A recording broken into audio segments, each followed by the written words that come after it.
Hey everybody, this is Daryl Cooper, and you're listening to the Martyrmade podcast. You're about to hear episode 5 of Fear and Loathing in the New Jerusalem, a 6-part series on the early history of Zionism and the Israeli-Palestinian conflict. If you enjoy this series, please do consider subscribing to my Substack page, where I post supplemental writings and exclusive podcast episodes, including interviews, available to subscribers only for just $5 a month or $50 a year. To all of you who are already contributing, I very much appreciate it. You are what allows me to continue doing this. Substack can be found at martyrmade.substack.com. I hope you guys like this one. Here we go. I'm content to die for my beliefs. So cut off my head and make me a martyr. The people will always remember it. No, they will forget. Hell does exist. God is a thought. God is an idea. It is a place. It is somewhere. Hell does exist. But its reference is to something that transcends all thinking. I ask you why we must tear ourselves apart for this small question of religion.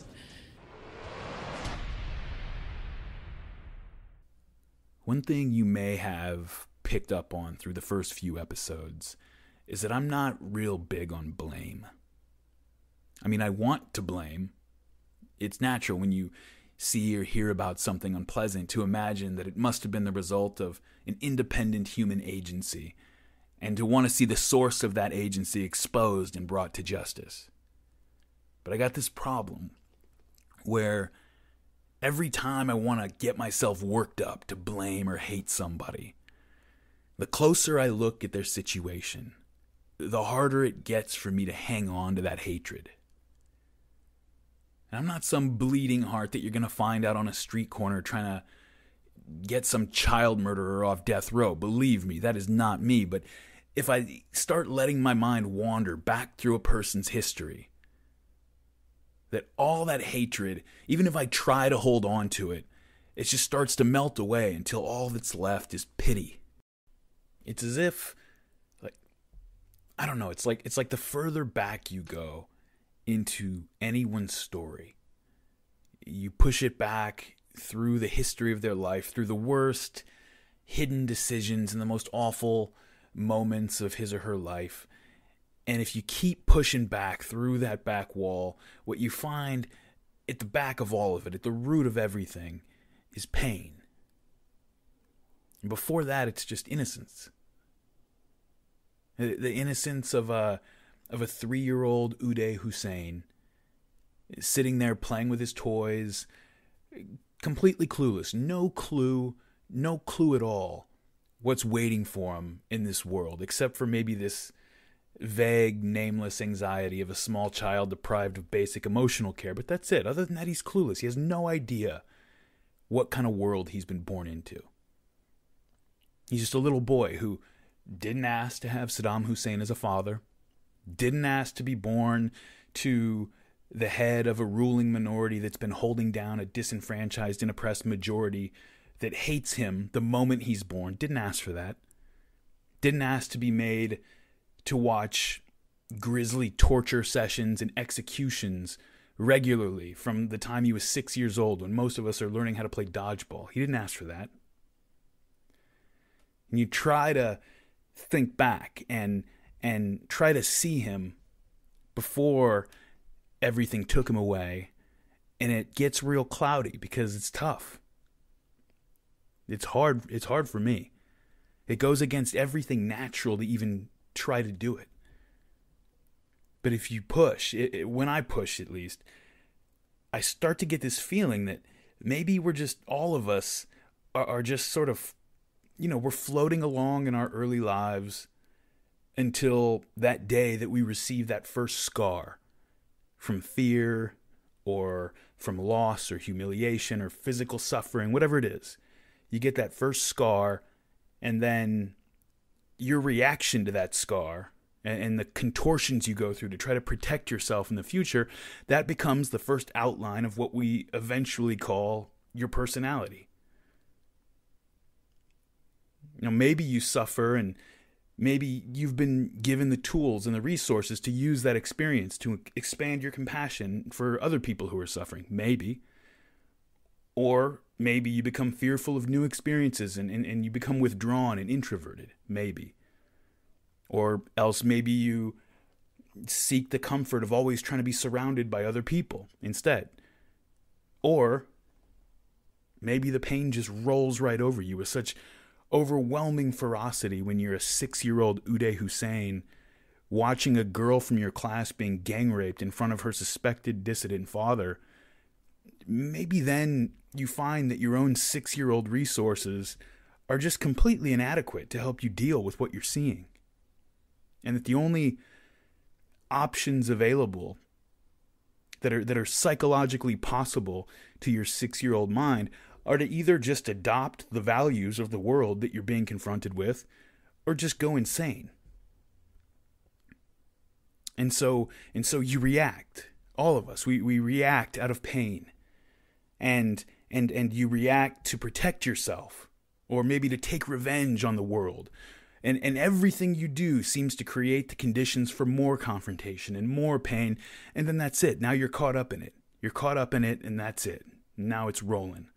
You're on that wheel of samsara again, living out the karma, that first scar, that long cause and effect chain we call our lives, and never again, unless you maybe reach that state they call rock bottom or unconditional surrender, where you just don't really have any more attachments to the early moments of your history. You've hit that point where there's nothing to look back on, and now you can start over. Unless you reach that point, never again do you feel like you can stop to catch your breath and get your head above water, to stop reacting, and to look back and see clearly all the chain reactions that brought you to this present moment, and then to be able to turn back around toward the future and say, okay, now that that's done, let's move forward. We just don't get an opportunity to do that most of the time. And sometimes I think that who we are, both individuals and societies, in a very real sense, that who we are is just that collection of habits and reactions and feelings and ideas that we've cobbled together to try to keep our heads above water since that first trauma. And always, as we're trying to get some air, always we're telling ourselves, right, that after we do this next thing, or make this next dollar, or meet this next person, then we'll be able to stop and get ahead of things, and we'll be able to get back to what we always intended and imagined ourselves to be being that person we kept pretending we were, even in the face of decades of contradictory evidence. The person we were, that we believed ourselves to be underneath the compromised moral mediocrity that we'd allowed ourselves to become. And I know I'm talking like everybody does this. It's probably just me, but I'm going to keep saying we because it makes me feel better. Like, no matter how we behave day in, day out, no matter what we're doing on a day-to-day basis and how it looks from the outside, we know that we're doing the best we can, right? Most people feel that way all the time, no matter what. And we know that our mistakes are just that. They're mistakes. They're not representative of who we really are. Those are the aberrations. There's who we really are, and we make mistakes sometimes. It's as if we picture ourselves as a clean, white, pristine statue, and that pure, clean statue, it occasionally gets some dirt caked on it, but you can wipe that off. You just take a wet towel, wipe it off, and then there. Now you can still see the nice, true statue underneath. But what do we do very often when it's somebody else? Usually we're not quite as understanding. You meet somebody and they seem really nice, but you're watching, looking closely, waiting, and overall they seem pretty cool. But then at some point, of course, inevitably, they do something that hurts us or upsets us, and we seize on that thing. Like, aha, I knew it. I always knew that the real you was hiding underneath all those fake smiles. I knew that eventually you'd slip up and show me your true colors. It's like we're the pristine statue that occasionally gets some mud on it, and everyone else is a cheap, ugly statue that just happens to have a thin veneer of clean white paint over it, covering over that ugliness.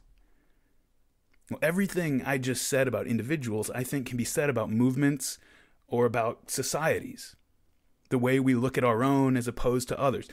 Our people are basically good, as evidenced by all these great things we've done. And yeah, we occasionally make some mistakes that don't measure up to who we are, but those other people are basically corrupt or basically violent or evil. And all those good things that they've done, those apparently good things, those are just attempts to cover up their true nature. The bad things we do, those are mistakes that don't measure up to our values. When they do the bad things, that shows who they really are. I know that's a little dramatic and literal and on the nose, but on some level, we do this all the time. I mean, it's election season right now in the United States. It's 2016. Go turn on a TV if you don't believe me. Listen to a Republican talk about a Democrat and vice versa. And you see it all day when you study and discuss the Arab-Israeli conflict. You try to point out, some of the really terrible things that have happened over the years that have been done by Zionist and Israeli forces. You point that out to a Zionist, and they'll start pulling out quotes from prominent Zionists at the time that it happened, denouncing the actions, and they'll sort of give you some version of, well, first of all, we were provoked, but I'll admit things got a little out of hand, but we all recognized that. Okay, that's what's different about us. We recognize that was wrong. Those events, those things that were done, that's not what we're all about. They were committed by a tiny minority of people on our side, but with whom I have nothing to do with. And they kind of do that Pontius Pilate hand-washing gesture, and that's it. And I don't want to pick on the Zionists. You go over to the other side, and you say to a Palestinian activist, hey, I get that you're angry. People on your side, though, are suicide bombing buses full of women and children. What are you guys doing? And I can already tell you what you're going to hear, because I've heard it 1,000 times from 1,000 people. You're going to hear about how the person you're speaking to does not condone terrorism, but it is hardly surprising if a few, very few, of the people living under such awful conditions would occasionally lash out in the only manner available to them. But now flip it around and try asking your average Zionist to understand how the desperation under which the people in a place like Gaza might lead to violence, or ask the Palestinian activist to understand that today's Israelis did not create this situation. They inherited it. They were born into a world where, whichever of our grandparents' fault this whole thing was, the reality is that today's Israelis found themselves born into a world surrounded by people who hated them. I've tried both of these conversations many, many times. Trust me, and if you try it, you're not likely to get that same kind of understanding for the other side. Now, I know I tend to repeat myself a lot in this podcast. That's something I'm working on, but I'm going to do it on purpose again right here. The things that I've probably repeated most of all have been two. The first is that the most ruthless and extreme elements in any given conflict, but especially ones that are not mediated by institutions on both sides, that the most ruthless and extreme elements are almost always able to dictate to everyone else the stakes and the terms of the fight. Even if they're just 1% of each side, it's like it's just something in group psychology. This is why we have things like the Geneva Conventions, right? On some level, we know that without hard rules and confidence that the other side is going to follow those rules, every conflict eventually devolves into a series of atrocities and payback for atrocities and payback for the payback and on, with more people on each side becoming radicalized the further it goes. One psycho on this side rapes a woman on that side. Someone from that side rapes 5 women from this side in return. someone kills a child, the other side kills a family, and then the other side goes further than that. There are only two ways to short out this process, as far as I can tell. You've either got strong institutions, or else you've got strong, unified leadership that can keep control of things on both sides. And both of these conditions are conspicuously absent as we pick up our story in Palestine. And the second thing I keep repeating is to ask you to please imagine what you would do in someone else's situation. Not in theory, but in reality. When you're not expecting to have to make this decision, and all of a sudden it's the middle of the night and it's here now, and you've got to decide what to do with your 3 kids and your wife, and you got to make a decision right now. I always tell myself that if I find myself unable to understand, even vaguely, how somebody or some group could behave in a given manner, then that just means that I haven't done enough work. Okay?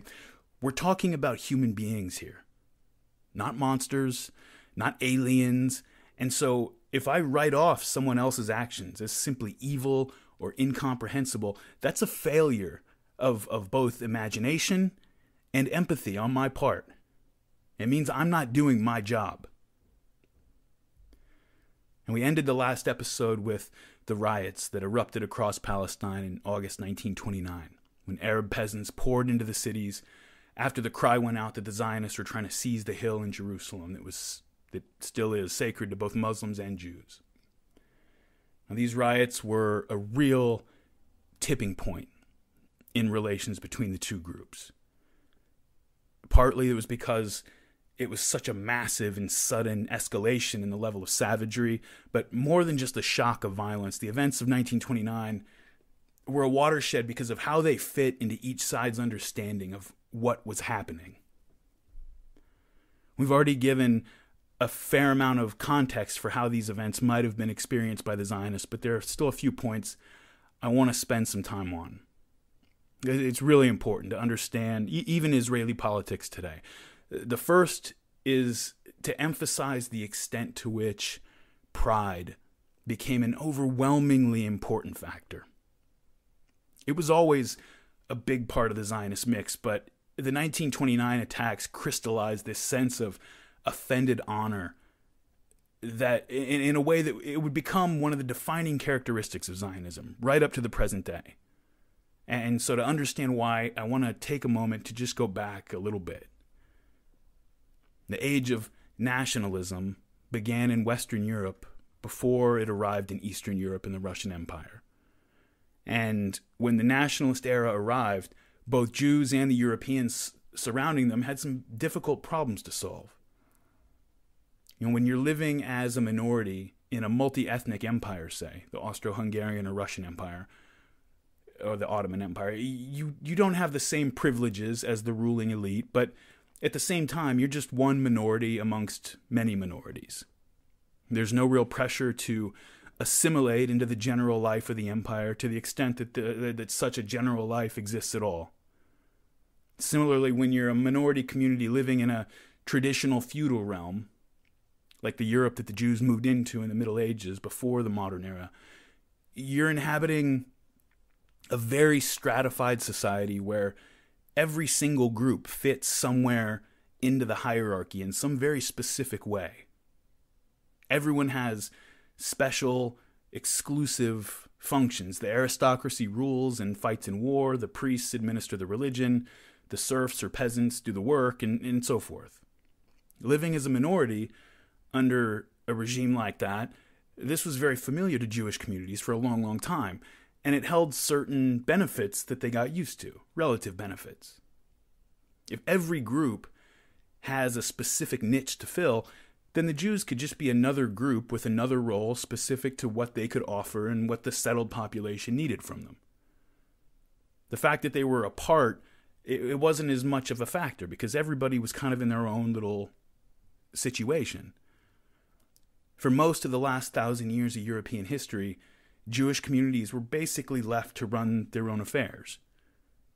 They would face violence sometimes, and in crisis moments, things would happen. But on a day-to-day basis, they were left to themselves for the most part. They existed as separate corporate communities with their own legal codes, with the right to administer social events like weddings and births and funerals according to their own customs, and to arbitrate their own disputes according to their own rules and traditions.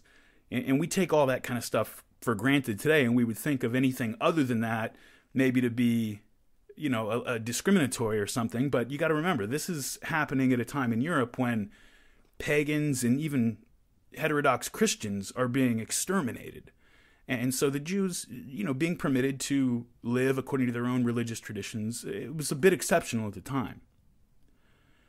And so the centuries start to creep on a little bit, and the absolutist state in Western Europe gives birth to the early nation state. And Jewish communities and their newly nationalist neighbors, now they're facing some very difficult questions about where the Jews are going to fit into this new type of society. There's a great Jewish novelist and short story writer named Joseph Roth, and in one of his short stories, he's got this quote where he captures how strange this new nationalist world was to some of the people at the time. He says, quote, "It had been discovered in the course of the 19th century that every individual had to be a member of a particular race or nation if he wanted to be a fully rounded bourgeois individual," end quote. And the author put these words into the mouth of a count, a man who lived in the Austro-Hungarian Empire. He was a count, and he loved the Austro-Hungarian Empire, specifically because it was transnational and included many, many peoples. And he was horrified that the little constituent groups within the empire had suddenly decided to divide themselves up along ethnic and cultural lines. This was a terrible thing to him. He says in another passage, quote, "My former home was a large house with many doors and many rooms for many different kinds of people. This house has been divided, broken up, ruined. I have no business with what is there now. I'm used to living in a house, not in cabins," end quote. And he's referring to a ship's cabin, where each person has his own little room off by himself. And if people all over Europe are suddenly dividing themselves up into Poles and Lithuanians and Serbs and Germans and so forth, where did that leave the Jews, who inhabited every country but didn't rule any of them, who weren't a majority in any of them? During the French Revolution, a member of the French General Assembly in 1791, he laid out the answer to that question, and the answer that he gives is the one that most new nationalists would end up adopting with regard to the Jews. Quote, "The Jews should be denied everything as a nation, but granted everything as individuals. They must be citizens. It is claimed that they do not want to be citizens, but there cannot be one nation within another nation. It is intolerable that the Jews should become a separate political formation or class in the country. Every one of them must individually become a citizen," end quote. And that's it in a nutshell. That's the response of the nationalists basically summed up, right at the beginning of the nationalist era. This French assemblyman's point, it makes enough sense. It's a fair enough point on its face. He's saying, look, it was one thing when we had a king who ruled the various disconnected communities of his realm, but there is no king. And there's no realm any longer. We're a nation now. And the Jews are welcome to become a part of our nation, but they cannot and must not exist as a separate nation within our nation. The universalism of the French revolutionaries was especially hostile to the idea of having a separate group within the country which operated according to completely different principles. It's really not too different from the debates taking place in many Western countries today over whether Muslim immigrants should be allowed to follow and enforce Sharia law in their new countries. Most people say no way, even if it's voluntary, and even if everyone in the immigrant community wants to do it and agrees with it. We can't have groups running around completely isolated from one another and operating according to different legal codes and human rights regimes. You can't have that. But now, just as most Muslims who immigrate to the West have no desire to live under strict Sharia law, most Jews, at the beginning of the nationalist era, most Jews eagerly took up the French assemblyman on his offer to come out of the ghettos and start to work their way toward integrating into their respective nations. But again, political development throughout Europe happened unevenly, within states and between states. And when the era of full-blooded nationalism was already rolling in Western and Central Europe, Eastern Europe and Russia were lagging far behind. And so as a result, the history of Western and Eastern European Jewry, which had a fair amount of uniformity before this period, now their histories begin to diverge. As the Jews in the West began the process of what would come to be called Jewish emancipation, the Ostjuden, the Eastern Jews, could only stand by and hear about it from afar.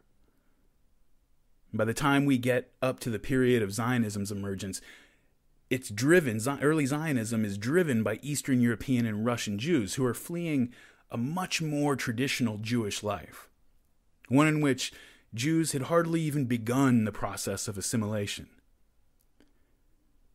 We've remarked a couple times already about the difference in attitude and approach between the Eastern and Western Jews once they got to Palestine, and how, for example, it created a certain incomprehension and even occasional hostility between a sophisticated modern British Jew like Chaim Weizmann and some of the more aggressive Russian Jews living in Palestine.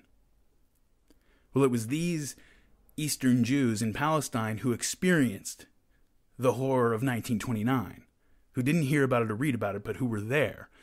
It was these Eastern Jews who experienced it, and so it was their prior experience that informed the Yeshuv's response to it. And so again, their life in the East was a much more traditional diaspora Jewish life. They were geographically and occupationally restricted. To the peasants around them, they were not just different, they were experienced quite literally as a foreign presence. And so, while the Western Jews had begun to feel a little more comfortable in their skin when moving among their Gentile neighbors, the Russian Jews still interacted with their neighbors with the same distrust and hostility that had colored the relationship of each to the other for centuries. You know, when you live in diaspora for 2,500 years, and you actually manage to survive that way, both physically and culturally, that does not happen by accident. The Hebrew Bible, remember, begins with Adam and Eve being exiled from the Garden of Eden and being forced to wander the earth working for their meals. That's the first book, the book of Genesis, right at the beginning. And before the first book is finished, it tells the story of Abraham making his way to the land that would eventually become Israel, only for his descendants to flee to Egypt in order to be saved from a famine. Centuries go by, and the descendants of these Israelite immigrants to Egypt almost completely forget who they were. They forget their covenant with God. They forget that they even had a homeland off somewhere to the northeast, and God seems mostly to have forgotten about them. Some time goes by, and at a certain point, and we're in the second book now, the book of Exodus, we're told that God remembered his people and his promises to them. And so he charged Moses and his brother Aaron to go wake his people up and lead them out of the land of Egypt to a land which he would show them. Bunch of frogs, bunch of blood, some boils, and a whole bunch of dead Egyptian children in a miraculously parted Red Sea. Later, they escape Egypt, but then it occurs to God that this mass of people he just led to freedom, this is not a nation yet. This is just a big group of people. They have no common identity, no shared customs or laws or traditions. They're probably going to arrive in the promised land, start intermarrying with the locals, worshiping their gods, living how they live. And what was the point of leading these chosen people out of exile if they're just going to melt into the surrounding populations who actually have a stronger, more rooted identity? And so God decides they're going to have to hang on for a while. But before they get to their new home, they're made to wander around the Sinai desert for 40 years, just wandering around. Enough time for the young to be indoctrinated according to their new traditions, and enough time for those that are too old to change to die off. And while they're out there, they receive the revelation of the law, and almost all of it has to do with two things: maintaining internal cohesion in the community by, for example, by providing guidelines for how to resolve disputes without having them escalate into blood feuds and so forth. We talked about that in the Shop Talk episode. And number two, marking them off as separate from everyone around them.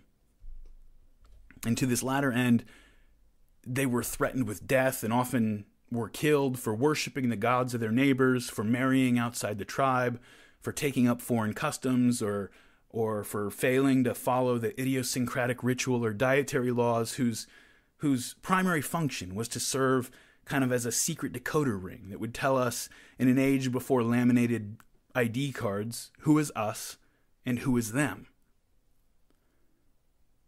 You know, the Hebrew Bible didn't take its final form until the period during and just after the Babylonian exile of the 6th century, when the entire leadership class of the remaining Jewish community was shuffled off to live in Babylon, under the theory behind the whole Tower of Babel story. Remember that one?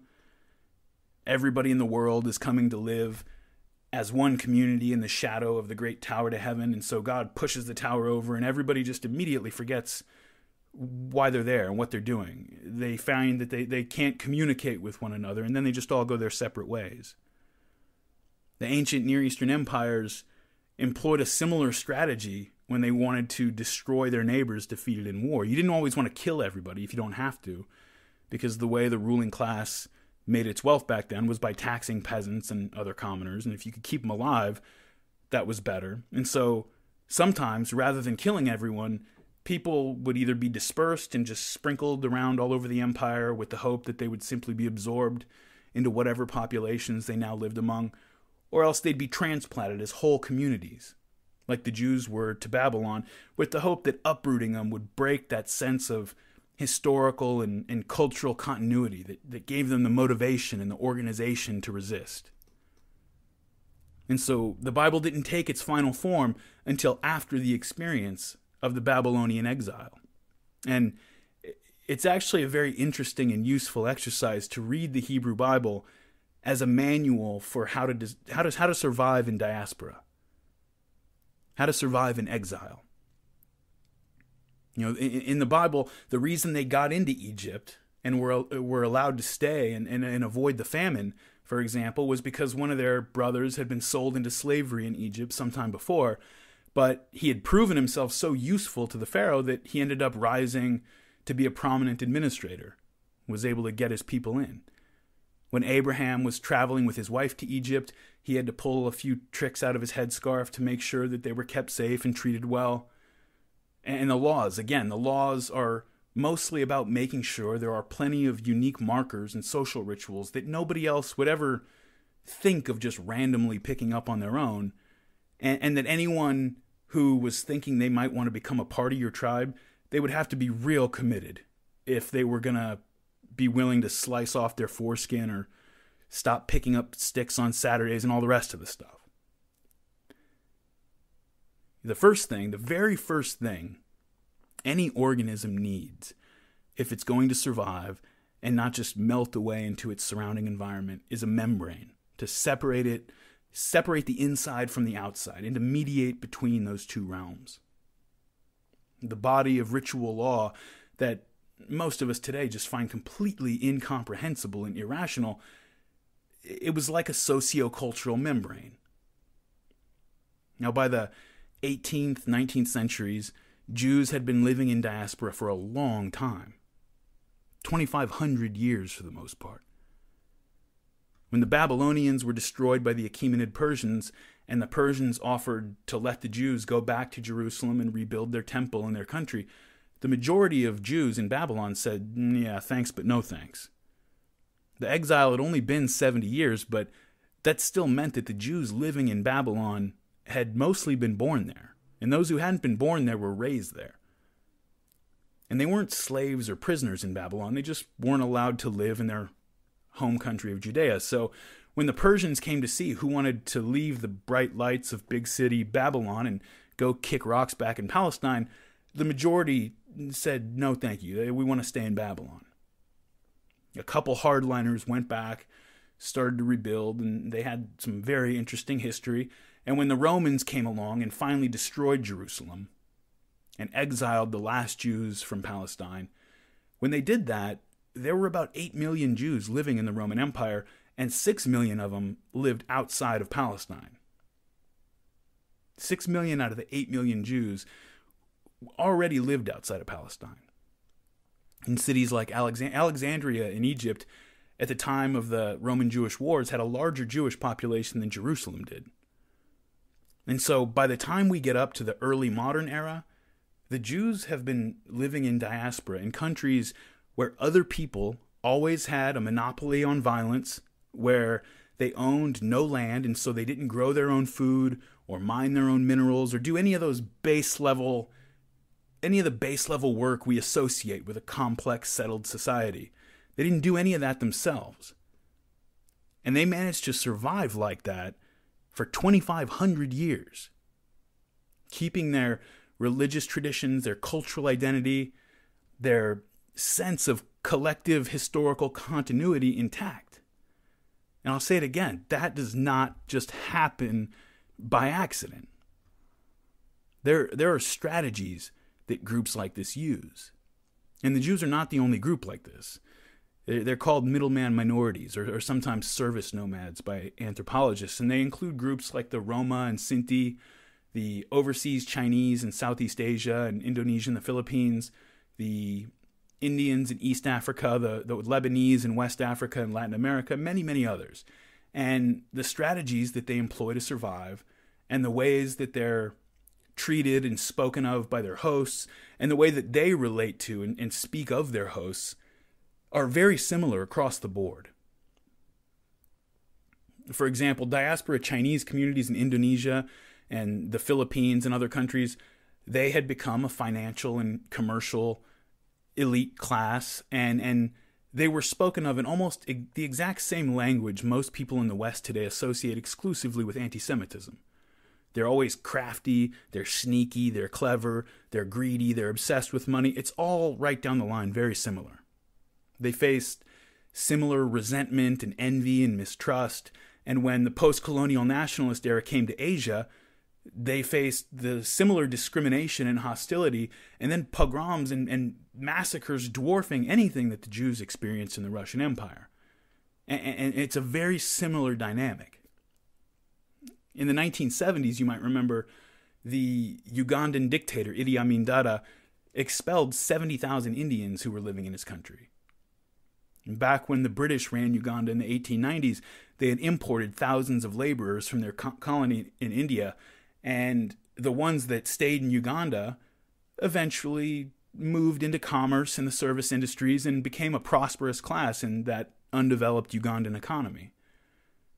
So Britain leaves, and when Uganda's economy starts flagging under Idi Amin's just disastrous regime, he blames the greedy, sneaky, shifty Indians and throws them out. Incidentally, back in the 1890s, Palestine was still under the control of the Ottoman Empire, and the British actually offered part of Uganda to the Zionists. And Theodor Herzl, the father of modern political Zionism, he wanted to take them up on it. The Palestine Party obviously won that debate within Zionism, but if they hadn't, we probably would have been talking about thousands of Jews being expelled by Idi Amin in the 70s. So everywhere you find these communities, whether they're Chinese, Indian, Gypsy, Jewish, whatever, they all eventually learn a few things. And one of them is that you keep your head down. You do everything you can to keep the people around you calm. Don't give them a reason. It's not enough to not give them a good reason. You can't even give them an excuse to take their day out on you. Because they're already going to distrust you as an outsider, as someone of another religion or culture, or for being part of a group that always seems to be a little more clever, a little more urbane, a little wealthier than the peasants. And so you keep your head down. Don't give offense. If someone gives offense to you, you turn the other cheek, you smile, and you let it go. Not as a matter of principle, as a matter of survival. If someone spits in your face, you wipe it off and say thank you. If someone spits in your wife's face, you wipe it off and you say thank you. Because nobody is going to care about your honor or think that you're some kind of hero when you retaliate like a big man and then the locals form up a posse and come burn down your entire village. You keep your head down. Now, this remained very important in the East, even as it became less important in the West, where Jews were beginning to assimilate. By the time Jewish emancipation begins to reach the Russian Empire, young Jews have had it with what they saw as the stagnant traditions and social life, and just the life of the culture of exile that they were experiencing in their urban ghettos and rural villages. They'd had enough. And so as opportunities began to open up to them, they just embraced it with both hands. They flooded the secular schools and universities. They were throwing off Yiddish, the language of exile, and learning Russian. Instead of study groups poring over pedantic commentary on the Torah, they were applying that same tradition of deep reading and study and discussion to Pushkin and Tolstoy, to scientific ideas and socialist and democratic political theory. A huge generational gap starts to open up between the traditional parents and the enthusiastic young adopters of Russian nationalism. Now, the Jews were still restricted within the Russian Empire as far as where they could live and the activities that they were permitted to engage in, but the restrictions were not a whole lot more onerous than those faced by other minorities in the empire, except insofar as Jewish quotas in universities and occupations were always full because they were so successful at anything they did. They were geographically restricted, but restricted to a massive area stretching from the Black Sea in the south to the Baltic Sea in the north and encompassing some or all of the modern countries of Latvia, Lithuania, Poland, Ukraine, Belarusia, a big, big area called the Jewish Pale of Settlement on the western frontier of the Russian Empire. Now, the Russian National Project eventually faced the same problem spoken of by that French assemblyman, only on a scale that Frenchman could not have possibly imagined. During the 19th century, the Jewish population in the Russian Empire increased from 3 million to 7 million. The empire made the decision that the Jews would eventually be fully emancipated and integrated into the empire with everyone else, but remember, in the East, the Jews had not begun to assimilate yet. They'd been living by themselves for centuries according to completely different principles, and so the empire decided that they would be emancipated eventually, but they were going to have to remain quarantined until they went through a process of Russification. And again, this was a process, just as in Western Europe, that many young Jews just jumped right onto. They faced resistance from both their traditional parents and from the resentful and superstitious and envious local peasants and townspeople around them, but the trend was obviously moving in one direction. At least that's what they thought. That's what they thought until 1881. In 1881, the Russian Tsar Alexander II was assassinated by a group of revolutionaries, and many people in the Russian Empire blamed the Jews. It was true that many Jews had been becoming involved in revolutionary politics, but in this instance, the Tsar's killers were a group which included only one Jewish assassin. This was not a Jewish plot. This was not a Jewish assassination. But the previous year, another Jewish assassin had made an attempt on the Tsar's life, and I guess some people were anti-Semitic and they took advantage of this, for sure. But the fact that people bought into it as easily as they did probably just has a lot to do with they just didn't go too far beyond that connection to the previous assassin. And they just went berserk. You remember I opened up the first episode talking about the hundreds and hundreds of pogroms and attacks that took place all over the Russian Empire. This is the period we were talking about. And this outbreak of violence hit the Jewish community like a ton of bricks, especially the young Jews who had been pouring so much of themselves into becoming a part of the Russian culture. For the entire 19th century, Jews had been energetically doing everything they could to become a part of Russian society. They were learning the language. They were becoming writers and poets in their own right. They were building up the Russian economy, everything they could do, only to find out, to their shock and horror, that they hadn't even begun to be accepted at all. That the progress they thought they had been making all this time was just an illusion. And this had an incredibly traumatic effect on the Jewish population of the Russian Empire. An effect, honestly, far out of proportion to the actual scale of the violence. I mean, in the worst of the pogroms, we're usually looking at a few dozen killed and wounded. The Kishinev pogrom, which is one of the most infamous, we spoke of that one in the first episode, killed 118 people. That's horrible, but we compare this to what, with hindsight, we know was coming down the tracks of the 20th century, whether we're talking about the 7,000 killed by the Bosnian Serbs in 1995 in Srebrenica, or the 850,000 to 1 million killed in Rwanda a year before that, or the millions and millions killed in revolutionary terror in the decades before that. All the pogroms together would barely register in comparison, and yet this did have an incredibly traumatic effect. And across the Jewish Pale of Settlement, there arose very quickly a consensus that this could not go on any longer. They could no longer continue to live under these conditions. They thought that their situation had been improving. Clearly it had not. They had to leave. And the only question was where they were going to go. And Jews, especially younger Jews, they came up with 3 answers to that question. And the first answer was to go to the United States, or as a second choice, Western Europe. And so from 1881 to 1914, 2.5 million Jews would leave the Russian Empire. And a full 1.5 million of those went to the United States. And this, I hate to say it, but thank you for that. I as an American citizen, I can't thank Europe enough for being so mean to its Jews, because it's been hugely beneficial to my country. If you guys have any more Nobel Prize-winning physicists you want to send us, just send them our way. That's fine. I probably shouldn't make light, but several 100,000 others emigrated to Western Europe or Britain, or sometimes to other destinations like Argentina and Brazil and so forth. But most of them went to the United States.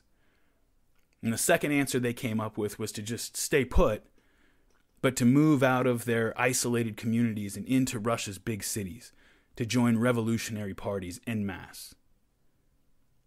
At first, revolution meant utopian socialism to most Jews. They were idealizing the humble, hardy peasant. This was in the period where they were still trying to become nationalists. But after being attacked by peasants in the pogroms of the early 1880s, Jewish revolutionaries turned on the peasants, and then turned on utopian socialism and began to take up the banner of Marxism instead, shifting their allegiance from the peasantry to the urban working classes. Yuri Slezkin, he's a Russian Jewish professor of Russian history at UC Berkeley. He's got a great book called The Jewish Century.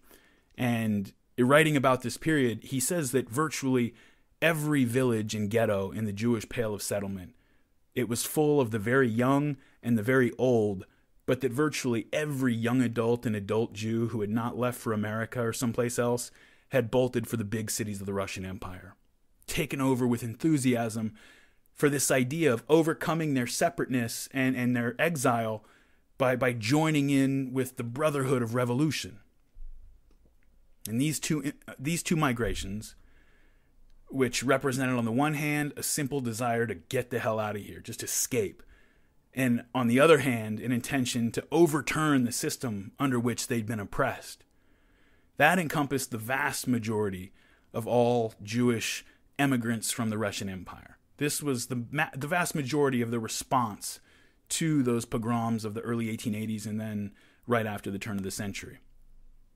But there was another answer, and finally, a few tens of thousands of those Eastern European and Russian Jews chose a different path, inspired by a feeling perhaps experienced by many who had gone to the United States or into Russia's revolutionary parties, but which became the driving force behind the Zionist movement. And it's really what sets it apart to me, to be honest with you. And I think it's probably the reason that Zionism came to really become identified with the world's Jewish community in general today. A moment ago, I was talking about the need for these diaspora communities to keep their heads down, right? Degrade yourself, act dishonorably if you have to, but you will back down. If your whole community gets a reputation for being a bunch of cowards, yep, sure, that's great, we're cowards. Nothing to worry about from us, just a bunch of cowards, nothing to worry about. Because again, what's the best case scenario? Somebody insults you or you know, does something to you, and you humiliate him and beat him up in front of everybody and prove that you were right and he was wrong, and then the local peasant community gets together and burns down your whole village. No. Okay, no. You back down. Whatever you have to do, you back down. It's not cowardice, it's just the only reasonable strategy. But after a 19th century in which so many young Jews had spent so much energy trying to become what the Russians said they wanted them to become, only to experience what felt to them like betrayal in those pogroms of the early 1880s, many young Jews had just had enough of all that. They were tired of backing down. Someone attempted to capture the feeling, and I think he really did a great job of it. There's a poem by a Zionist Jew named Chaim Naam Bialik. He's a Jew from the Russian Empire who had come to be considered by many one of the fathers of modern Hebrew literature. And listen to the anguish and the rage that the young Bialik feels over the fact that so many Jews had allowed themselves to be victimized without so much as lifting a finger in their own defense. He wrote this after the pogroms. Quote, "Arise and go now to the city of slaughter. Into its courtyard wind thy way. There with thine own hand touch, and with the eyes of thine head behold on tree, on stone, on fence, on mural clay, the spattered blood and dried brains of the dead. Note also, do not fail to note, in that dark corner, and behind that cask, crouched husbands, bridegrooms, brothers, peering from the cracks. They saw it all. They did not stir or move. They did not pluck their eyes out. They beat not their brains against the wall. Come now, and I will bring thee to their lairs, the privies, jakes, and pig pens, where the heirs of the Hasmoneans lay, with trembling knees, concealed and cowering, the sons of the Maccabees, the seed of saints, the scions of lions, who, crammed by scores in all the sanctuaries of their shame, so sanctified my name. It was the flight of mice they fled. The scurrying of roaches was their flight. They died like dogs, and they were dead." End quote. This was a poem of a man who would not move to America. He would not migrate to a Russian city to join a Marxist reading circle, but who would become a Zionist and move to Palestine in 1924. Jews like Bialik, few as they were in those early years, adopted the nationalism of their attackers. The answer was not to flee to another land, to live under a somewhat safer, hopefully safer set of circumstances among a new set of strangers. They've been doing that for too long.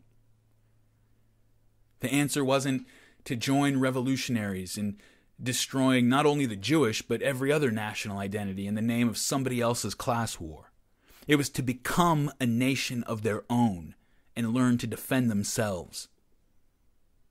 To Bialik, the fault was not with the pogromists, at least not solely with them. They, at least, were acting out of strength and asserting their own national prerogative in their own land.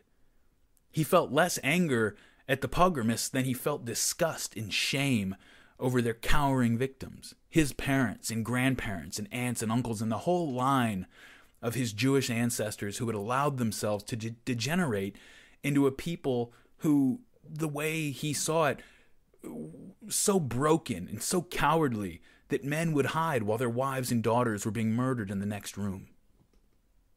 And again, this is not a fair assessment of what was going on, but you can't think of it in terms of historical accuracy. You have to imagine, again, imagine that you're a strong 15-year-old Jewish kid who just ran away along with your father because he told you to, only to find out that your mother and sister hadn't run fast enough and they'd been raped and killed by drunk, slobbering mob of Russian peasants. And to watch over the ensuing years as your father, now a broken man, degenerated into a depressed alcoholic, constantly telling you stories about how really he had no choice, and maybe he didn't, but now you're not 15 anymore. Now you're 25, and now you're really strong. You're a man, and you spent the last 10 years fighting and then nursing and then fully embracing your outrage of your father's cowardice and promising to yourself that you will never, ever, ever allow yourself to be the weak and helpless one again. A Jewish American friend of mine told me how his family happened to have arrived in the United States. His great-grandfather had lived in the Pale of Settlement with his family, and after coming of age, he robbed his family's life savings to move to Palestine and join the early pre-World War I militia movement there. After contracting malaria, though, he ended up moving to New York. That's a pretty typical story. It was something that had been growing throughout the Jewish Enlightenment period, but after 1881, that generation of young Jews broke away very definitively from their parents' traditions. The Zionists who began arriving in Palestine had had enough of running and hiding. Enough of keeping their heads down and avoiding trouble. Enough of Judaism and the whole Jewish tradition, for that matter. And so from the first, as we described in an earlier episode, the first wave of Jewish immigration before Theodor Herzl put out his call around the turn of the century, the Zionists arriving in Palestine exhibited a certain we're not going to take it anymore kind of belligerence. And when the post-war nationalist riots in 1920 and 21 landed on their fledgling communities in Jerusalem and Jaffa, the Yishuv, the Jewish community in Palestine, they didn't have the strength for doing much beyond being outraged about it. Throughout the 1920s, under David Ben-Gurion and the labor movement's policy of quiet, off-the-radar evolutionary Zionism, the Yishuv adopted something like the old diaspora strategic meekness. Keep your heads down. But this was guaranteed to be unacceptable to many of the Zionists who had come to Palestine specifically to throw off the humiliation of exile. These more militant Zionists were first personified by Zev Jabotinsky and his revisionist party, but later the mantle is going to be picked up by many others, and it's carried forward almost intact into present-day Israeli politics. The Berkeley professor I mentioned a moment ago, Yuri Slezkin, he wrote about this in his book as well. He said, quote, "Spurred by the pogroms of 1903 to 1906, Zionism succeeded in creating a radical youth culture comparable to the Russian one in its cohesion, asceticism, messianism, commitment to violence, and self-sacrificial fervor. Still, it attracted far fewer Jews, and the emigration to Palestine remained tiny compared to the exodus for America, characterized by low levels of income and secular education, and the big cities of the Russian Empire, shaped by government regulations and the high culture hierarchy to favor the wealthier and more educated. Zionism appealed to the young and the radical, but most of the young and radical seemed to prefer the, quote, no distinction between Jew and Gentile in the spirit of true equality and brotherhood offered by the leftist revolutionaries." And then Slezkin quotes a young Chaim Weizmann writing to Theodor Herzl in 1903. In his letter, he says, quote, "In Western Europe, it is generally believed that the large majority of Jewish youth in Russia is in the Zionist camp. Unfortunately, the opposite is true. The larger part of the contemporary younger generation is anti-Zionist, not from a desire to assimilate, as in Western Europe, but through revolutionary conviction. It is impossible to calculate the number of victims or describe their character that are annually, indeed daily, sacrificed because of their identification with Jewish social democracy in Russia. Hundreds of thousands of very young boys and girls are held in Russian prisons or are being spiritually and physically destroyed in Siberia. More than 5,000 are now under police surveillance, which means the deprivation of their freedom. Almost all those now being victimized in the entire social democratic movement are Jews, and their number grows every day. They're not necessarily young people of proletarian origin. They also come from well-to-do families, and incidentally, not infrequently from Zionist families. Almost all students belong to the revolutionary camp. Hardly any of them escape its ultimate fate. We cannot enter here into the many factors, political, social, and economic, that continuously nourish the Jewish revolutionary movement. Suffice to say that the movement has already captured masses of young people who can only be described as children. Thus, during my stay in Minsk, they arrested 200 Jewish social democrats, not one of whom was more than 17 years old. It's a fearful spectacle, and one that obviously escapes the West European Zionists, to observe the major part of our youth, and no one would describe them as the worst part, offering themselves for sacrifice as though seized by a fever.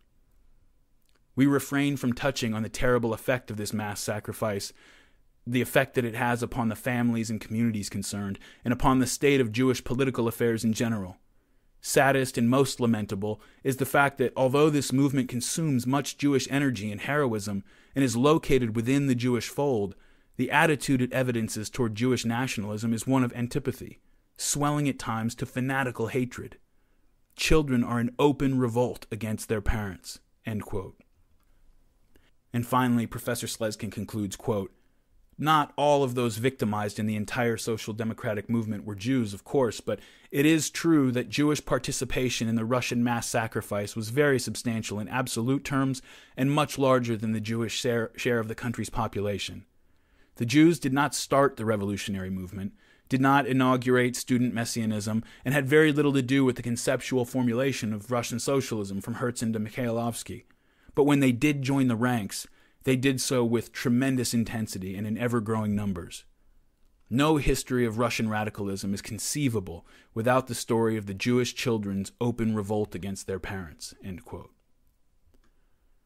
I've mentioned a few times in previous episodes, it's crucial to understanding what happens in Palestine that we remember the Jewish community there was not just a random cross-section of European Jewish society.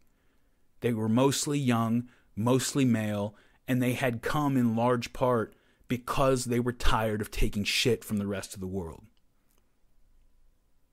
After the 1929 riots over the fate of the holy places on the Temple Mount or Noble Sanctuary, take your pick, the Jews of Palestine, they faced a dilemma similar to the one they had faced in the Russian Empire in 1881 when the pogroms hit. They had thought throughout the 1920s that they were making progress, and it was now clear that they had not been making nearly as much progress as they had thought. The labor Zionists and liberal Zionists like Chaim Weizmann, as well as the British government itself, had always maintained that the Arabs, lacking any real sense of European nationalism, would eventually realize that the economic benefits brought to the country by Jewish colonization outweighed any half-baked feelings of nascent national feeling they might have entertained, and that they would accept that they were better off under Jewish leadership. Now, this was naivety coming from far-off Zionists like Chaim Weizmann, and probably disingenuousness coming from labor Zionists in the country, because while the Arab notables and the urban merchants certainly filled their pockets with the benefits of Jewish migration into the country, the Arab peasants, that is, the vast majority of the Arabs in the country, were devastated by Zionism. But still, nevertheless, this was the prevailing narrative, though, throughout the 1920s. And even if it doesn't make any sense, unless you're confronted with the consequences on a daily basis, it's easy to maintain narratives that don't make any sense. We do it all the time. And now that that narrative had been thrown out the window, they needed to reconsider their position. Because it had also been thrown out the window by the British, who responded to the riots by placing limits on Jewish immigration into Palestine, such that new immigration would have to be tied not only to the Jewish unemployment rate, but to the overall unemployment rate in the whole country. And of course, we mentioned before, this didn't last very long after several wealthy and influential Zionists from all over Europe threatened and bribed and cajoled the British Prime Minister Ramsay MacDonald into changing his mind, but the Zionists now knew, they've been put on notice that the British government was beginning to waver. That means the clock is ticking. And just as in 1881, when their grand hopes were dashed by indigenous violence, the Zionists again had some decisions to make about their future. There were a very few who tried to make the case that this had been a predictable outburst of anti-colonial nationalist violence from a local population which was being displaced and marginalized in its own country, and that the Zionists needed to change their approach, but those voices were few and far between. They were quickly silenced. And they were few and far between, again, because that's just not who the Zionists were. That is not why they had come to Palestine. They had come to Palestine out of a sense of outrage at having always been pushed around, at having people attack them and them having to respond by changing their ways, at always being the weaker party who has to defer to the stronger in order to survive. And they'd come out of a conviction that they would never again allow this to be the case. And so the Zionists decided to see this as just another pogrom, no different in kind or in motivation from any of the pogroms or persecutions that Jews had faced since the days of Babylonia. And so instead of compromising with the Arabs, the Zionists began to prepare for war. And they wouldn't have to wait very long until it came to their doorstep. And so what about the Arabs? How were the events of August 1929 experienced by the attackers, by the Palestinian Arab population? And I can already tell you, I feel bad because I'm not going to be able to spend as much time on their perspective here because I ran so long on the Jewish portion, but I'll probably cover it more deeply when we do a question and answer episode in the next few weeks. And if anybody has questions about it, we will cover it. But I'm going to spend some time on it now because it's just as important and even lesser known or understood. As fond as many people are of dividing history into clearly demarcated eras, I definitely do that all the time. In reality, of course, one age always blends into another, and it becomes more difficult the closer you look to determine where one period ends and another begins. But we're still forced to make distinctions sometimes if we hope to keep every story from just growing into a full history of the world. So I'm going to make an arbitrary decision here and start this history at 1799. In 1799, Napoleon had just conquered Egypt the year before in the name of revolutionary France, and now he was moving up northeast into Palestine, through the Sinai Desert, through El Arish into Gaza, and from there on to Ramleh. And as he's going, he's taking thousands of Ottoman prisoners along the way. Now, most of these prisoners are not patriotic Ottoman Turkish volunteers. They're just peasants they're Arab peasants from the area who have been pressed into the Ottoman army on pain of death. And so, as the French army's making their way north, they get to Jaffa, and the French besiege the city for 4 days. And when Jaffa falls, Napoleon's troops just loot the city, slaughter tons of its inhabitants, just wreck the place. And 2 days later, the French lead 3,000 prisoners southward to the outskirts of the city. And once they're clear of city limits, they divide up the prisoners into groups and execute them all. The killing lasted for hours. And again, these prisoners are mostly Arab peasants who have been forced on threat of death into the Ottoman army. And the killing goes on for hours. Certain units ran out of ammunition before they had finished with their quota, and rather than stopping and going to resupply on ammunition, they just stabbed their prisoners to death with bayonets. One by one by one, up and down the line. Groups of prisoners bound at the wrists and ankles, put on their knees or on their bellies, waiting their turn as French troops moved down the line, spraying their brains into the sand, or shoving their blades into the guts and organs of these helpless prisoners. And you can't stab a prisoner once and be done with it, not unless you want to listen to him scream for the next half hour as he bleeds out. So you stab and stab and stab until he stops moving. which doesn't happen right away.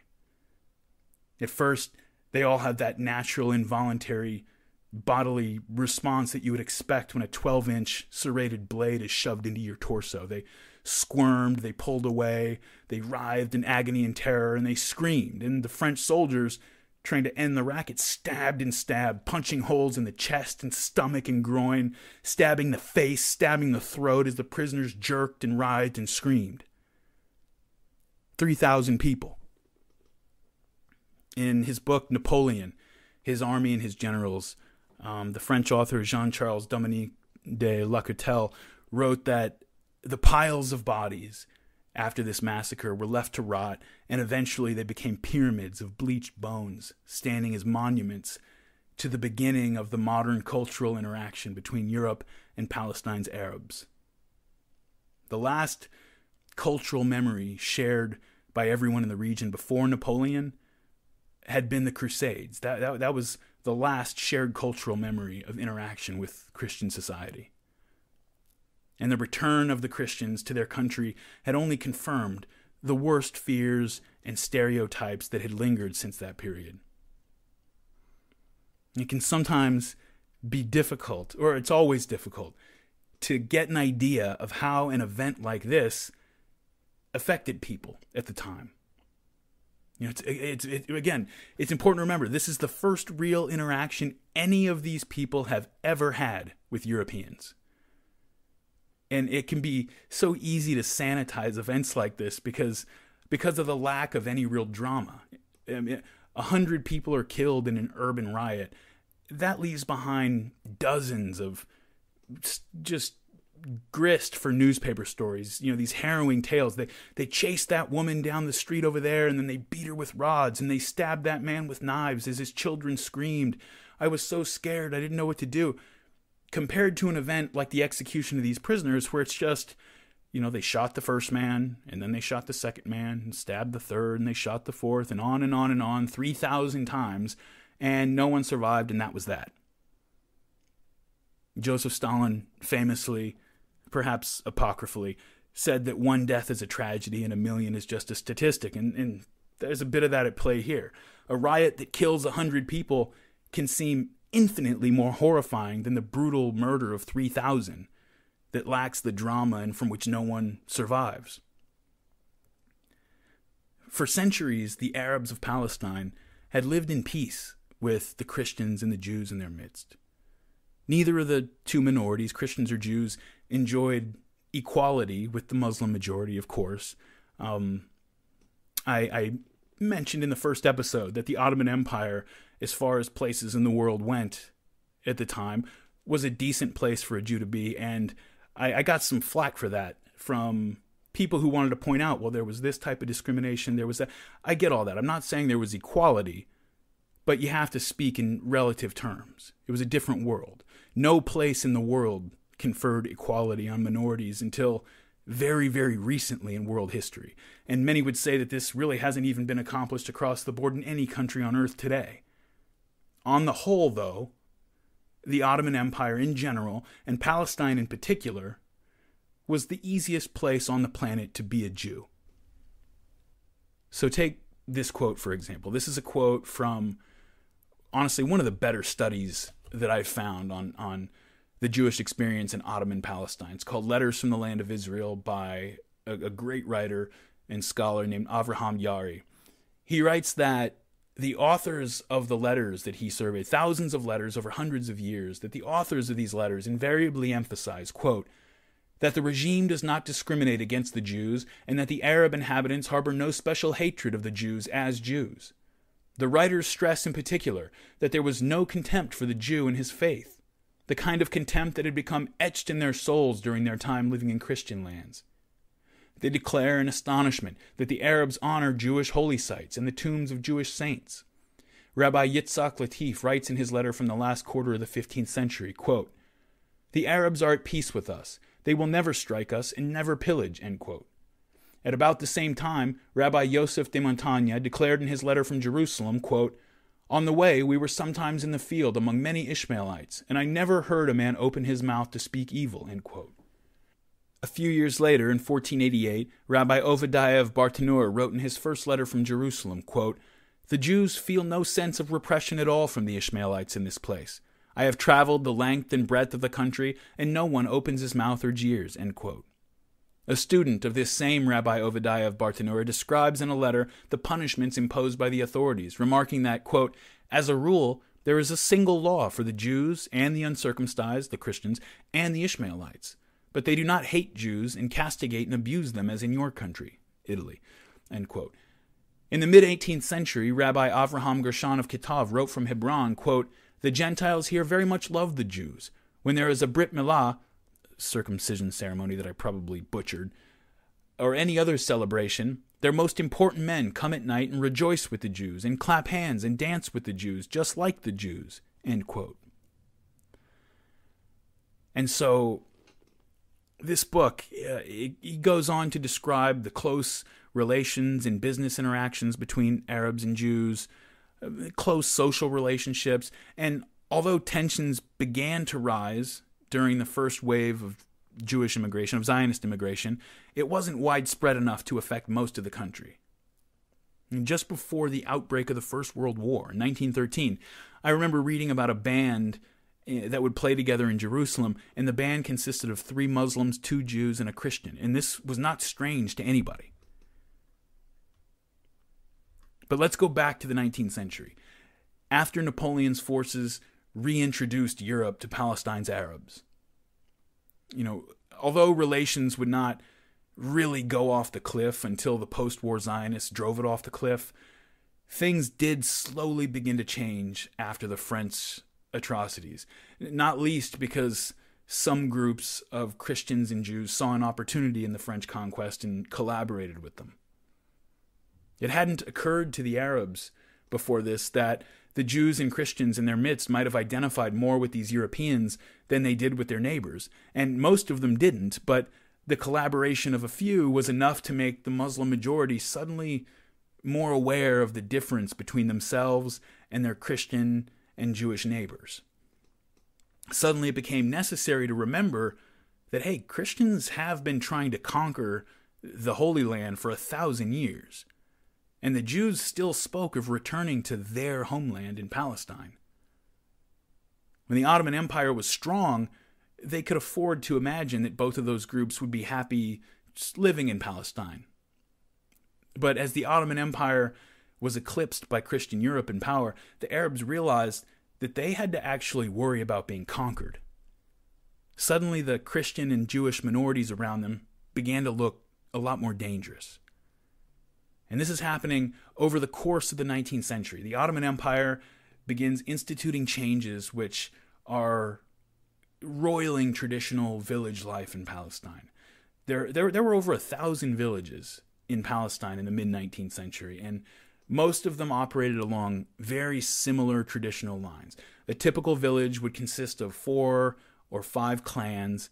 Each of those clans would be led by an elder, and the village itself was led by one of these elders, empowered by consensus as the village sheikh. Villages were autarkic. That means they were economically self-sustaining and independent. They produced the food and materials that they needed to survive, but then they would produce cotton and lemons and olives and other products that they could export or trade for goods that the village couldn't produce on its own. Probably the most well-known export are the famous Jaffa oranges. You might have eaten those. They're real big, giant oranges with real thick skin, so they were perfect for exporting to places like Europe. So you had a developing market in Palestine in the 19th century. It was starting to become integrated with the rest of the world. So now in Palestine in the first half of the 19th century, up until 1858, the vast majority of the land is owned by the Ottoman government. But custom allowed the peasants to keep the produce and pass down the right to use the land to their children as long as they continued to pay their taxes and didn't displease the authorities and all that. Practical land rights, though, that was the official Ottoman policy, but practical land rights were managed collectively at the village level. Typically, each family would receive allocations of land to grow crops, And this land would be reallocated and passed around to different families every 2 years or so that each family could take advantage of the different opportunities that each plot of land offered. Meanwhile, grazing lands, woodlands, water sources, and those kind of things, those were all held collectively by the village, and no one family could claim exclusivity over those commons. Well, the whole world was changing in the 19th century, and the Ottoman Empire was no exception. Driven by what economic historians call the integration and peripheralization process, the Ottoman Empire and its constituent peoples could no longer insulate themselves from what was happening everywhere else in the world. This process of integration and peripheralization began in the 16th century, and it was accelerating by the time we get to the beginning of the 19th century, and it can be basically roughly summed up as follows. The world economy is becoming increasingly integrated into a single economic system, with Europe providing high-margin, high-value finished products and manufactured goods and capital for investment, and other regions provide raw materials and cheap labor and agricultural products for Europe. Sounds pretty awesome if you're Europe, right? The Ottoman Empire was thus brought into the world economy as a provider of raw materials for Europe and as a market for European finished goods. This is basically the center-periphery colonial arrangement against which the American revolutionaries, for example, would rebel toward the end of the 18th century. And so this was one aspect of the changes that are taking place, that are affecting life in Palestine in the 19th century. These self-sustaining village economies suddenly found themselves involved in a world economy. Another aspect was a series of internal reforms that were being pushed by the Ottoman authorities. The encroachment of Europe and a brief rebellion in Egypt made the Ottomans decide that they needed to reassert control over their territory. This involved many policy changes, many projects. For example, forcibly settling Bedouin nomads as peasant villagers and building the famous Hejaz Railway. The Hejaz Railway is the line that ran from Istanbul to the Muslim holy cities of Mecca and Medina. And they built it. It was a huge prestige project. Muslims from all over the world donated to the project. It was a big, important thing for the Ottoman Empire. And so to protect that rail line from sabotage or from people scavenging for materials, the Ottoman army greatly increased the number of garrisons and its presence throughout Palestine, through which most of the railroad ran. The Ottoman Empire had traditionally been a pretty loose governor.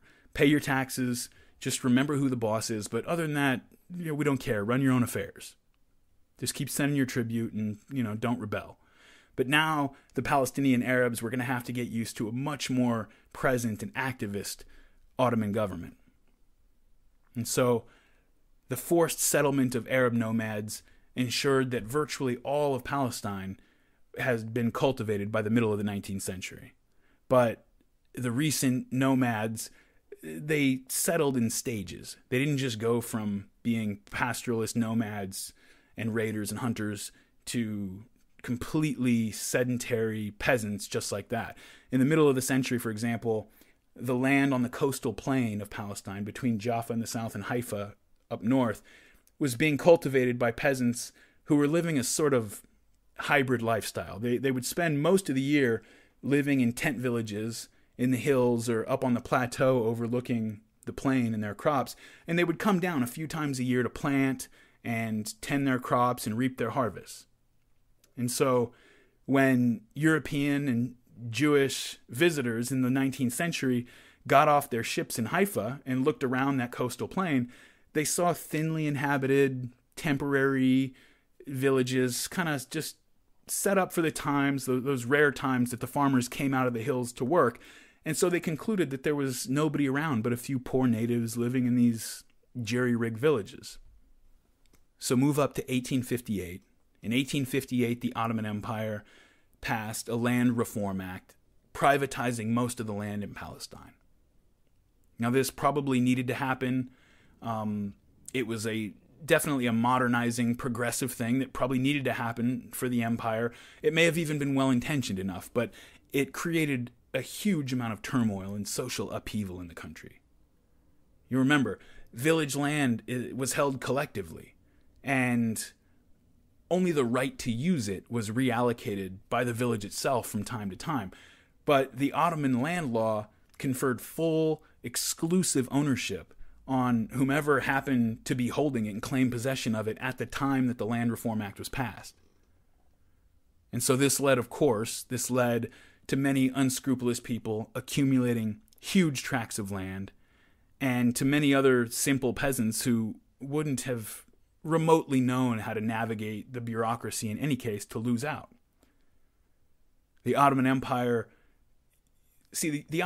used land ownership registration to find and conscript peasants into the army so that it knew where to go when it wanted to tax people and stuff like that. So as bad of a time as it has historically been to be a front rank conscripted cannon fodder soldier, it was worse in the Ottoman Empire because they didn't even have a remote idea yet of a citizen soldier. That was as far away as it could be.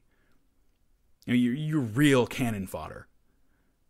And so sometimes wealthy urban speculators in Haifa and Beirut and the other cities in the area, they would go out and spread rumors of looming mass conscriptions and wars that would frighten the peasants into selling their land cheaply just to get off the books.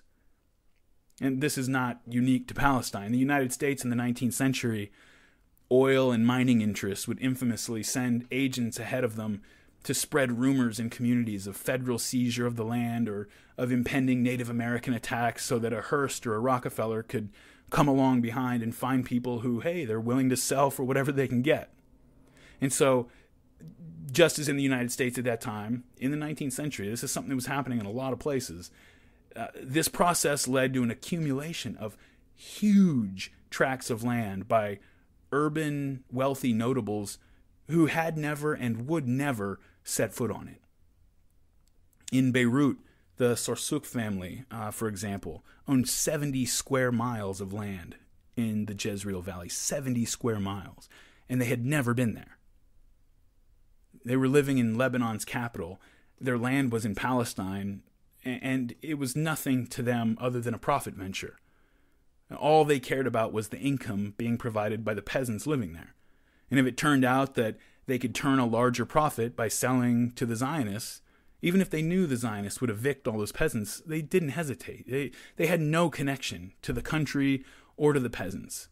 And when the time came, they did sell, piece by piece, most of it to the Jewish National Fund. Now, it's important to understand that the standards of living and the rights that were being enjoyed by enjoyed is definitely the wrong way to put it, but the standards of living and the rights of the typical Palestinian peasant in the 19th century were at least as difficult as those faced by the Jews of the Russian Empire during the same period. I mention this because I frequently encounter a common misunderstanding that the oppressed Jews of Europe made their way to Palestine out of desperation. This part is mostly true, and that the Arabs, afraid of losing their privileged place in the land, reacted violently and tried to block the poor Jews from coming. That second part is completely untrue. The wealthy urban Arab notables, they actually didn't mind Jewish immigration for the most part. They made money off of it. And even into the 1930s, they only slowly began to react to it because they were facing a revolt from their own poor workers and displaced peasants. The vast majority of Palestinian Arabs had lives that were just as difficult and oppressive as anything the Jews faced in the Russian Empire. And these were the people, not the rich urban families. These were the people on whom Zionism landed the hardest. As the European colonial powers began their conquest of the Middle East and North Africa, pressure was turned up all over the Arab world. You remember how the West reintroduced itself with Napoleon? Well, now they're taking over countries and they're chipping away at the periphery of the empire and slowly closing in on the core. Every new acquisition by Britain or France is experienced as another step in that process that began with Napoleon's conquest of Egypt and Palestine. Eventually, the Europeans controlled just about everything except the Ottoman core. And it was clear that they were gunning for that too. Morocco, Algeria, Tunisia, Libya, Egypt, Yemen, all effectively under European control. When the Zionists began to show up in the late 19th century, then they were not resisted as Jews, they were resisted as Europeans. They were universally thought to be agents of European colonial powers. And in fact, that's how they sold themselves to Britain in the first place. Help us out, help us get established down there, and now you'll have a friendly Jewish commonwealth that'll, be kind of a part of this global British system right there by the Suez Canal. It will help you out. So during the First World War, when that comes along, Britain comes to the Arabs, encourages Sharif Hussein and the Hashemites to rise up against the Ottoman Empire, promising them that they'll have sovereign nation states in the aftermath. But of course, it turned out that Britain and France had other plans. After nipping at the edges of the empire for years, the Europeans finally finished the job and laid waste to the entirety of the 500-year-old Ottoman Empire. The League of Nations comes and institutes a mandate system, and when word of the mandate system reaches the Arabs in the Levant, they convene the Syrian General Congress to make their collective will known to the colonial powers. We spoke about all this. But very quickly again, because it's important to understand how this culminates in their response to the 1929 riots. The Syrian General Congress told the League of Nations, okay, first, look, we are ready and prepared for independent nationhood right now. We don't want a mandatory power controlling our fate. We're ready to just do this ourselves. You say that the mandate is to help shepherd us and prepare us for self-government. We're ready for it now. But they were realists. They said, look, if we're going to be forced to accept a mandatory power, and since the League of Nations itself has said that the desires of the local population will determine who the mandatory power should be, we want the United States to be our mandatory power if we're going to have one. We want the U.S. to be the mandatory power over Greater Syria, which, remember, consists of most of modern-day Syria, Lebanon, Palestine, Israel, and Jordan. But if we can't have the United States, then fine, let the power over us be Britain. All we ask, and you say that you desire, that you value our desires, all we ask is that France, under no circumstances, be empowered as a mandatory authority over Syria. More than a century later, and the Arabs had not forgotten the massacre at Jaffa by Napoleon. And finally they said, the Zionists are coming in here claiming that they want to take away our national rights altogether, insisting that our land is actually their land, and saying openly that they will make their wish a fact. The Jews who have always lived here as our neighbors, they belong here, and they will be full and equal members of our new nation. But the Zionists, who openly threaten our national future, must no longer be allowed to immigrate into our country. And so, because the mandatory powers did, in fact, value the desires of the local population so much, what do you think they did? Of course, you know the answer to that. They gave Syria to France, and Britain maintained control of Palestine specifically in order to ensure that Zionist immigration would continue. And when the Arabs decided that they didn't like that arrangement and simply withdrew from the process and declared their independent kingdom on their own, the French army came in, smashed them, exiled their leaders, and imposed a military government over the whole of Syria and Lebanon. And you remember in an earlier episode we mentioned the French general in Syria and the British Prime Minister Lloyd George recalling the Crusades explicitly and rejoicing triumphantly that they had finally returned to the Holy Land and taken it back for the Christians. And those people who were watching from afar and wondering at the outbursts of Arab violence, they probably wondered, just like many people today still wonder, why the Arabs, why do they seem so paranoid? They always think everybody's out to get them. But if the average European didn't see the colonization and conquest of the Middle East as a new crusade that began with Napoleon's conquest, I think it's pretty easy to see why it was experienced that way by the Arabs. You know, the British, for their part, continued to whisper sweet nothings into the ears of the Arabs, even as they appointed committed Zionists to rule over Palestine's mandatory government. And the Arab notables, who had been Palestine's nominal leadership class for quite a while now, but whose relationship with the peasants was always a little less than harmonious, seemed happy to let it all happen. And by the end of the 1920s, thousands and thousands of formerly independent Arab farmers are living in filthy shanty towns on the outskirts of cities like Haifa, walking through beautiful neighborhoods that are now inhabited by Jews and Britons and wealthy Arabs, and they're walking down to the docks or into the factories to beg for a job from their new masters. The rage of impotence and betrayal had been building underneath the surface, and when right-wing Zionists in 1929 began marching on the Temple Mount, declaring the area to be the rightful property of the Jews and carrying their Zionist flag and mounting it up over the wall, that was all the spark that the powder keg needed to blow up. The peasants had been slowly and then quickly dispossessed and deprived of their rights and brutalized for over a century, and not just by the Zionists, intermittently by the Ottoman powers and the European colonialists.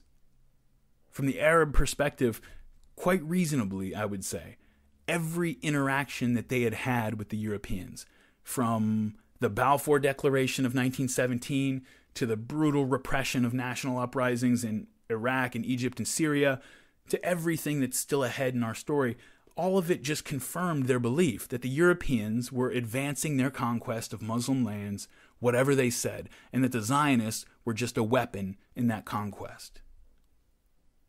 The urban, wealthy notables had failed, if they had tried at all, to protect the poor Arabs from any of this.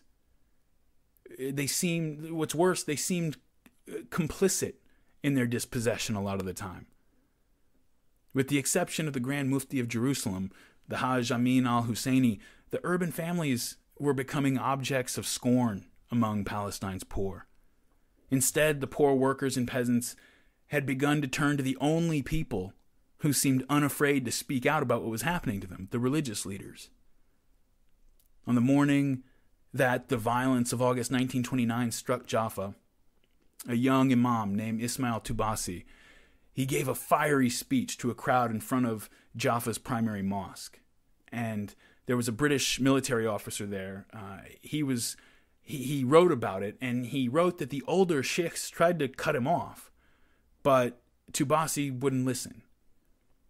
The older sheikhs were among these notables who increasingly seemed to be either impotent at best or collaborators at worst to the common people, and the imams were finally beginning to take them on directly. And so that British officer who was present wrote, quote, "At about 1000 hours, Sheikh al-Muzaffar addressed the people. He asked them to refrain from demonstrating and told them to be quiet. Ismail Tubasi rose and said, 'In the name of God, in the name of Muhammad and religion, we do not want protests. We are 10 years protesting, but without results. This protest will receive the same fate as the others. We must demonstrate. Attack our enemies by ourselves. Lose our lives for the country.' He was very excited and made the assembly very excited." End quote. Now, Ismail Tubasi was just 22 years old when he said this in 1929. He just finished his studies at the Islamic College in Jerusalem. And there's something like a dark mirror of that children's revolt against their parents, that rift that had emerged earlier between the younger and older Russian Jews after 1881, with the younger becoming so disillusioned with the impotence of the older generation that they finally took matters into their own hands. As one of the only traditional Arab notables that was still hanging on to a decent amount of influence, the Grand Mufti became more and more important to the British. He was one of the last threads still connecting the British mandatory government to the Arab people on the street, and he was the only one who could credibly exercise any kind of moderating control over them. But this put him in a really difficult position, because that credibility that he was holding on to rested entirely on the people's impression that he was standing up to the British and standing up to the Zionists. And in August of 1929, the people had begun to awaken to the fact that they could act without the leadership of the big families, or even in defiance of them. And it was the religious leaders who were beginning to finally wake them up to that. And so when the Zionists begin arriving in Palestine, they're walking into a world where the peasantry had already been thrown into the gears of history by European conquerors and by their own Ottoman government and their own wealthy supposed leadership for about a century. The resistance of the Palestinians at first, before the First World War, you couldn't really call it a national struggle. It wasn't nationalist resistance at the time. That idea hadn't formed yet. They were still part of an Ottoman Empire that they considered legitimate. It was more what the historian Eric Hobsbawm calls primitive rebellion. It was a reaction. It was a disunified response to the fact that they were being bullied and dispossessed. It took the familiar form that you see in any other anti-colonial peasant rebellion. The tactics were the same, the purpose was the same, the organization level very similar. Now, over time, the struggle tried to find a footing that would allow the resistance to unite as a national movement. First as Greater Syrian or Pan-Arab nationalism, and when those were off the table, a secular-ish Palestinian nationalism led by Muslim Christian associations in the cities and by the wealthy urban elites. But after 10 years of watching the British and the Zionists undermine those associations and of watching the wealthy notables sleepwalk through their dispossession while filling their own pockets in the meantime, that fell off too. But the problem still existed. They were still being dispossessed, still watching their traditional way of life being taken apart and their country being taken over. And the leaders who stepped up to do something into that vacuum were populist religious leaders who were calling not just for a nationalist struggle, but for a jihad that would allow Muslims to unite to defend their land from the infidels seeking their subjugation. These are the circumstances, then, that would allow one man to emerge and give Islamic resistance to Zionism and colonialism a face. That man's name was Muhammad Izz ad-Din al-Qassam. Izz ad-Din al-Qassam was the man of whom a Palestinian poet a little bit later would write, quote, "Who would imitate Qassam as Islam's ideal soldier? Follows, if he wishes, release from the inherited humiliation the best master. For he forsook words and the weakling's idle chatter. Our leaders have stuffed our ears to bursting with talk. We believed true what they wrote, but it was only a delusion." End quote. Izz ad-Din al-Qassam was born in Latakia on the northern coast of Syria, right around the time that the pogroms were occurring after Tsar Alexander II's murder in the early 1880s. We don't know the exact year, 1880, 1881, somewhere in there. 2 generations of men in his family before him had been leaders of an order of Sufi Muslims called the Qadari Sufis. And most people today hear the word Sufi and they think of whirling dervishes drunk on the divine experience or the mystic love poetry of Rumi. That's not what this was. Sufism had undergone changes in the late Ottoman Empire. By the 19th century, many Sufi orders had gotten out of the business of mysticism, and they were responding to both their followers who were looking for something that spoke more directly to their daily needs and to the Ottoman government who sent them out and put them to work spreading a standardized Islamic orthodoxy, part of the nationalizing project that the Ottoman Empire was undergoing.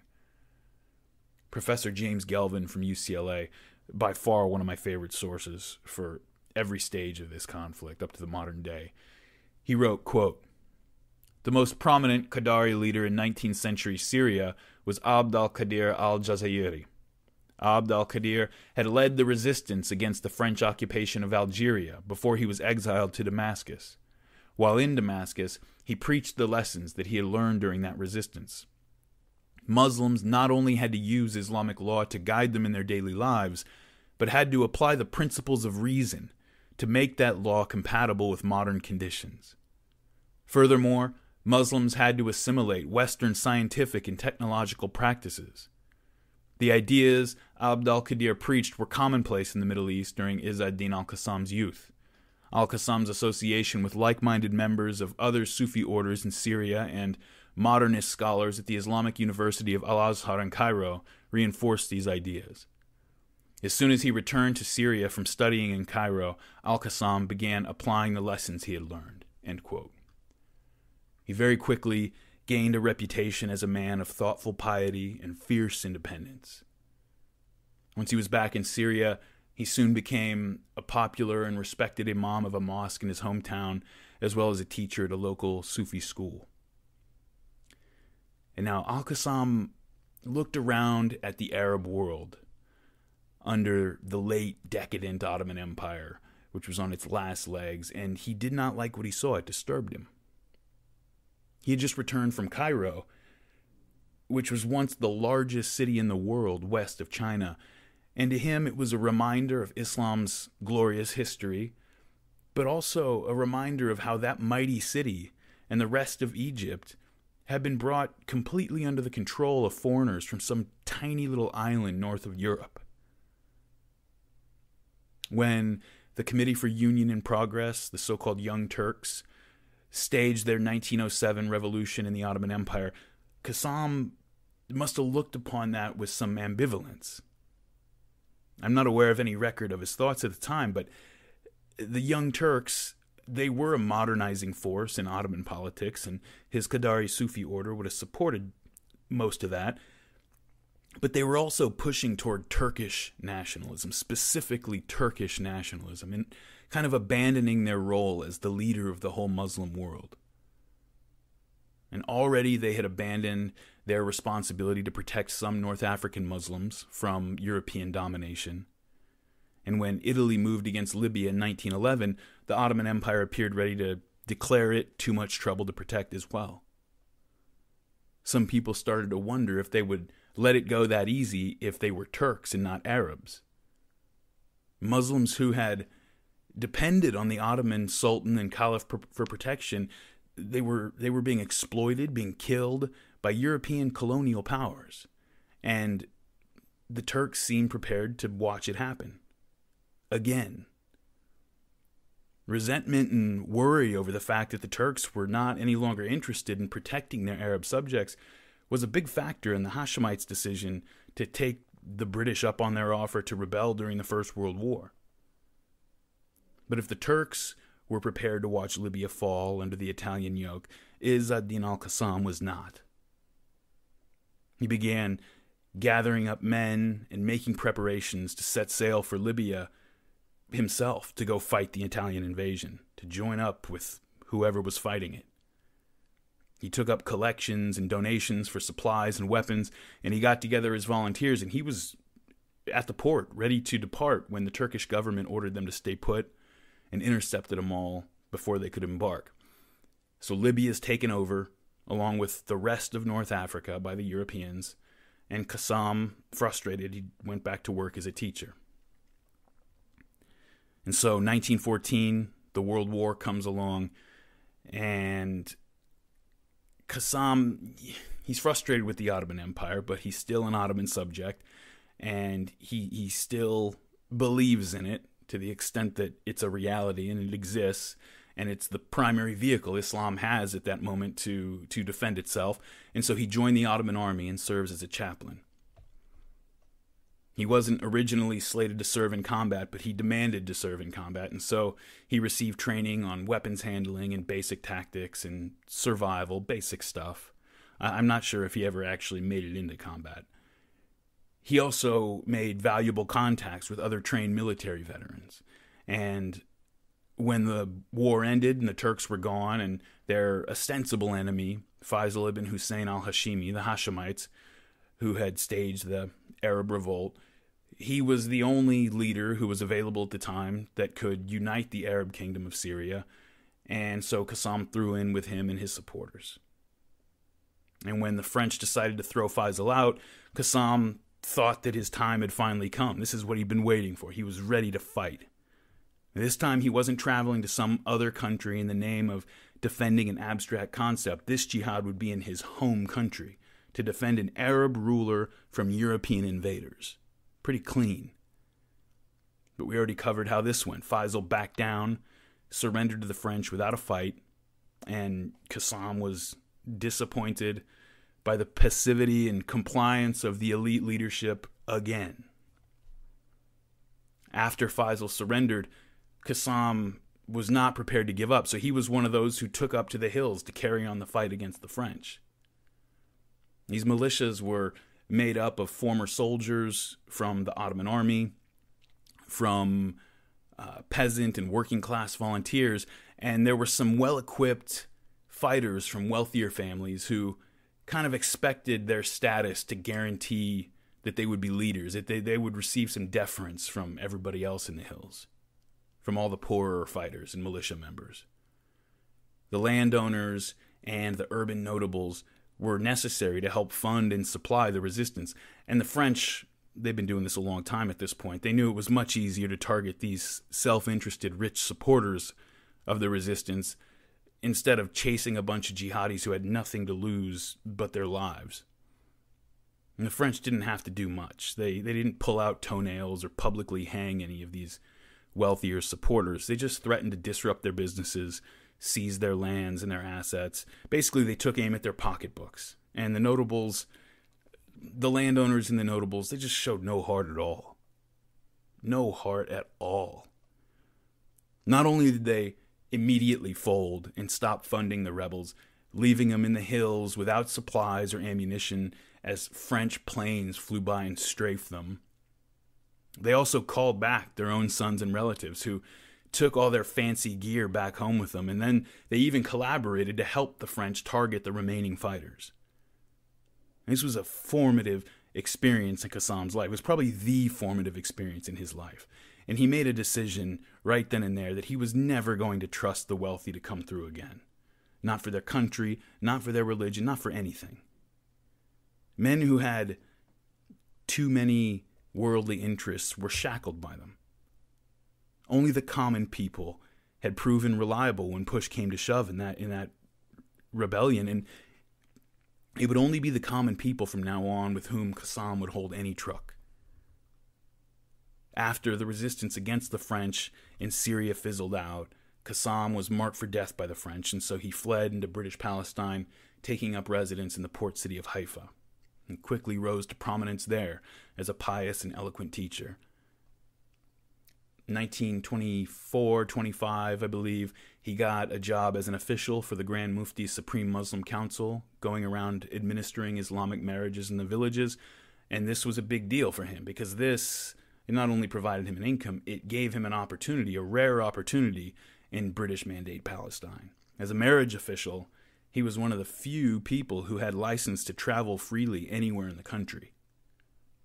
Because he'd never really abandoned his primary mission, which was freeing Islamic lands, especially Arab lands, and specifically Greater Syria, from European domination. And his gigs as a teacher and a traveling marriage official afforded him the opportunity to make the connections and to build the beginnings of a resistance network. Now, Izz ad-Din al-Qassam was not only, he wasn't just a fighter, and he didn't see the problem in Palestine in purely military terms. Living in Haifa, he was at the epicenter of the chaos resulting from British rule and from Zionism. Haifa was Palestine's main port city, and so when Zionist immigrants arrived, they arrived in Haifa. Many of them stayed there, at least for a while, and Haifa's population doubled during the 1920s. Real estate prices went up beyond what any of the Arabs, for the most part, could afford, and so it became a British and Jewish city for the most part. And all of the changes that were happening in the rest of Palestine happened first and happened most in Haifa.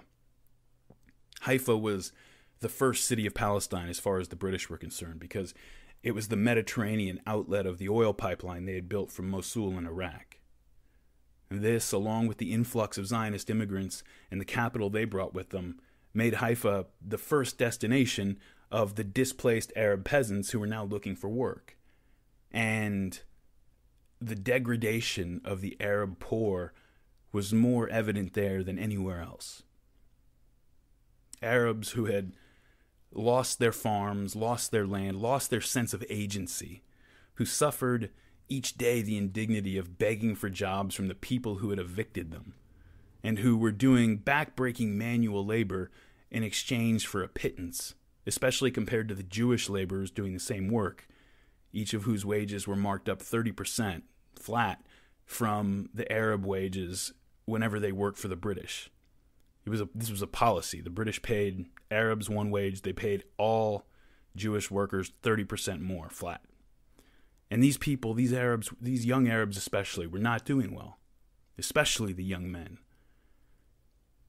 You know, if you were 20 in 1930, then you were 10 in 1920, and so most of your life had consisted of watching your parents stress out over Zionist encroachment, then watching them lose the land you had grown up on to the Zionists. At some point in your early or mid-teenage years, you had moved with your whole family to live in a cramped apartment if you were lucky, and if you weren't, you slept under a tarp in one of the dirty shanty towns outside one of the cities. You watched your father ask Jews or Britons for work. Maybe you saw your mother cleaning their houses, just so they could get a few lentils in your belly to feed you. The moment you became old enough, you had to go out and look for work as well. No other choice. Well, this generation of young Arab men, as you can imagine, they were not doing well. Many of them began to drink a lot. Alcoholism was becoming a major problem. They were spending their time gambling and looking for fights with young Zionists. The most dangerous animal in the world is a young person with no future. And for the moment, in Palestine, that dangerous animal was being caged in by liquor and gambling and other vices. Qassam was watching all this, and he believed that this loss of morale, not even so much morality in the sense that God will bless us if we do what we're told, but morale, that this is what had caused his people to lose and lose and lose to these Europeans. The people had lost their purpose, and a major reason for that was that they had terrible leadership. The elites were forever squabbling amongst themselves, using the people as pawns in their wars with one another, and Qassam thought they would eagerly sell the people into slavery if the British or the Jews offered them a few coins. Everything he experienced in those Syrian hills, Palestine was full of that same betrayal every single day, but there were no other leaders stepping forward who could give the poor Arabs and remaining peasants a voice. Well, Muhammad Izz-ad-Din al-Qassam was not a man to wait around for someone else to act. He began going into the slums, out into the shanty towns, preaching, doing what he could do to help the poor, but more than anything, he began calling on the young men, calling on young Arab men to remember who they were and stand up for themselves, get their act together. It's tough to convey how rare this kind of leadership was at the time among the Arabs in Palestine, or how necessary it was. But, just think of the fact that the Arab people were amazed because of the simplicity of his lifestyle, and because he could often be found in the slums chatting and laughing with the poor, or out in a shanty town sharing a meal in his imam's robes with destitute workers. They were amazed at this because it was unheard of for any of the notable elites to even visit those places. They would never be seen there. And these places were Qassam's home. Those were his people. And he wanted nothing to do with the traditional leadership or what they had to offer. Qassam began to build a following of young Muslim men who were roused by his message, partly because they wanted to resist the British and the Zionists, sure, but also, and I would say mainly, because it was an opportunity to do something meaningful. To be something other than a poor Arab kicking around the slums with no future. Instead of being a pawn in someone else's game, Qassam was calling on them to participate directly in their own future and in the future of their country. His followers would stop drinking, stop gambling, and all the rest. When he'd hear of one of his people ending up in a brothel or drinking den, he'd go in and get him out and bring him home. He would even go seek out brothels and hashish dens as opportunities to preach, calling on the young men in those places to look at what they were doing and get it together, join his movement. Soon he began to lead groups out of the cities to intercept shipments of liquor and hashish, and he would throw it away into the water, break the barrels and bottles, and just leave everything spilled in the sand. Qassam was not involved in the 1929 violence, but when it became clear after those riots that things had changed, that the country had entered a new phase of conflict, Qassam began to focus full-time on his resistance work. He began organizing his followers. And we're talking about a small number of people here, 800, maybe 1,000 men. He began organizing them into semi-independent cells to begin attacking the British and sometimes the Zionists and sabotaging their activities. He began secretly training Arabs with his limited military experience, and some other volunteers taught others to make simple explosives, basic tactics. The groups were not centrally commanded by Qassam, and so the level of violence varied from group to group. Some groups would go after symbolic targets by burning down Zionist trees or tearing up British railroad tracks. Others engaged in murder. As the pace of the violence picked up, Qassam tried to convince the Grand Mufti, the Hajj Amin al-Husseini, to join him. He suggested that they issue a joint call for a general uprising against the British occupation, but the Hajj Amin didn't want to do it. He refused. His relationship to the British had always been complicated, and it will remain complicated, and we'll talk a lot more about that in the next episode, the last episode. And at critical points in this story, the Grand Mufti did what he could to quell Arab violence, even though it was his rhetoric that often inflamed it. But he would usually, at the critical moment, try to slow things down. He was one of those leaders who needed people to be angry because then they would look to him for leadership, but he didn't want them to start breaking things and killing people and burning things down. The Hajj Amin's antipathy had migrated for the most part toward the Jews and away from the British.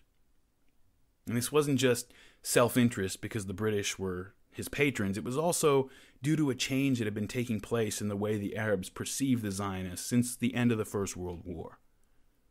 They had always seen the Zionists, I mentioned a little while ago, they had always seen the Zionists as a Trojan horse for European imperialism. But after a dozen years of listening to bitter British military officers complain that there was nothing that they could do, that, I agree with you guys, but hey, I can't do anything. The Jews are too powerful, and they control the actions of our government back home. The Arabs began to buy into that. They began to learn the language of European anti-Semitism. And there's anti-Jewish bigotry, right? You just don't like some group of people.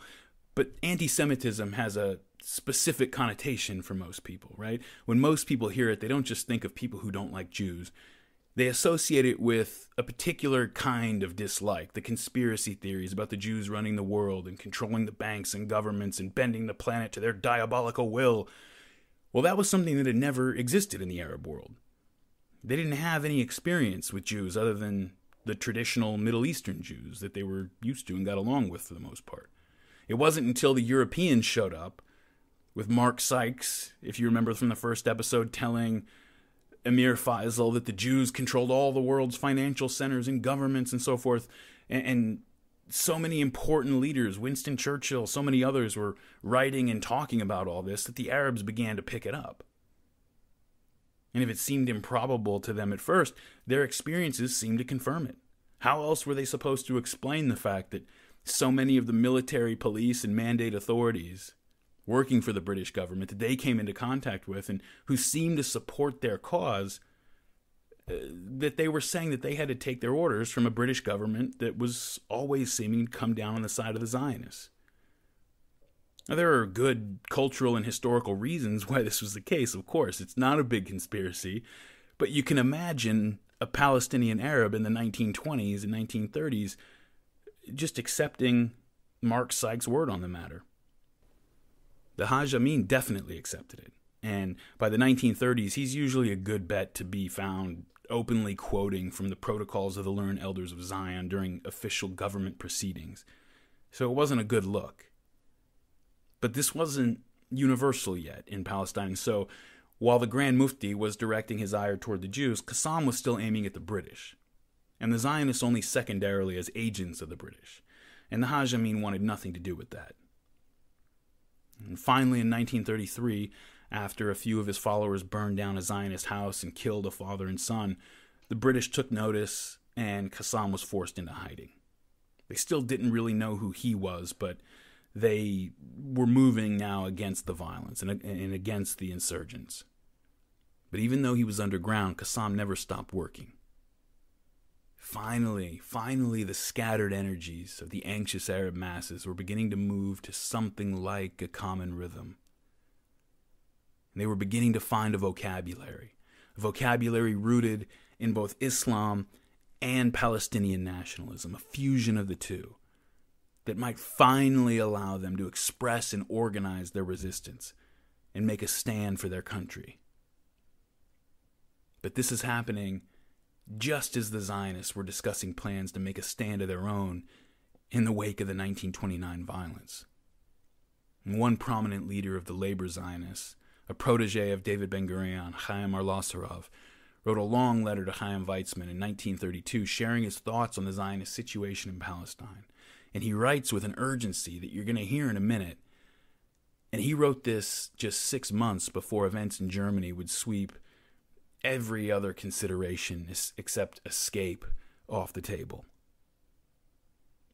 The Zionists all along, they had hoped to establish themselves so powerfully before the Arabs caught on that they not only could not be dislodged before the Arabs awoke to it, but also to secure a strong enough beachhead that they would be able to guarantee unlimited Jewish immigration into Palestine on their own without the British, whether the Arabs liked it or not.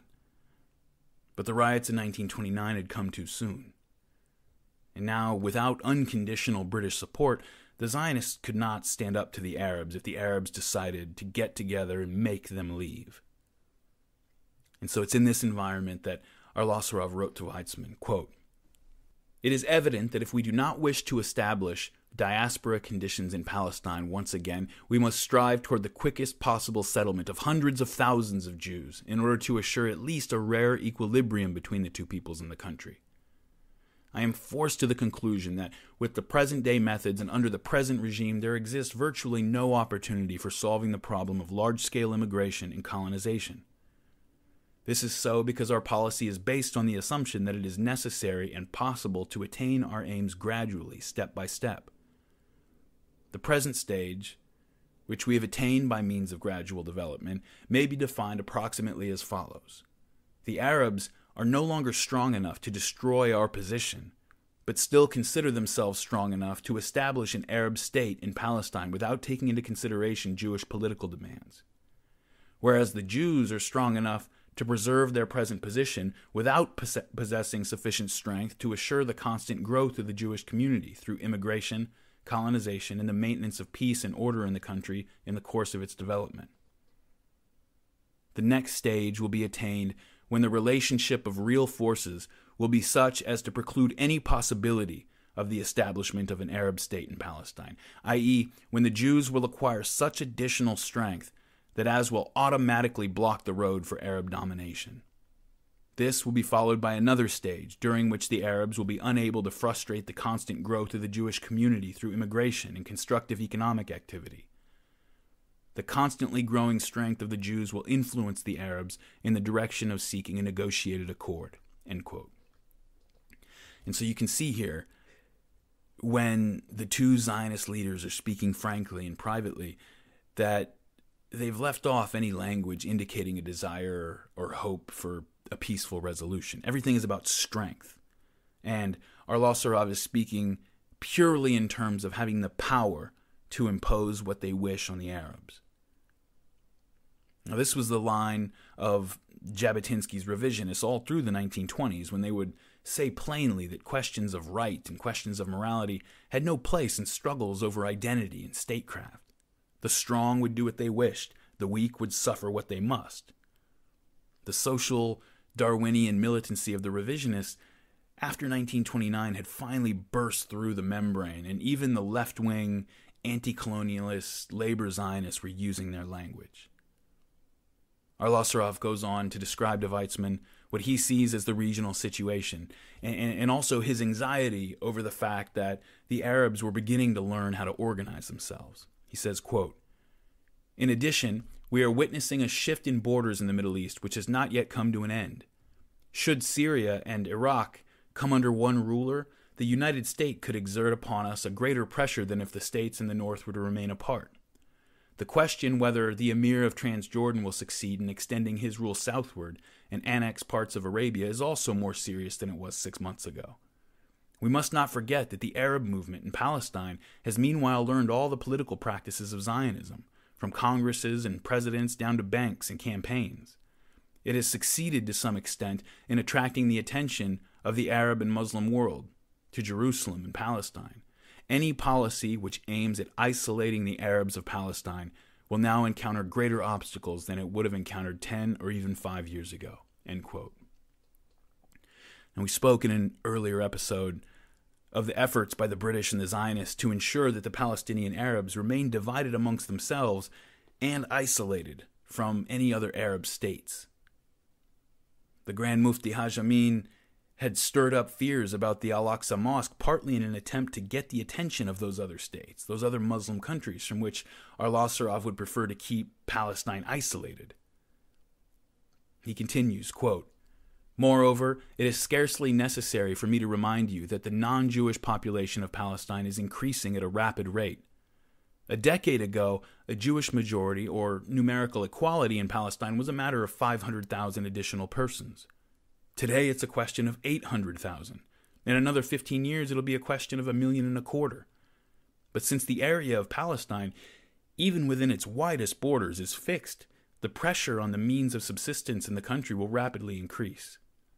I do not mean to say it is impossible to overcome this pressure. It is definitely possible to overcome it. But to do so, great means and a government loyal to its tasks are required." End quote. See, Arlosoroff is telling Weizmann, who is not in Palestine, remember, that we are running out of time. Jews have lived in diaspora for thousands of years, moving from place to place. When that's your life, it doesn't really make sense to have 12 kids per family, because a dozen kids are hard to herd together if you have to flee a pogrom or you're run out of town by the local peasants. And so as a result, to this day, Jews tend to opt for a low-output, high-investment reproductive strategy, right? Don't have a lot of kids, put a huge amount of energy into the ones that you do have. The Arabs, on the other hand, had been a tribal people until like yesterday, and even the settled townspeople and peasant villagers still structured their daily lives according to a lot of tribal customs and traditions. And in such a society, strength in numbers is the operative principle, and so the Palestinian Arabs tended to have lots of children. And throughout the 1920s, the Zionists had failed to convince many Jews to migrate into Palestine, and although their numbers had grown, the number of Arabs had grown even more quickly. And at a certain point, however you slice it, the country would start to run up on its carrying capacity, which would make the question of Jewish immigration or rights to the land moot without considering drastic actions to rectify the situation. And drastic action is exactly what Arlosoroff had in mind. First, he reminds Weizmann of another danger limiting their timetable by invoking the prophets with a prophecy of his own. He wrote, quote, "This array of circumstances may reach a climax if an international struggle in which Britain is a participant should break out. And can there be any doubt that we are nearing another world war? 5 or 10 years may pass before it breaks out, and we cannot foretell exactly the form it will assume, but whether it will be in the form of a concentration of forces against Soviet Russia, partly in order to halt the spread of Bolshevism, or the lines will be drawn some other way. Bismarck once said, 'History does not permit us to look at its cards, but it is clear beyond all doubt whither we are going.'" End quote. He wrote this letter in June 1932. It's not a bad prophecy. And finally, he tells Weizmann, he lays out what he's got on his mind. Quote, I see before me 4 possible conclusions. One possible way out is to declare that it is an ignorant prejudice to assume that every problem must have a solution, that all calculations must balance in the end. Actually, it is not so. We have no choice but to continue wandering along devious paths without knowing exactly where we will come out. We must carry on, even though we stand before a seemingly unscalable wall. We must gather strength as best we can. We do not know what the future will bring. Perhaps the poets will die, perhaps the dog will die, as the famous Jewish anecdote has it. New opportunities may be in store for us. Meantime, we must hold our positions. That's one option, and it's a characteristically Jewish attitude. It is the typically Jewish manifestation of courage, but it is definitely not a Zionist attitude. Should the Zionist movement adopt such an attitude, it would renounce political action, which implies a calculated policy and a constructive plan, and descend to the level of Jewish fatalism, the consequence of passivity during many generations. In this sense, I have always looked upon Zionism as a rebellion against Jewish tradition. End quote. Now those are the words of a true Zionist. 50 years after the pogroms following the Tsar's assassination, still carrying the words of the poem in his heart. Remember, quote, note also, do not fail to note, in that dark corner and behind that cask, crouched husbands, bridegrooms, brothers peering from the cracks. They saw it all. They did not stir or move. They did not pluck their eyes out. They beat not their brains against the wall. This poem was ringing in Chaim Arlosserov's mind as he wrote these words. And so we know what Arlosserov thought of the first of his 4 conclusions. He writes that the second possible conclusion is to declare simply that given current conditions, the Zionist vision simply cannot be put into practice. It's just not viable. We thought it was one way, it turned out to be another way. Game over. And you can imagine what he thought of that option. The third theoretical possibility, he wrote, is to cling to fundamental Zionist principles, but to contract the geographic limits of their realization. Instead of all of Palestine, only certain parts of the country. And he cites the plan of another prominent labor Zionist as creating a Jewish state in Palestine rather than making Palestine into a Jewish state. He admits that there's some sound thinking in this idea, since Jewish life would be able to develop freely in the smaller zone and that nothing would preclude possible future expansion, but he finds 4 problems that would make settling for a smaller piece unproductive. First, the small area of Palestine in general. Second, the problem of what to do with Jerusalem, because nobody was going to agree on that. Third, the unfavorable geographic situation of the separated and disparate Jewish colonies. And fourth, that even in the areas where Jews are concentrated, there's still a minority in those areas. And so he dismisses the idea of settling for a smaller territory as being just as unworkable as going for the whole country. And if both your careful and your ambitious plans seem unworkable, you might as well go for the moon, right? And so Arlosserov outlines the 4th option as he sees it. I don't think anyone has ever given a list of 4 options and didn't order them such that the one they preferred was prevented last after the others had all been dismissed. And Arlosserov holds on to this pattern. This is the one that he wants to push. The 4th possible conclusion, he wrote to Weizmann in London, quote, is that under present conditions, Zionism cannot be realized without a transition period in which the Jewish minority would exercise organized revolutionary rule. It is impossible to attain a Jewish majority or numerical equality between the two peoples by means of systematic immigration and colonization without a transition period of minority national rule in which the state apparatus, the administration, and the military establishment would be in the hands of the Zionists in order to eliminate the danger of domination by the non-Jewish majority and to suppress rebellion against us. It would be impossible to suppress such a rebellion unless the state machinery and the military forces were in our hands. During this period, a systematic policy of immigration, colonization, and development would be practiced. Such a conception of the problem might shake the foundations of many beliefs which we have cherished for a great many years. It might even resemble dangerously certain political states of mind which we have always rejected." End quote. And when he speaks here of a revolutionary government under minority rule in 1932, in the middle of Stalin's commission of one of the century's greatest crimes in Ukraine, Kazakhstan, and throughout the Soviet Union, it's impossible that he does not have in mind the Leninist idea of the revolutionary vanguard, taking control of things until the rest of the country catches up. If the world's not ready for our project, goes the thinking, and of course they wouldn't be, we face the choice of either abandoning the project and accepting defeat, or of making the decision to drag the world kicking and screaming to our vision of it. And he knew that all of history was really a series of successful faits accompli, right? 17 years after it had happened, when he was writing this, who but the Armenians remembered the Armenian genocide? Certainly the Turks hadn't suffered for it. Time loses its meaning as events fall further back into the past. 1 year ago and 10 years ago feel a lot different to us. But do 500 years and 1,000 years feel much different to anyone, except maybe historians? Eventually it all just smushes together into this thing we call the past. And whatever happened in the past, if it's not excused, at least eventually falls under the category of events which, in the name of maybe intellectual humility, we kind of let pass without judgment because we admit our limited understanding of it. You know, what the Mongols did to Baghdad was terrible, but yeah, I wasn't there. Who knows? It was a tough place back then. That kind of thing.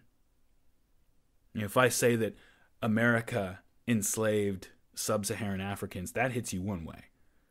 If I say Pharaoh enslaved sub-Saharan Africans, it hits you another way. One carries a lot more emotion. The world always forgets. The world always forgets. And all you have to do is have the courage to make difficult decisions and see them through to their conclusion. You might be hated for it at the time, but the world forgets. You know, this was the logic that starved the Ukrainian countryside and filled up Stalin's death camps, and it was the logic that informed the man who would take power in Germany 6 months after Chaim Al-Assarov wrote his letter to Chaim Weizmann.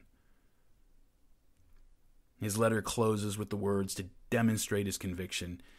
He finally says, quote, "At first, it might even appear as impractical, visionary, and contrary to the conditions in which we all live under the British mandate.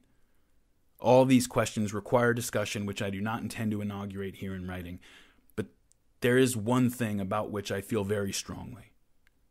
I will never become reconciled to the failure of Zionism before an attempt is made whose seriousness corresponds to the seriousness of the struggle for the revival of our national life, and for the sanctity of the mission entrusted to us by the Jewish people. Nor should you forget that any change in the world or in the Middle East, any emergency situation, might compel us to resort to a line of action which we would never choose of our own free will. We must bear this in mind when weighing our political policy, whether we like it or not." End quote. Now, the Zionist movement, which began in earnest as a cry for dignity and for security and national rebirth, had seen its idealism crash into the wall of practical considerations. You know, as we saw in previous episodes, this wasn't exactly new. Any movement with room to operate is going to have elements made up of young men who just like to fight. You're going to have to deal with that. And Zionism had its share of zealots who were calling for military solution before the first Zionists had even unpacked their suitcases in Palestine. But I'll say again, that phrase that seems to be the motto of this episode, or at least one of the two mottos of this episode, the most extreme elements in a conflict zone usually have the power to force everyone else to operate on their level. It started as a reasonable reaction to a demonstrable need that the Eastern European and Russian Jews were experiencing. After the militant Zionist hero Joseph Trumpeldor was killed at the Battle of Tel Hai, and after the Nebi Musa riots that followed, many Zionists became convinced of the need for Jewish self-defense in Palestine, and this led to the formation of the Haganah, which we've talked about, the Zionist militia. And this became the main Zionist defense force, nominally affiliated with the socialists that were led by David Ben-Gurion and his circle. But when British futility, or complicity, depending on who you ask, left the Jews defenseless again in Jaffa, and especially after the massacres in 1929, more and more Jews came to agree with Jabotinsky that conflict with the Arabs was inevitable, even natural. There's a dark game theoretical logic to social life that was captured brilliantly in this blog called Slate Star Codex by a guy named Scott Alexander. If for some miraculous reason, Scott, this podcast makes it to your ears, I love it and keep it up. And in a post that went around last year in 2015 called Meditations on Moloch. It's really long, but it really deserves to be read in full. In it, Alexander describes how in any system of, and I'm just going to use his language here, in any system of sufficient competitiveness, in any sufficiently competitive system, any positive principle or general good that can be discarded in order to make one party more competitive will eventually be discarded. And this is not because all men are cutthroat or venal creatures, but because those who refuse to discard their principles in order to optimize their competitiveness will be outcompeted by those who do.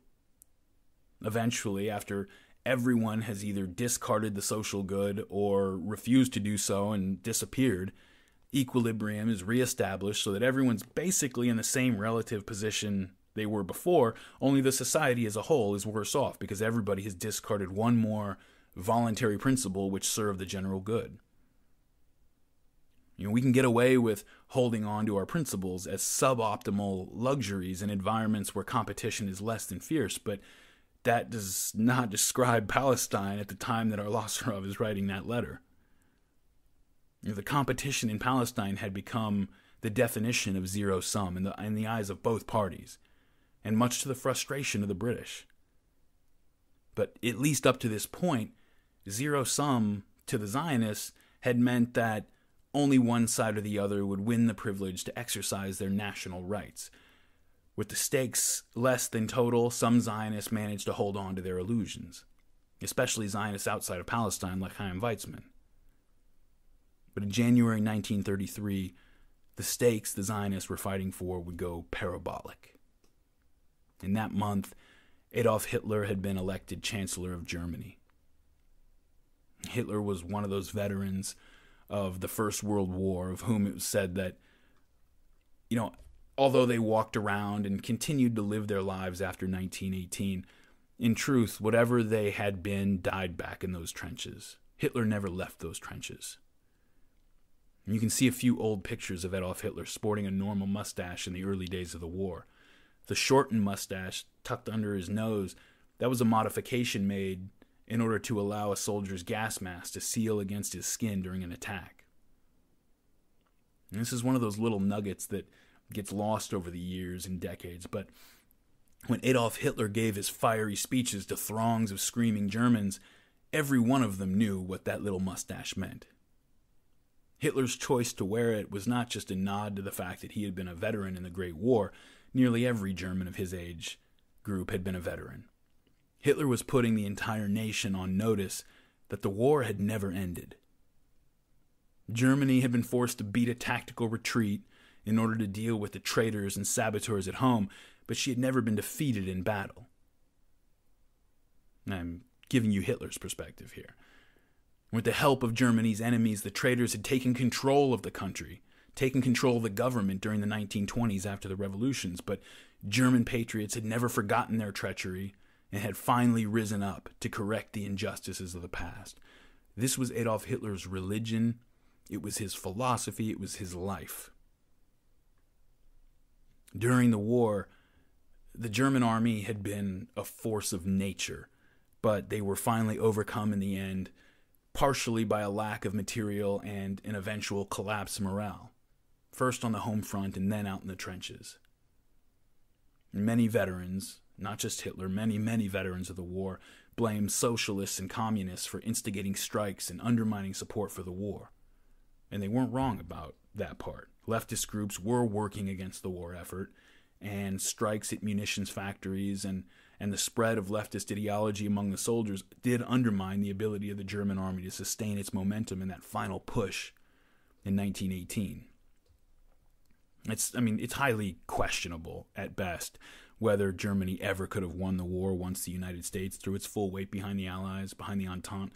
But it's not hard to imagine how an individual soldier might have felt betrayed or stabbed in the back, as General Erich Ludendorff and many other German veterans took to saying. After 4 years of abject horror, in the spring of 1918, the Germans had launched a massive assault on the dug-in, impenetrable Allied defenses of the Western Front. And against all odds, they break through and force the Allies back, taking hundreds of thousands of casualties in the process, but they eventually grind down for a lack of ammunition and material. There are reports of soldiers literally starving to death. When they get to the Allied trenches after they push through, they find more food and better supplies than they've seen in 2 years. And so imagine eventually being halted, in large part because you're delirious with hunger and undersupplied, and then finding out that many of the workers back home who were supposed to be making the stuff that you were missing had been on strike. Imagine hearing, after you've been bleeding out in the trenches for years, that people back home were complaining about the conditions that they were having to endure, and they were calling for a revolution. And imagine hearing that part of the reason your advance had been halted was that up and down the line, many soldiers were refusing to do their duty, or at least to do it to their fullest. We know today that it's much more complicated than that. We've got access to millions of pages of contemporary records and diaries and supply invoices, and we can sort of spread it out on a table and look at it from a historian's perspective. But if you were a German soldier who had given everything to your country for years, and you're there on the Western Front in 1918 in an attack that is stalled out, you're not a historian. You're not poring over the records. You're there, in the mud, hearing what people are saying. And it's not hard to see how you could feel betrayed. And Adolf Hitler was one of those soldiers. When Hitler took a shrapnel wound at the Battle of the Somme in 1916, he was sent back home to recover, and then he was assigned to light duty for a while, and he had an experience that a lot of soldiers in France and Britain talked about having as well. He had spent years under such extreme conditions, watching people he loved be torn apart, fighting off insanity during artillery barrages. But when he was on light duty recovering from his injuries, he looked around Berlin and he saw people complaining about their lives, about how the war was affecting them. And he just could not handle it. He was so appalled by the apathy that he immediately requested to just return to the front. I don't know how often any soldier in the First World War demanded that their leave be cut short or their light duty be cut short so they could go back to the front, but that's what he did. And then in October 1918, Hitler was wounded again, temporarily blinded by a British chlorine gas attack, and as he lay in his hospital bed a few weeks later, an elderly pastor came to him in his bed. He's still blinded, and the pastor's speaking to him, and he tells him that there'd been a revolution in Germany, that the German Empire he'd been fighting for didn't exist any longer. The Hohenzollern dynasty was over, and the government of the fatherland had been taken over by socialists and communists. In his book Mein Kampf, Hitler would later write, quote, "There followed terrible days and even worse nights. I knew that all was lost. In these nights, hatred grew in me. Hatred for those responsible for this deed." End quote. And those Hitler held most responsible for this deed were the Jews. He shared the view of many people in Europe and the United States that leftist revolutionary politics was dominated by Jews. And just a month before Hitler was discharged from the German army in March 1920, Winston Churchill had published that editorial, some of which I quoted earlier, called Zionism versus Bolshevism. He said that international Jews, this is Winston Churchill speaking. I know I've probably read this part in an earlier episode, but it's worth reading again. He said that the international Jews were engaged in, quote, a worldwide conspiracy for the overthrow of civilization. There is no need to exaggerate the part played in the creation of Bolshevism and in the actual bringing about of the Russian Revolution by these international and for the most part atheistical Jews. It is certainly a very great one. It probably outweighs all others. With the notable exception of Lenin, the majority of the leading figures are Jews. Moreover, the principal inspiration and driving power comes from Jewish leaders. In the Soviet institutions, the predominance of Jews is even more astonishing, and the prominent, if not indeed principal, part in the system of terrorism applied by the Extraordinary Commission for Combating Counter-Revolution has been taken by Jews, and in some notable cases by Jewesses.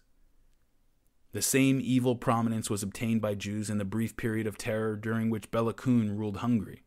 The same phenomenon has been present in Germany, especially in Bavaria, so far as this madness has been allowed to prey upon the temporary prostration of the German people. Although in all these countries there are many non-Jews every whit as bad as the worst of the Jewish revolutionaries, the part played by the latter in proportion to their numbers in the population is astonishing." End quote. Now Hitler could have written those words. But Jews had had to fight off conspiracy theories for hundreds of years. During plague years, they were often accused, I'm talking the Black Plague of the 14th century and so forth, they were accused of poisoning water supplies and causing the plague. And then paranoid Christians would spread rumors about secret Jewish societies engaging in grotesque rituals and child sacrifice. Jews have been persecuted for centuries as well poisoners and drinkers of Christian blood. But deep in the mind of Adolf Hitler, a mind which was, let's be honest, probably damaged from the start and then profoundly traumatized from years in combat on the Western Front, something new and terrible was being born. His nationalist resentment and his sense of betrayal was combining with conspiracy theories like the one that Churchill was writing about, and ideas that, as crazy as it sounds today, for their time can only be described as modern. The bourgeois population of Europe liked to think of themselves as high-minded, rational people who embraced reason and human progress and rejected superstition. But if the Jews thought that meant that things were going to get any easier for them, they were terribly mistaken. Even hard-headed atheists and practical politicians found a way to hold on to their old anti-Semitism. The real horror of 20th century anti-Semitism was that it was not a throwback to some fading age, one last resurgence of superstitious, reactionary nonsense among peasants still going on about how the Jews killed Christ. That's not what it was. When the Jews were persecuted in the 20th century, it was not in spite of the Enlightenment, not in spite of reason, in spite of science and the ideas of modern government. In the 20th century, anti-Semitism was driven by all of those things. The Nazis are often framed today as reactionary conservatives trying to recover some supposed lost age, but in the 1930s, the Nazis were considered by themselves and by most other people to be on the cutting edge of modernity. Progressive people at the time believed that science and technology had granted man vast powers over nature, and that power demanded that man be a responsible steward of nature. Eugenics is a dirty word today, thanks in part to the Nazis, but again, in the 1930s, there were people all over the world, mainstream, serious, progressive people who believed that bringing human intention to bear on human evolution was the next obvious step in applied biology. We're all eugenicists to a degree, unless you pair up with the first available mating partner who agrees to hook up with you, unless you don't use any criteria at all to select among possible mates. You're a eugenicist. The rest is just a matter of where you draw the line. And the place that the Nazis drew the line was, problematic. The Nazis and the scientists and thinkers that they followed believed that if we now have the knowledge that would allow us to rid humanity of physical and mental handicaps, inherited diseases, and other degenerate traits, that's one of their favorite words, degenerate, progress demands that we do that. Okay, all right, Nazis, I'm with you so far. We all like vaccines, right? Well, as you may have heard, there was a bit of a problem with their implementation. Things didn't go, well, I mean, Hitler never won the Nobel Prize for medicine, let's just put it that way. They believed in ideas like racial hygiene. And if the term itself sends a shiver up your spine, that's good. You need to hold on to that. Hitler's beliefs were not original. Ironically, there were some strange affinities between the way the Nazis and the Zionists saw the world and saw themselves. The Nazis, for example, would end up adopting the same racial definition of a Jew as the Zionists, and which the State of Israel still uses today to determine someone's right to immigrate. The German Jews, they called themselves Germans who were culturally Jewish, but the Nazis were able to say, no, you can't be culturally Jewish or culturally German or culturally anything. Jewishness is in your DNA. No matter how much you pretend to wear the clothes and speak the language of a German, a Jew is who you are. It's your race. It's who you are. And the Zionists agreed with that whole cloth. You probably remember me mentioning Chaim Weizmann's line from an earlier episode, a line which, again, could have been spoken by Hitler's propaganda minister. There are no German, British, Russian, or American Jews, only Jews who happen to be living in Germany, Britain, Russia, or America. On a deeper level, the Zionists and the Nazis agreed about some of the fundamental attributes and shortcomings of the Jewish community. The Nazis would complain incessantly that the Jews were rootless cosmopolitans, unattached drifters. They were all cleverness and greed, not a true nation, but one which lives as a parasite on the underside of true nations. According to one German racial scientist, Zionism was, quote, a laudable effort to rehabilitate the Jewish race by curing it of its parasitic tendencies, end quote. Well, a guiding principle of all Zionists was the overcoming of exile. The very first Zionists who showed up in the late 19th century, they had tried to establish a plantation system in which Jews would live a comfortable life on the back of cheap native labor. It was more straightforward colonialism. Theodor Herzl said he was inclined, actually, toward that kind of an aristocratic republic. But of course, this fell apart because you can't have a whole nation of privileged aristocrats. That's not a nation. A nation needs its own farmers, its own industries, its own miners, builders, teachers, public servants. It needs its own writers and poets. A nation needs to position itself such that, in theory at least, it could continue to exist if every other person in the world ceased to exist. A nation needs to be a world unto itself in order to be truly independent. That doesn't mean that you don't interact with others or that being cut off wouldn't be disruptive for you. It just means that your existence does not depend upon the contingent support of others. Throughout the whole history of the Jewish diaspora, they had been in a position where they had a lot to offer, but if the local population just decided, yeah, we're not going to feed you anymore, we grow the food and you're not getting any, and there was nothing they could do about that. They just had to pack up and leave and hope they could find someone else. This was something that the second generation of Zionists, after the plantation generation, and especially the labor Zionists, were really concerned about, and they never wanted to allow the Jewish communities in the world to be in that position again.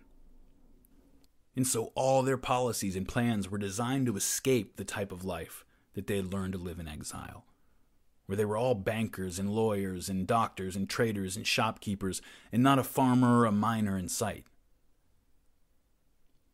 And these policies sometimes look bad, but again, there are always multiple layers to things that are often presented as polemical weapons by people who are ideologically motivated to wield them that way.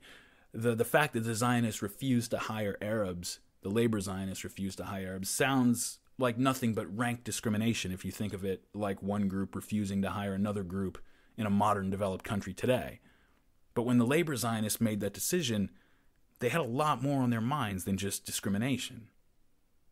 That first migration had failed because the plantation owners were employing cheap Arab labor, and there just wasn't anything for a working-class Jew to do in Palestine. The labor Zionists had this concept of the conquest of labor, and it was a very self-conscious attempt to reform the Jewish people, to purge them of the habits of life that they had picked up over the centuries in their urban diasporas. Jews as a group hadn't planted a seed or hoed a garden in thousands of years, and the labor Zionists were completely committed to changing that. And that was a change that Hitler would have wholeheartedly endorsed. It got to the heart and source of his distrust for the Jewish people and why he thought that they were dangerous elements in his own and in other nations. I mean, don't get me wrong, his racism was so fixed in place and his hatred for the Jews was so rooted that he probably would have said that that attempt was doomed to fail, or that if it succeeded, he probably would have just made up some new excuse to hate them. Don't get me wrong, but it is interesting because it shows that there's an underlying internal logic to nationalism. The Nazis and the Zionists were both nationalists, and in a way, they both valued many of the same things and criticized and distrusted many of the same things. And again, it's unlikely that anything would have changed Hitler's mind, don't get me wrong.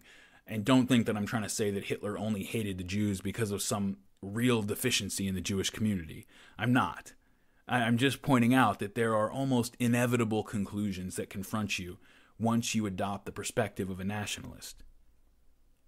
Part of Hitler's inflexibility had to do with the way he adapted the ideas of social Darwinism to shape an ideology around the idea that every people or race, the Nazis use words like race and people and nation interchangeably, that they all had certain essential traits.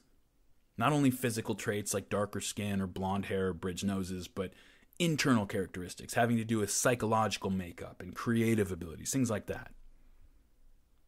And again, the Nazis were definitely not alone in thinking this way. This was a very modern, progressive way to be thinking back then. But the Nazis believed that many of these traits, many of these internal traits, were a drag on the human race the same way that a genetic disease was. Today, again, from our broader perspective, we don't need a conspiracy theory to account for the overrepresentation of Jews in the early 20th century revolutionary movements. I mentioned it, I think, in the first episode. When you've got any group that is disproportionately educated, literate, urban, you get that group of people and force them to face endemic discrimination and persecution for years and years. What do you think is going to happen? Of course they're going to be first in line for any movement that's going to overturn that order. But the Nazis didn't see it that way. They took these modern, scientific, quote-unquote principles and applied it to this problem. Like maybe there was just something about these Jews. And I shouldn't even say that the Nazis believed this, because, again, that gives a false impression of what things were like at this time. And I don't say this to lighten the load of responsibility carried by the Nazis, but it's important. It's very important, in my opinion, from the standpoint of historical accuracy and moral honesty, to understand that the Nazis were just following through on a line of thinking that was absolutely mainstream, everywhere in Britain, the US, and Europe. When Belgium divided up Rwandan society along lines that would later fracture into the 1994 genocide, they did it in the name of race science. When the Belgians had taken control of Rwanda as a spoil of the First World War, they adopted the ideas of this English explorer, John Hanning Speke, in his so-called Hamitic hypothesis. The taller Tutsi minority with their delicate features and somewhat lighter skin, if you asked a 19th or early 20th century race scientist, you can see my little finger quotes there, they were actually supposed to be a Caucasoid race from Christian Ethiopia. And they were in fact descendants of the biblical King David. That was the theory. The Hutu, on the other hand, they represented further proof of the accuracy of Scripture, since they're mentioned in Genesis 9, right there. In that chapter, Noah, having successfully stayed above water long enough to outlast the flood, gets drunk and passes out naked in his tent. Upon waking up, Noah's outraged to learn that his son Ham had seen him naked, which is probably a euphemism for taking advantage of his father's drunkenness to perform, acts that the rest of the Bible spends a disproportionate amount of time condemning. And so Noah responds to his son's violation by cursing Ham's descendants with the words, "A slave of slaves shall he be to his brothers." And this is who the Hutu were supposed to be. And so this is what people were thinking like back then. This was mainstream. The same myth was frequently used to scripturally justify slavery in the antebellum American South. I mean, actually, I got a quote here. Listen to this. Speak writes about the Hutu in a section of his book called Fauna. The section of his book called Fauna is where he writes about the Hutu tribe of people. And he describes them like this. He says, quote, "How the Negro has lived so many ages without advancing seems marvelous, when all the countries surrounding Africa are so forward in comparison. And, judging from the progressive state of the world, one is led to suppose that the African must soon either step out from his darkness or be superseded by a being superior to himself." End quote. This was boilerplate, normal Victorian racist blabber, not exceptional among the intelligentsia anywhere in Europe or the United States. It informed the colonial policies of every imperial power, including the ones in this story. And so every nation that becomes so horrified by the devastation that's about to be wrought by the Third Reich, every single one of our nations was intellectually complicit in the Nazi crimes. This ideology held that whole ethnicities were the equivalent of genetic, degenerate strains corrupting the social bodies of superior races. This is the way the Nazis thought about it. And so instead of only naming the physically deformed, the handicapped, and so forth, the Nazis targeted groups like the Romani, gypsies, as they're often called by the rest of us, I guess. They targeted the Slavs, and they targeted the Jews, and several other groups. But most of all, the Jews. These pseudo-scientific ideas of social Darwinism and racial hygiene changed the language of anti-Semitism. The Jews weren't just morally evil as the murderers of Jesus as they had been in the Middle Ages. They weren't just treacherous foreign agents as they were viewed by the nationalists. Instead of just evil or treacherous, the Nazi anti-Semite is using words like pollution, contamination, filth. Jews are compared to plague rats and spoken of as vermin. Think of the way people react in the presence of an infectious disease. Imagine standing near a pool of blood containing the Ebola virus, the way your skin crawls, the way societies tear themselves apart with panic during a plague. Under the Nazis, the Jewish problem becomes not so much a religious or even a national problem, but a medical problem, a public health problem, something to be quarantined and eventually cut out. Now, back when Adolf Hitler was 18 years old, he watched his mother slowly break down and die after a long, painful bout with breast cancer. Now, the doctors at the time believed it was some kind of blood poisoning. The historian and journalist Dr. Joachim Reicher, he wrote about this. He said, quote, "In his madness, Hitler was convinced that the Jewish poison had done the same thing to his beloved Germany in 1918 that the cancer poison had done to his beloved mother in 1907, end quote. Now, Hitler would give a voice to the frustration that so many Germans felt after the war. They had not been defeated and overrun by an external enemy. In Hitler's fevered mind, Germany's energy had been sapped from inside as its life was eaten away from the inside by a corrosive disease like the cancer that had killed his mother, and he vowed never to let it happen again. This was the voice that rose up in 1933 and captivated the nation of Germany. The rapidity of the change in German society, it caught Germany's Jews flat-footed. When the First World War broke out, over 100,000 Jews enlisted to fight for Germany. The German army officer who recommended Hitler for his medal was Jewish. And yet in 1935, Nazi Minister of Propaganda Joseph Goebbels would make an announcement regarding the Jews who had given their lives fighting for Germany in that war. He said, quote, It is forbidden to list the names of fallen Jews on memorials and memorial plaques for the fallen of the World War, end quote. 12,000 Jews had died fighting for Germany. The rest of those 100,000 had suffered along with all the German boys out in those trenches. Many more were gravely wounded.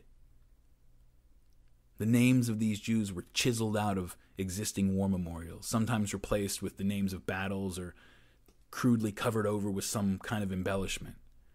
Now try to forget for the moment that you already know where this is headed. Go back into 1935 and forget that you know what's about to start. Try to put yourself in the mind of one of those 100,000 German Jewish war veterans who had suffered in those trenches during those horrible years, who considered yourself, as one Jew who was shocked by this sudden reversal had said, more German than the Germans. It happened quickly, and they didn't know what to make of it. Once Hitler was in power, Jews around the world very quickly saw that something was happening. Jews around the world rallied and beseeched their governments wherever they were to act against Germany in whatever way they could. Tens of thousands of American Jews rallied in Madison Square Garden to denounce the Nazis, and Jews around the world organized a massive boycott of the German economy. Keeping in mind the economic power of the Jewish community at the time, which was substantial, this boycott stung a little bit, and it confirmed in Hitler the certainty that the Jews did in fact have it out for Germany, and they had set out to crush her as soon as someone who was onto their game had taken power.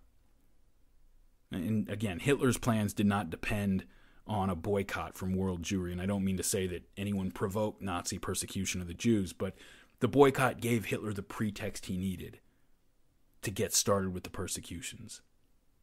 The first concentration camps were opened right after that in 1933. And at this point, we're not talking about death camps, but basically open-air prison networks, like the Gulag system in Russia before Stalin took them over. Open-air prison networks that were there to isolate political dissidents from the general population, to keep them from spreading their ideas and re-educate them and reform them or whatever. Jewish businesses were boycotted and often smashed up, and the daily hostility that Jews faced in the street, it ramped up so quickly, and it seemed to reverse so fast that even despite the Nazis' rhetoric, Jews were caught off guard. Because the Nazis can say what they want, but they won the election with a majority, or rather without a majority of the vote. And these people who were now avoiding them in the street or insulting them, these were their neighbors. Germany had always had strains of anti-Semitic thought, but Jews were not accustomed to the kind of daily treatment that their cousins in Romania and Ukraine were used to dealing with. Now, at this time, the record seems to indicate that extermination as a policy had not yet emerged in Hitler's mind as an answer to Germany's Jewish question. At this point, his goal seems to have been to make life in Germany miserable enough for the Jews that they would leave on their own. Self-deport, I think, is the term being thrown around in this 2016 U.S. election. And he wanted them to leave and leave their assets and their property behind. And so, to that end, they began to pass laws restricting Jewish land ownership and pushing them out of certain professions, improvements in their lot that they had made since the end of the 1918 war. They were banned from the civil service, and most Germans began to avoid Jewish businesses and refused to serve Jews. You had many German Jews who were trained doctors and lawyers. Many of them were professors and scientists, and these people were in many cases being forced to find work essentially cleaning toilets and scraping out gutters. It was a repetition of what happened to many people after the Russian Revolution, when you could go to Berlin or Vienna and find your chauffeur had been a general in the Russian Empire, or that the lady selling you clothes at the department store had been a Grand Duchess. Many Germans were voluntarily beginning to dissociate themselves from Jews. Signs were posted outside public buildings and in public spaces to indicate whether or not Jews were allowed to enter there or linger there. Park benches would be marked specifically as being designated for Jews. And to the people on the ground who were trying to get through their day, trying to buy groceries or looking for somewhere to sit down in a park, all this feels like discrimination. To people looking back, to us looking back, who know what's coming, it looks like something else.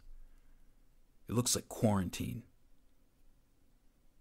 Now, to the Jews who were caught up in the events, this was disorienting, but discrimination was not so new to them, and so very few of them had any real idea of what processes had been set in motion. I mean, who could have possibly understood? In all the history of the world, there was no precedent for what was about to happen. There were signs, though. It didn't happen all at once. In one ominous move, Jews are banned from obtaining health insurance through the national health system.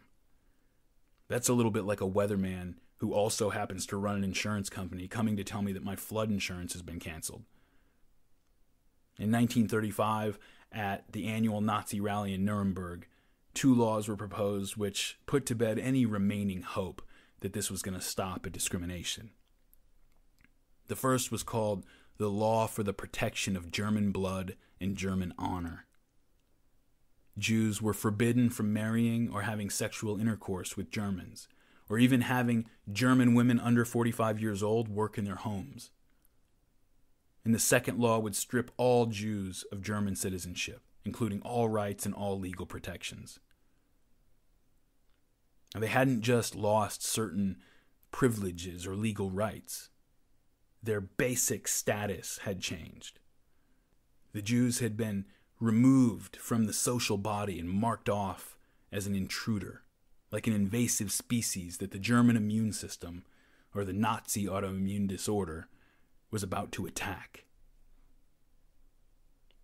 This was happening fast, and it made the urgency of getting Jews out of Germany and into Palestine immediate and desperate, just as Arab resistance was beginning to stiffen.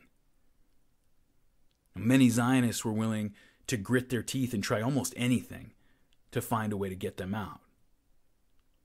The man we spoke of earlier, Chaim Al-Asarov, he'd had a premonition even before Hitler had been elected that the world was headed for a cliff, and so already in 1933 he began to take action.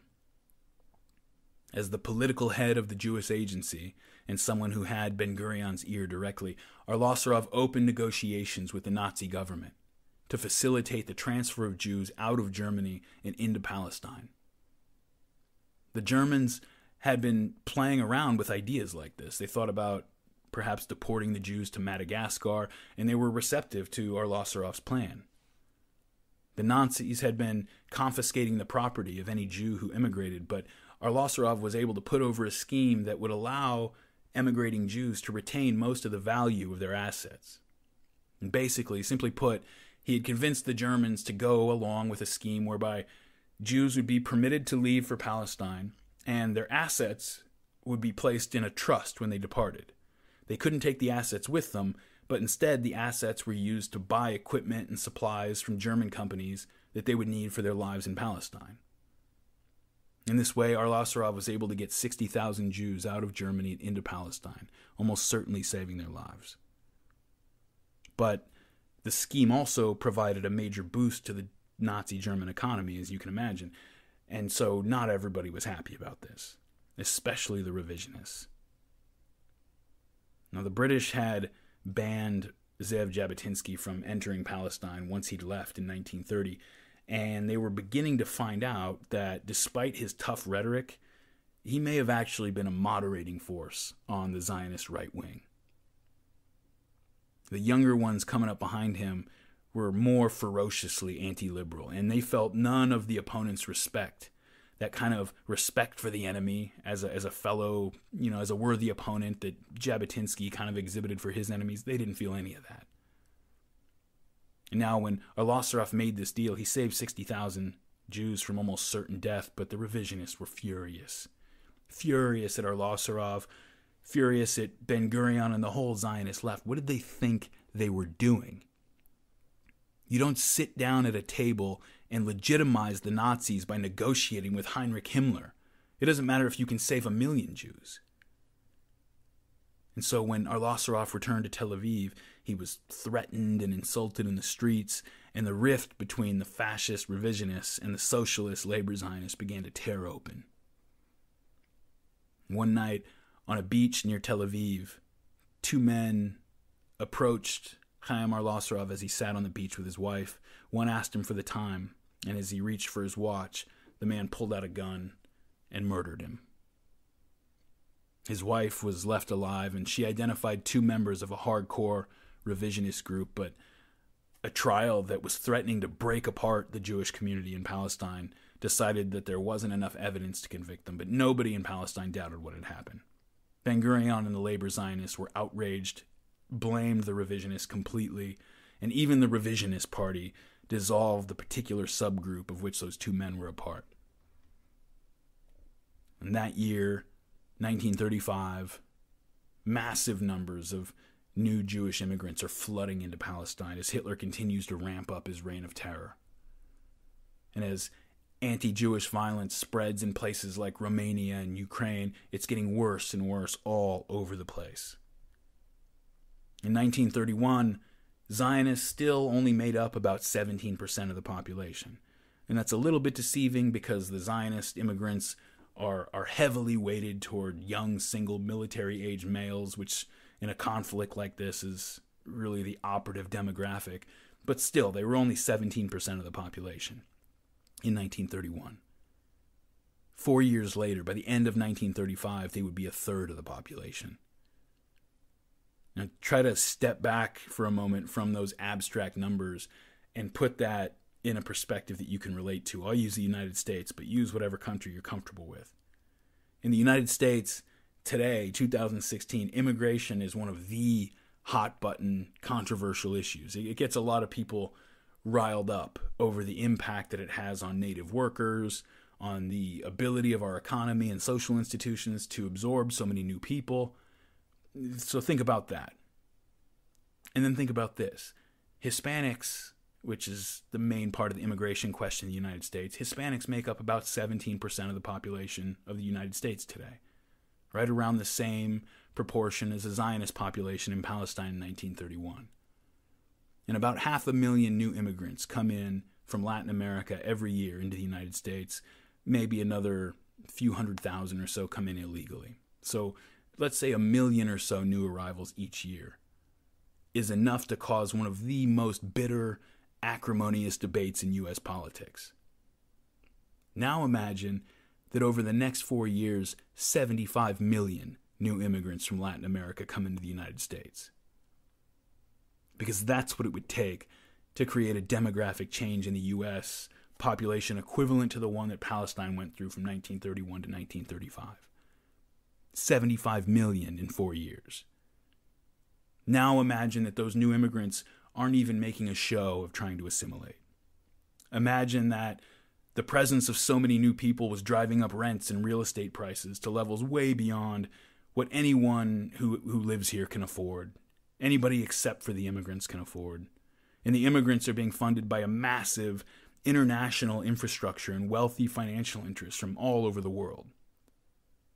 And imagine that the new arrivals who are displacing huge chunks of the native population are refusing to hire Americans, who are piling up in shanty towns outside of our major cities. And imagine that the immigrants are importing weapons and forming up their own police and military units and holding parades and rallies openly talking about their intention to take over the country for themselves. And now imagine that the entire operation is sponsored by some overwhelmingly powerful international institution, that we have no choice in the matter. This is being imposed on us. It was the British Empire in Palestine. There's nobody really who could impose this on the U.S., but let's say it was a huge coalition under the UN. Imagine that the UN had been completely co-opted by the movement behind this immigration and takeover, to the point that when the Americans sent a group of people to express their concerns to the UN, they were sent to talk to the leader of the takeover movement. And I think I mentioned in an earlier episode that this actually happened at one point when the Palestinian Arabs decided to go around the High Commissioner directly to the British government to make their case. After careful planning and months of debate over exactly how to craft their message to present the Palestinian Arab position to the British government, when they finally arrived in London to make that presentation to the Prime Minister, or at least to the Cabinet, or at least to the Foreign Office, instead they were sent to see Chaim Weizmann to plead their case to him. So just imagine that, and ask yourself how long you think this would go before any country turned itself into a Hieronymus Bosch painting. The British governors in Palestine have an idea that tensions are rising, but even now, they only really interact with the Grand Mufti, Haj Amin al-Husseini, and some of the other notables. Even Qassam and his followers were really below the radar horizon for the British leadership. And so they have no idea how close to the edge the people on the street are. But they're about to find out.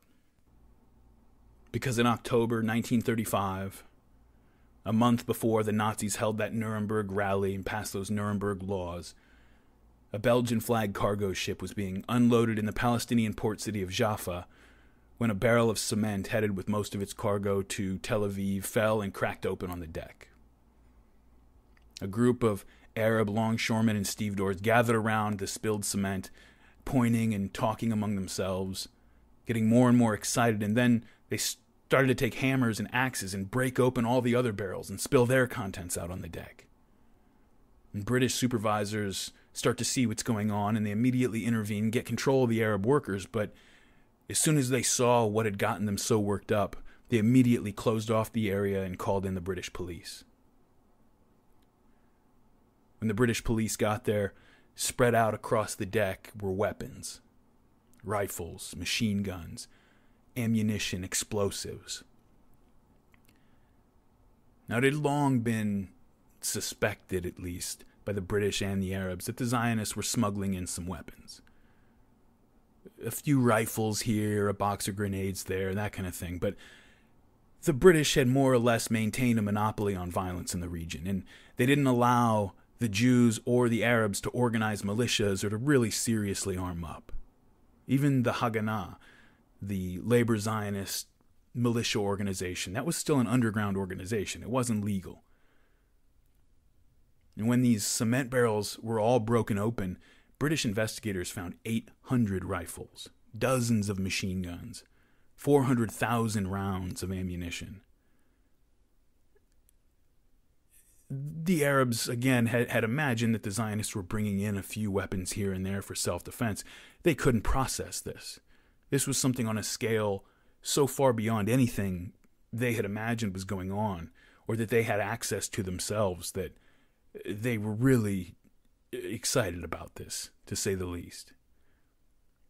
There had already been rumors from some of the more radical Arab leaders that the Zionists had been plotting to launch a preemptive attack against the Arabs to drive them out of Palestine, but the British had generally been able to convince most of the others that they had things under control. Some other Arab leaders were demanding the right to arm themselves in order to protect themselves from whatever this was, but the British wouldn't allow it, reassuring most of the locals that the Jews were not plotting violence, and if they were the British Empire. We'll find out about it and we'll deal with it. Don't worry.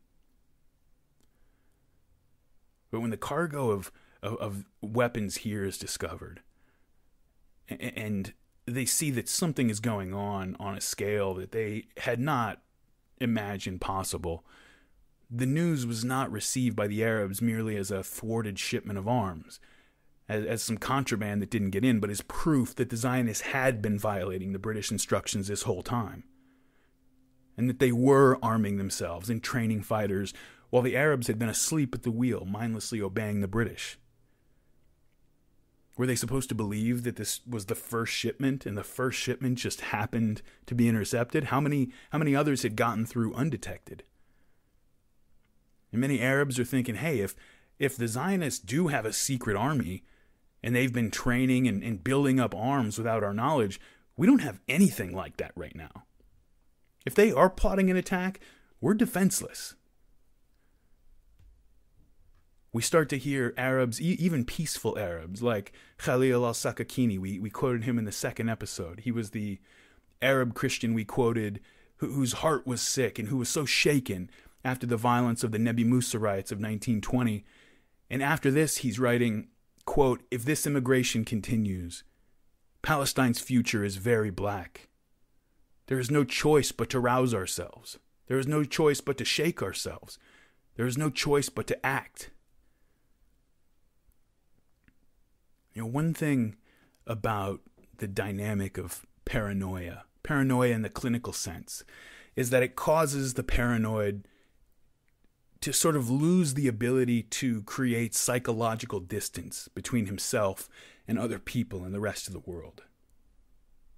Does that make sense? In a world inhabited by a paranoid person, nothing just happens to him. Everything is done to him. And the paranoid creates a world in which his persecution is the driving engine and sole purpose of that universe, where there are no others, just friends and enemies. Nobody is just out there living their lives. Everybody has a relationship to you that is either antagonistic or friendly. The idea that most things that happen have nothing whatsoever to do with him is increasingly lost on the paranoid. And the opposite idea, that the whole world is conspiring against him and that everything that happens is more evidence of it, seems completely self-evident. You know, this is the paranoia of the anti-Semite who just can't imagine anything in the world happening that the Jews don't control. Or it's the paranoia of the Zionist who imagines that Palestinian fighters are purposely putting their own children in the line of fire just to make Israel look bad when they accidentally kill them. When people lack a grounded sense of their own identity, a strong sense that their identity is rooted and unshakable, anything can be experienced as a grave threat to break that identity up or to break up their mind or body even. And it becomes difficult for the paranoid to even conceive of a truly independent, indifferent other. Now, this obviously becomes less precise when we apply these psychological ideas to groups, but individual paranoids are, for example, as a rule, very concerned with what goes in and out of the body. They're obsessed with purity. Paranoid buzzwords throughout history have been things like borders, membranes, pollution, cleanses, purges. And as this way of thinking sets in, it's only a matter of time before paranoia turns into panic. By the mid-1930s, we've got Germans, Arabs, and Zionists all on the verge of panic, on 3 different train tracks headed right at each other, and the rest of the world is just watching this with their fingers on buttons waiting for the fire to start.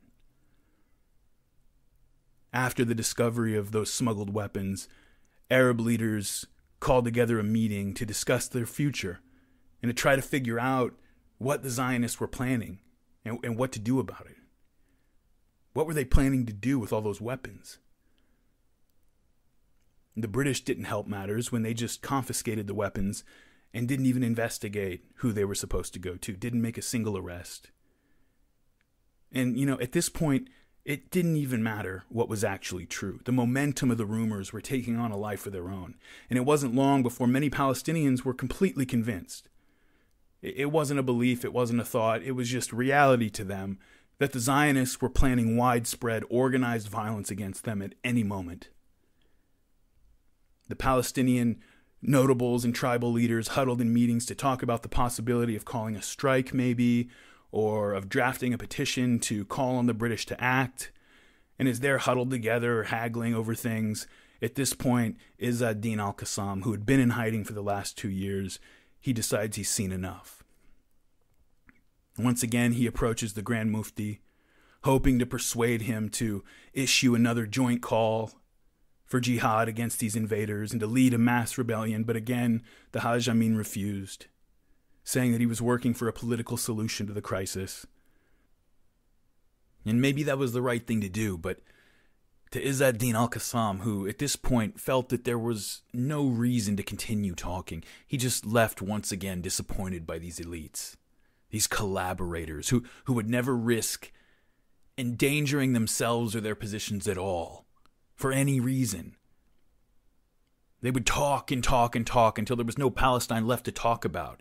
And then when that was done, they'd eventually sell the Arabs of Palestine to the British or the Zionists, just as his Syrian backers had sold their people out to the French. Now, al-Qassam was renowned by this point among the poor people and the people of the countryside for his refusal to compromise with the Palestinian Arab leadership. And he knew that the Palestinian people were not prepared for armed resistance, but he just decided that there's no more time left. And so he put out the call to activate the cells of peasant fighters he'd been training over the last 2 years. And this is a small number of people, maybe 800 to 1,000 members organized into 5-man cells, but they had a lot of support throughout the countryside. And he called on them to rise up against the British and to push the Zionists out. After 2 years of keeping a low profile, he gathered up a few dozen followers and headed up into the mountains with what few weapons and supplies they could scrape together. Now, Qassam knew that open war with the British or the Zionists was useless. His few hundred ill-trained peasant fighters didn't have half the arsenal that had been uncovered in that one Belgian smuggling shipment. Never mind the shipments that hadn't even been discovered, that they didn't know about. This has become the modus operandi of Islamic jihad and anti-colonial resistance ever since.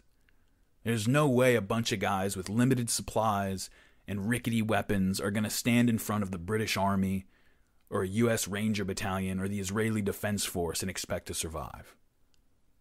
That's not noble, it's just suicidal and crazy.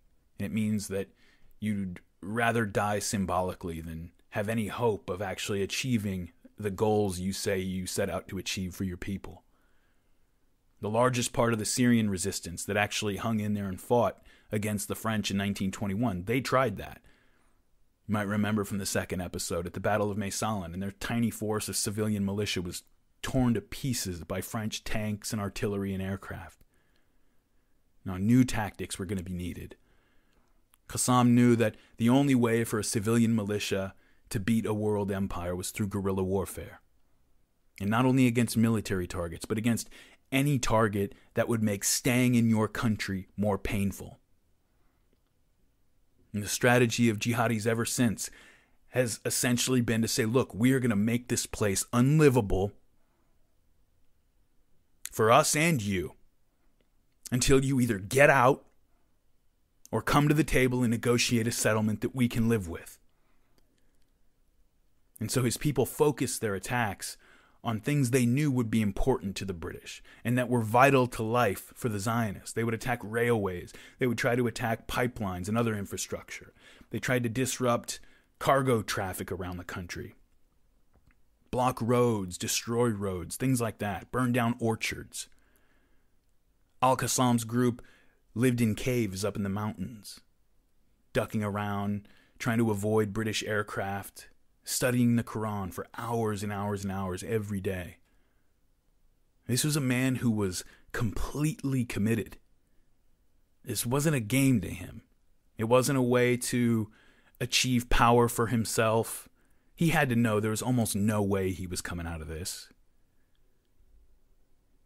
And so despite the tiny size of his forces, and despite the fact that the actual damage they were doing was negligible to both the Zionists and the British, his message and his persona, his way of life, resonated with a people who had, for so long, felt completely unrepresented.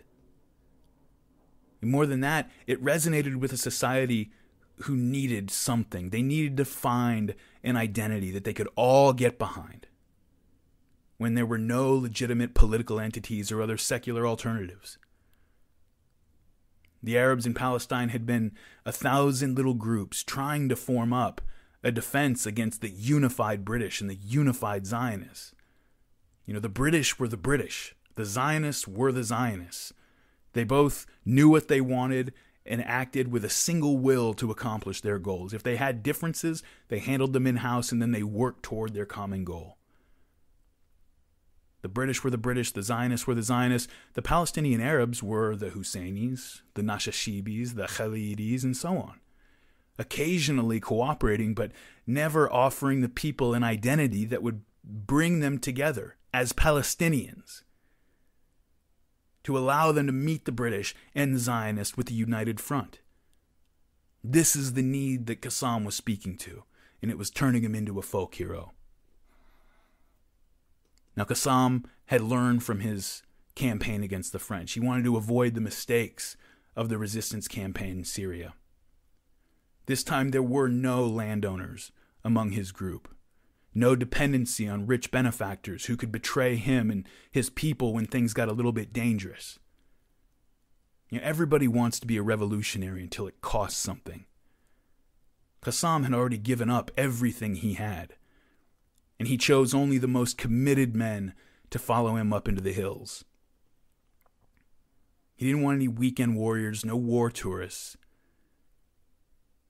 British intelligence described his group as being, quote, from the poor, the ignorant, and the more violently disposed of the pious, end quote. But Qassam put it a different way. He said, quote, look, my hair has turned white, and I have much experience, which has made me hope for something good from peasants and workers. They put their trust in God. They believe in heaven and the day of judgment, and whoever has these qualities is more likely to sacrifice and has the daring to push forward. Besides, they're able to endure difficulties and are stronger, end quote. And so about a month after Qassam took to the mountains with his small group, a few of his men were spotted taking grapefruits from an orchard. A Jewish policeman and two others went after him, and a firefight erupted. The Jewish officer was shot twice, once in the body and once in the head, killing him instantly. Qassam's plan had been to conduct small-scale raids and sabotage while recruiting Arabs to the cause over time, but this gunfight in the orchard ruined their timeline. The alarm was raised, and the police chased Qassam's men into the hills until the entire group was eventually surrounded and discovered. A manhunt was organized, and the chase turned into a running firefight as al-Qassam and his men avoided the British Army and the Palestine police forces that were after them. There were close calls and escapes, and stories began to leak out that Qassam was being hunted by the British and the Zionists. And so this Geronimo-like manhunt went on, and on the 10th day, one of Qassam's men was shot and killed, and his group decided to split up. One group headed north, and al-Qassam headed west toward the coast, eventually taking refuge for 2 days with a local sympathizer before slipping out of town on November 20th. Running out of supplies, running out of ammunition, running out of options, Qassam and his dozen men were herded toward an olive grove by the British. And a lengthy gunfight erupted, and al-Qassam's group were pushed back and finally cornered in a cave. Now they're in the cave, and everybody's kind of waiting to see what happens, and the British call out that they would be allowed to surrender to this large British force that had assembled outside. And Qassam thought about it. He looked at his men, and he addressed them and called on them all to die with honor. And they went out in a hail of bullets. When Qassam's body was searched, folded into his headdress were his handwritten last words, a prayer to God asking for strength in his struggle. The outpouring of grief and outrage from lower-class Palestinian Arabs was immediate and visceral, and the British were completely unprepared for it. One labor Zionist leader, Bert Katznelson, said a little bit later that the killing of al-Qassam was a huge mistake, that they shouldn't have done it. He wrote, quote, "What could he have done? At most, he would have killed 10 Jews," end quote. Katznelson, he knew the value of a hero myth. He had written the memorial prayer for the first Zionist martyr, the one-armed hero Joseph Trumpeldor. Tom Segev writes about it in his book One Palestine Complete. He says, quote, "This event was the Arab Tel Hai," David Ben-Gurion said, "and it portrayed al-Qassam as a fanatic warrior willing to face martyrdom. Indeed, al-Qassam was the Arab Joseph Trumpeldor, Like Trumpeldor, Al-Qassam had come from another country and had brought military experience with him. The Zionist nationalism of the dentist from Russia was mixed with Marxism. The Arab nationalism of the teacher from Syria was interlaced with Islam. Each of them had built his support among the working people. Trumpeldor's followers were urban Russian students who had left their homes to work in the land of Palestine. Al-Qassam's were farmers who had left their villages to work in the city. The veneration in which both men were held in life intensified after their deaths in battle. They each gave their national movements a heroic myth, a far more useful contribution than anything they had done in life." End quote. And I would take that statement even further and add that giving their people a heroic myth was far more useful than anything that anyone could have done in any life. The British and the Zionists are about to find out why, because the outpouring of grief and outrage after Al-Qassam's death was immediate and visceral. And caught off guard, the British called up the Grand Mufti and the other Arab notables, demanding to know what all this was about. But the Arab leaders distanced themselves from Al-Qassam. All along, they'd been afraid that his populist message was just going to encourage the Palestinian people to stop looking to them, the traditional leadership. Their positions were derived from simply being a member of an important family. It wasn't based on ideology, and that's what Al-Qassam was pushing. They agreed to do their best to do what they could to diffuse the people's rage and to avoid Al-Qassam's funeral. They promised not to go. Muslim funerals, they're held almost immediately after a person's death, usually within a day, 2 at most. So there's no time for elaborate arrangements. There's no time for much spreading of the word. This is happening the next day after Qassam is dead. And the British are shocked when thousands and thousands of people turned out for his funeral.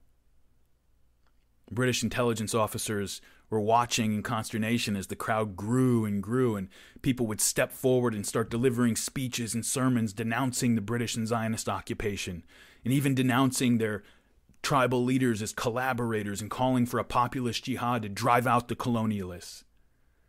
A long funeral train proceeded toward Al-Qassam's hometown of Haifa, growing and gaining energy as it made its way. It would pass villages and people would join it like tributaries into a river. Professor Abdallah Shlifer of American University in Cairo wrote, quote, "Al-Qassam's defiance and the manner of his death, which stunned the traditional leadership, electrified the Palestinian people. Thousands forced their way past police lines at the funeral in Haifa, and the secular Arab nationalist parties invoked his memory as a symbol of resistance. It was the largest political gathering ever to assemble in mandatory Palestine." End quote. Most of Al-Qassam's disciples had escaped into the mountains, and they were making their way through villages and shanty towns, calling on the people to rise up. And the air was beginning to crackle with violent energy throughout the country. The Grand Mufti and the other Arab notables were trying to contain the spread of violence, but they were losing control. A few weeks after Al-Qassam's funeral, they went to the British High Commissioner, Arthur Wauchope, and they begged him, "You got to give us something. You got to give us anything to take back to these people as a show of good faith, because they're on the edge and we can't control them much longer."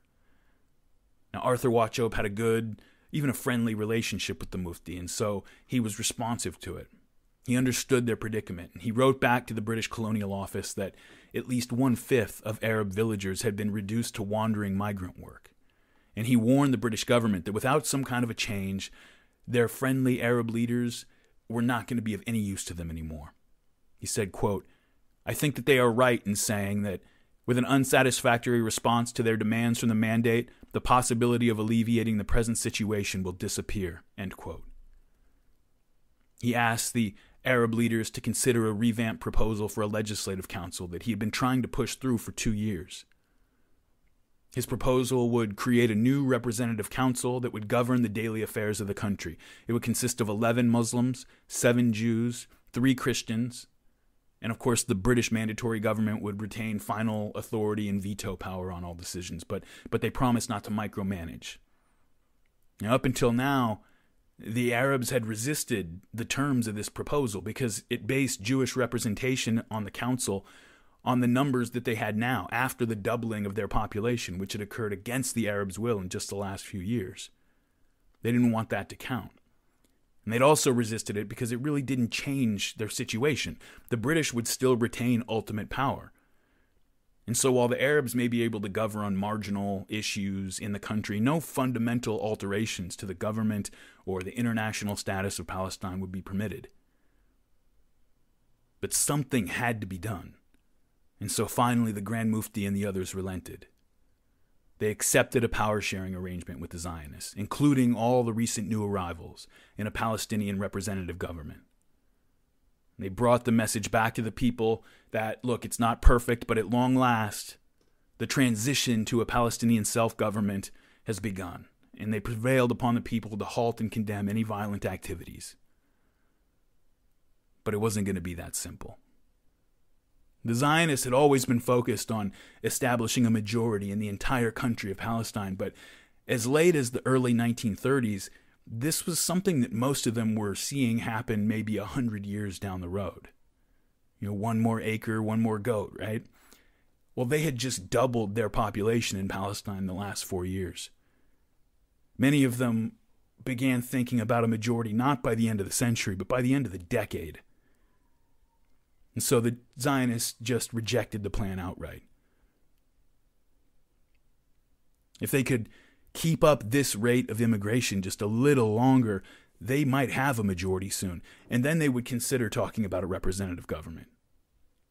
Until then, the Zionists didn't want to do anything that might legitimize any Arab claim to Palestine. Now, this annoyed the High Commissioner, Arthur Wauchope, to no end, and he pushed the proposal up to London anyway, which received it with a stamp of approval from both the High Commissioner and the Arab leaders. So this proposal arrives back in Whitehall. The Palestinian High Commissioner that they have down there in charge wants it. The Arab leadership wants it. But by the time the proposal was brought before the British Parliament in March 1936, Chaim Weizmann had tickled enough ears and maybe greased enough palms to make sure that the measure was defeated. The Mandate authorities want it, the Arabs want it, the Zionists don't want it. Too bad. The Arabs thought by accepting this, they were making huge compromises. They knew that the High Commissioner fully supported this legislative council.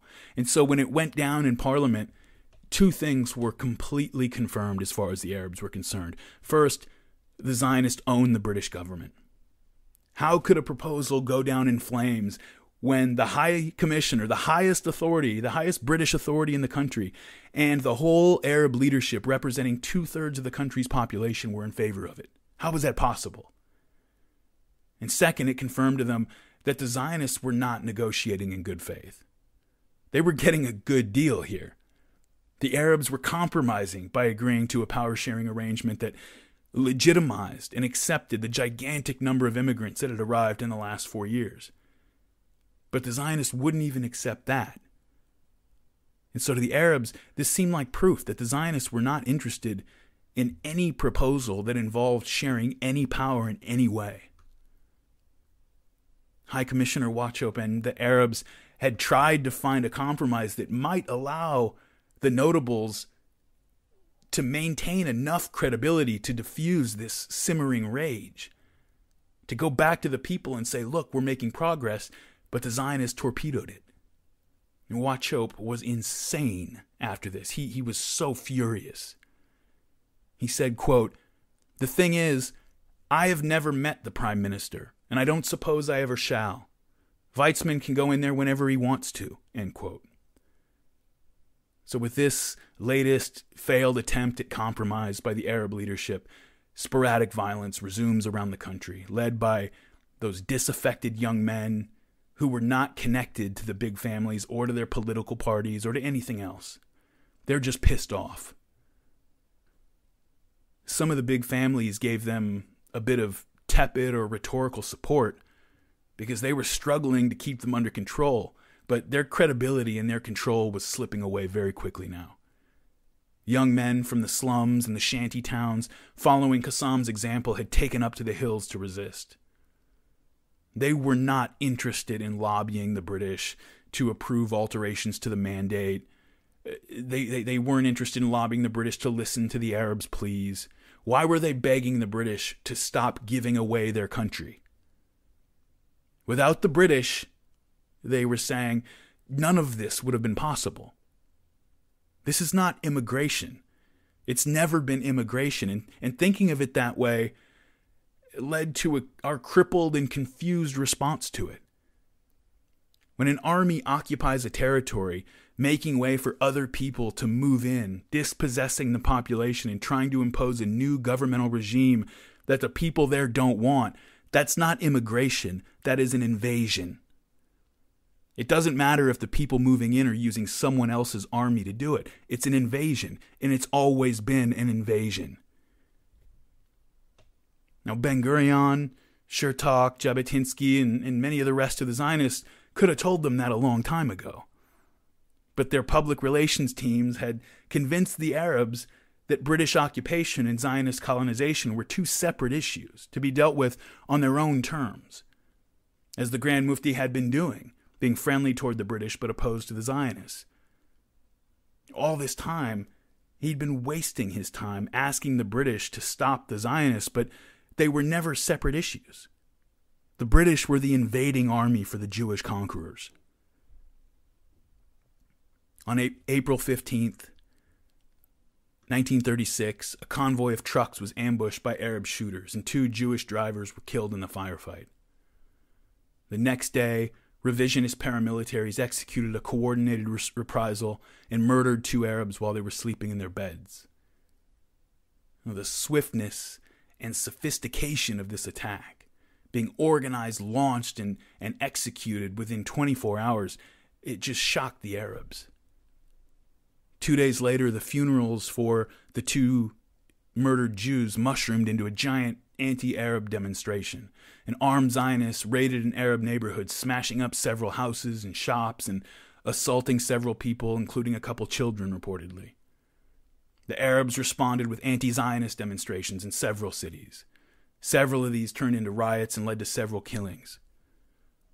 All over the country, spontaneous councils were formed up in several Arab towns, and they were all calling for a general strike. The Haj Amin, the Grand Mufti, called together the heads of the Arab families. They were on the edge of losing the last shred of ability that they had to manage this thing. But it was going to be useless to try and stop it. He knew that. There was too much momentum. If they tried to stop it, they would lose that last shred of control. They needed to try and play catch-up at this point. Their only hope was to own it, to co-opt this growing movement, in the hope that they might regain some legitimacy and be able to steer the situation back onto the road.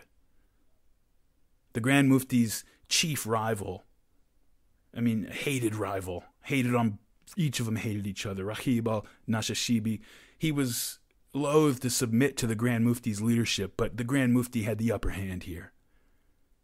On April 25th, 1936, they formed the Arab Higher Committee under the leadership of the Grand Mufti, Haj Amin al-Husseini, and called for a general strike throughout the country. Now, the British are practical people. They care about money and public relations and the flow of oil from Iraq to the port in Haifa. Similar strikes had helped Egypt, Iraq, and other Arab nations extract concessions that moved them toward independence. The Grand Mufti hoped that a coordinated workers' and taxpayers' strike would compel the British to respond while channeling the anger of the people into a form of at least peaceful resistance that wouldn't necessarily provoke a British military response. But as in 1929, the older, cooler heads were not going to prevail.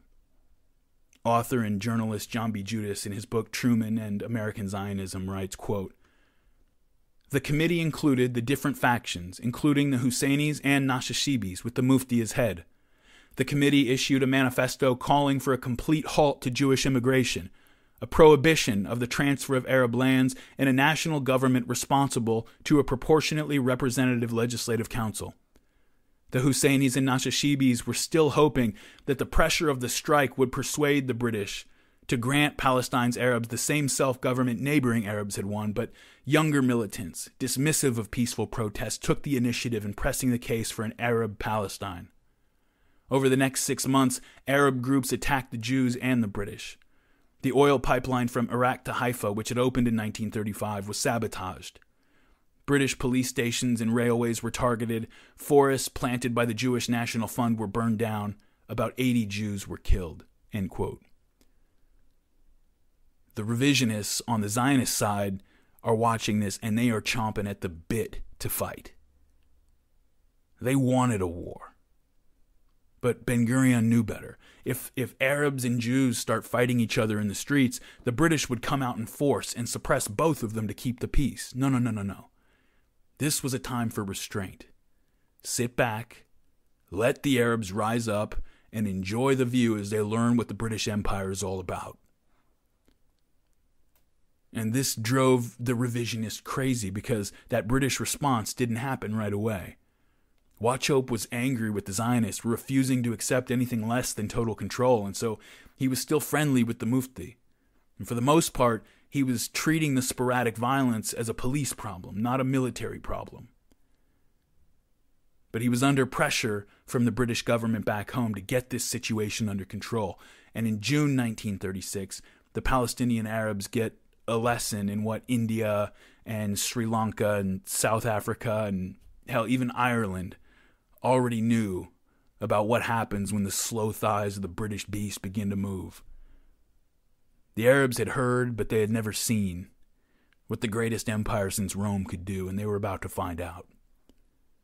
In late June, after receiving reports of snipers marauding outside the ancient city of Jaffa, this is a city just south of the Jewish city of Tel Aviv, the British army entered the town in force, suppressing a minor attempt at resistance with armored vehicles and machine gun fire.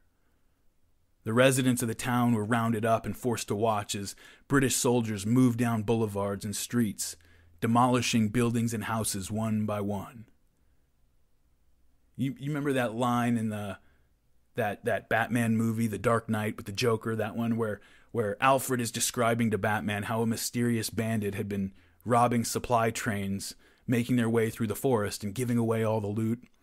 And Alfred says that his military unit that he was in at the time searched in vain for months for this bandit. And when Batman finally asks how they finally caught him, Alfred says, "We burned down the forest."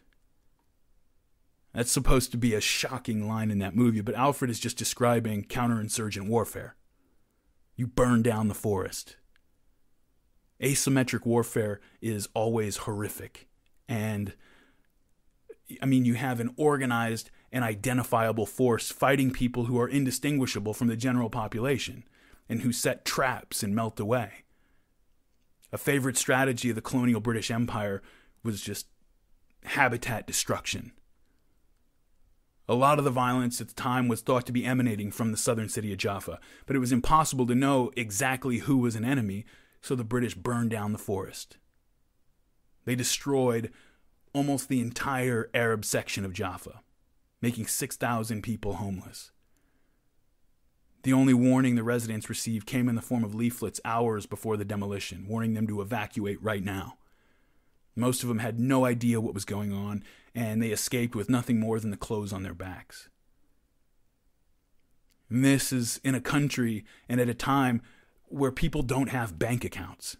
They don't have insurance. They don't have stock options. For most of these people, every single thing they owned, generations of accumulated wealth in the form of a home and their furniture and their clothing and other articles, were burned up and buried in rubble, and 6,000 more people made their way into the already crowded shantytown outside the city. And so the Grand Mufti realized that this strike was not working. The British and Jewish economies were largely decoupled from the Arab economy. They had created a British Zionist society within a society, and they weren't nearly as affected by the Arab strike as the Arabs themselves were. Jaffa had been one of the most important ports along with Haifa on the Palestinian coast, but when Arab Jaffa was destroyed, its port functions moved up to the Jewish Tel Aviv. The Arabs were becoming more and more desperate, while the British and the Zionists had access to outside funding that insulated them from the strikes. The gangs of young people were getting harder and harder to control, and some began to denounce the big families again as collaborators and even as enemies of Islam.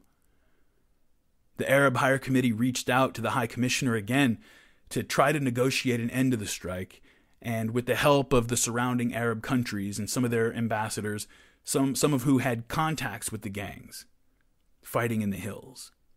The gangs in the West Bank area, the Jordanian government had some contacts with them. In the Galilee and up in the northern parts, the Lebanese and the Syrians had some contacts with them. And so with their help, Wauchope was able to convince the Arabs to end the strike, while the British government would send a commission to investigate the crisis and figure out how to mediate the dispute. Well, the Grand Mufti was suspicious of this. Of course, he's heard it all before. But outside pressure from Transjordan and Egypt, as well as internal pressure from the Nashashibis, forced the Hajj Amin to agree. Both the High Commissioner and the Arab leadership used that last bit of capital that they had to hold their people at bay just long enough to let this process work its way through. British generals had been sent from outside the area, and they didn't like the idea that they were being held back from fixing this problem by the High Commissioner, who clearly favored the Arabs and wanted to give this an opportunity to be resolved peacefully. These generals were soldiers sent to do a job, and their solutions to the problem were soldier solutions.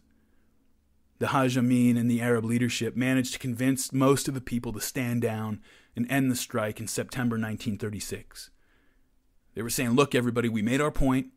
Don't worry, the British are sending a delegation to address our concerns. And so the British sent a commission under Sir William Peel, which spent the next several months conducting an investigation into what was going on. And this commission came in carrying a big stick. Historian Tom Segev describes in his book, again, One Palestine Complete, he describes the commission. He says, quote, "The commission was most respectable, royal by definition, headed by a distinguished peer, Lord Peel, former Secretary of State for India. 4 of the commission's 5 members bore the title Sir. They included a former governor and a high court judge, a former ambassador, and a professor of history from Oxford. All of them were highly experienced people, equipped with the necessary background for such a weighty inquiry. They arrived in Palestine wearing top hats and tails.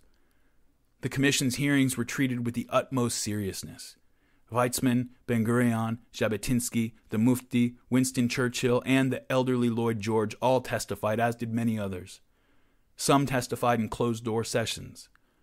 Ben-Gurion told the commission that the Bible was the Jewish people's mandate. According to accepted Zionist practice, Ben-Gurion was careful not to use the term state." End quote. Now, 2 decades after the American King Crane Commission had tried to draw attention to the contradictions built into the Balfour Declaration, the Peel Commission finally brought the British government around to the same understanding. The causes of the recent disturbances, it said, were not anti-Semitism, but the desire of the Palestinian Arabs for national independence and their hostility and fear regarding the Zionist project in their country. Lord Peel wrote to the colonial secretary, quote, "The social, moral, and political gaps between the Arab and Jewish communities are already unbridgeable," end quote. Zev Jabotinsky testified before the commission, detailing the Zionist complaints about everything that had happened since the issuance of the Balfour Declaration. Before the commission, he testified, quote, "The Arabs were never told what the Balfour Declaration was meant by Lord Balfour and all the others to mean. They were never told. Here again, my lord, I'm going to limit myself, as being perhaps a sufficient illustration of that attitude to truth, to recall a little story which has been told to this commission in Palestine. That instead of writing on coins, it's and so forth, Eretz Israel, that means the land of Israel, they just write the 2 letters EI. Why? What is the meaning of it? If the country is to be called Eretz Israel, land of Israel, if that is the name avowed, then print it in full. If it is something which cannot be allowed, remove it. But the way out adopted in this case illustrates the whole system, which is to hint that there is a Balfour Declaration, and perhaps there is something in it, and then again perhaps there's nothing in it. That has been the system from beginning to end," end quote. And you can almost hear David Ben-Gurion and Chaim Weizmann in the background grinding their teeth. For every bit of work they put in trying to put the British to sleep, there was always a revisionist like Jabotinsky shouting from the rooftops the Zionist true intentions. Even at this late date, The British did not intend, had never officially intended, to support the making of Palestine into a Jewish state. And Ben-Gurion, Weizmann, and others wanted to keep them believing that that's not what they were doing. But the right-wingers, for the right wing, for all its ruggedness and potential for savagery, has been, and in my opinion remains to this day in Israel, more honest than the left has ever been about their demands and their intentions. Jabotinsky continued his testimony, quote, "You have, of course, heard of compromises and halfway houses which are being suggested, including cantonization or the parity scheme or the cultural rapprochement, or the Jews giving in and so on. Believe my sincerity, and it is the sincerity of the whole movement, the sincerity of every Jew I am now trying to voice. We wish a halfway house could be possible, but it is perfectly impossible. We cannot accept cantonization because it will be suggested by many, even among you, that even the whole of Palestine may prove too small for that humanitarian purpose we need. A corner of Palestine, a canton, how can we promise to be satisfied with it? We cannot. We never can. Should we swear to you we would be satisfied, it would be a lie." End quote. Around the same time, and probably in reaction to testimonies like Jabotinsky's, that arch-colonialist and Zionist supporter Winston Churchill wrote very presciently that, quote, "The wealthy, crowded, progressive Jewish state lies in the plains and on the seacoasts. Around it, in the hills and the uplands, stretching far and wide into the illimitable deserts, the warlike Arabs of Syria, of Transjordania, of Arabia, backed by the armed forces of Iraq, offer the ceaseless menace of war. To maintain itself, the Jewish state must be armed to the teeth and must bring in every able-bodied man to strengthen its army. But how long would this process be allowed to continue by the great Arab populations in Iraq and Palestine? Can it be expected that the Arabs would stand by impassively and watch the building up with Jewish world capital and resources of a Jewish army equipped with the most deadly weapons of war until it was strong enough not to be afraid of them? And if ever the Jewish army reached that point, who can be sure that, cramped within their narrow limits, they would not plunge out into the new undeveloped lands that lie around them?" End quote.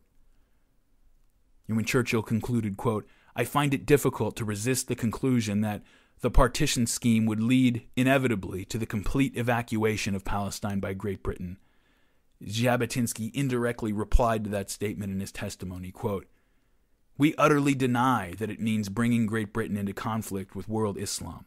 It has been exaggerated beyond any recognition. It is not true. Given a firm resolve, made clearly known to both Jews and Arabs, all this would be performed with the normal smoothness of any other equally big colonization enterprise." End quote. Now, the report produced by this commission is one of the best documents on the period that you can find. It's over 400 pages, very clearly written, insightful. I had read so much about it in so many books that I didn't actually get around to reading the full report itself until I was almost wrapping up this episode, and it really impressed me. The guys on this commission knew what was going on. And in the end, the Peel Commission shared Churchill's skepticism about the future, but they accepted Jabotinsky's optimism about bold action. The commission concluded that the mandatory government in Palestine was being asked to manage an impossible situation. The claims of the Arabs and the claims of the Jews in Palestine were irreconcilable. The Balfour Declaration had always rested on the assumption, they said, that Arab nationalism was not that strongly felt, or that it could be dampened by building a few roads and schools. But on the contrary, the increase in literacy and quality of education among the Arabs had only supercharged the desire for national independence. The Commission's report implicitly acknowledged that imposing the Balfour Declaration on Palestine had been a mistake. And yet, having made the mistake, it didn't exactly know what to do. Relations between the Jews and the Arabs had degenerated so badly that the Peel Commission worried about what could happen if Britain acquiesced to the Arabs' demands for a representative government. Any government that represented the population of Palestine would contain a large Arab majority. Britain had helped create the conditions for this current animosity, and the commission said that, quote, Belief in British good faith would not be strengthened anywhere in the world if now, after helping create this problem, the British threw their hands in the air and just left the Zionists to fend for themselves under an Arab-majority government. The recommendation of the Commission was to break the country up, partition, divide Palestine into Jewish and Arab states. And as you can imagine, the Arabs went berserk. At this point, they just couldn't believe what they were hearing. Ever since Chaim Weizmann had met with Amir Faisal in 1919, they had been promised over and over and over that any idea of splitting off their territory and giving it away was impossible, out of the question. That whatever else happened, they definitely don't have to worry about that. Even accepting the basic idea, there were practical reasons that the Arabs rejected this partition, having to do with the demographics and geography of the proposed division. The Zionist portion was to be granted independence, full independence. It would be a state, while the Arab portion was going to be absorbed into Jordan. Transjordan still. It's going to be absorbed into Transjordan and ruled by Faisal's brother Abdullah, and still firmly under the stewardship of the British, who basically controlled Transjordan still at this point. Now, Abdullah loved the idea of partition and had always wanted to absorb the Arab lands west of the Jordan River. He had Rahim Nashashibi working on his behalf, trying to push this in Palestine. Twice during the 1920s, the Arabs had put forth plans that actually would have done this, but again, those were the days just after the destruction of the Arab kingdom of Syria had left the Arabs in Palestine with a very confused national identity. By 1937, after everything that had happened, nationalism in Palestine had become firmly and permanently fixed as Palestinian nationalism. They didn't want to be a part of Jordan. In addition to land partition, the Commission reported that large transfers of populations would also have to be necessary in order to promote lasting peace. A few Jews and lots of Arabs would have to be forcibly moved from one another's areas in order to avoid discrimination by the authorities in each. This would affect the Arab population far more than it would the Jews. Some areas set aside for the Zionists were still 90% Arab in population. The Arab partition only contained about 1,200 Jews, but the Jewish portion was home to 225,000 Arabs who would have to be moved. And so, to say the least, the Arabs were not pleased with this idea. The Peel Commission's report had anticipated that neither party would like its recommendations. It didn't expect that. Obviously, the Arabs hated it, but the Commission might have hoped to bring the Zionists around. But that wasn't to be. The Haganah had been planting spies and listening devices around the hotel where the Peel Commission was holding its interviews and deliberations, so it had moment-by-moment updates of how things were going. When it became clear that the Commission was contemplating a partition plan, the Zionists scrambled to expand their presence as quickly as possible in the country in order to make a case for a larger partition. The establishment of new settlements was regulated by the mandatory government.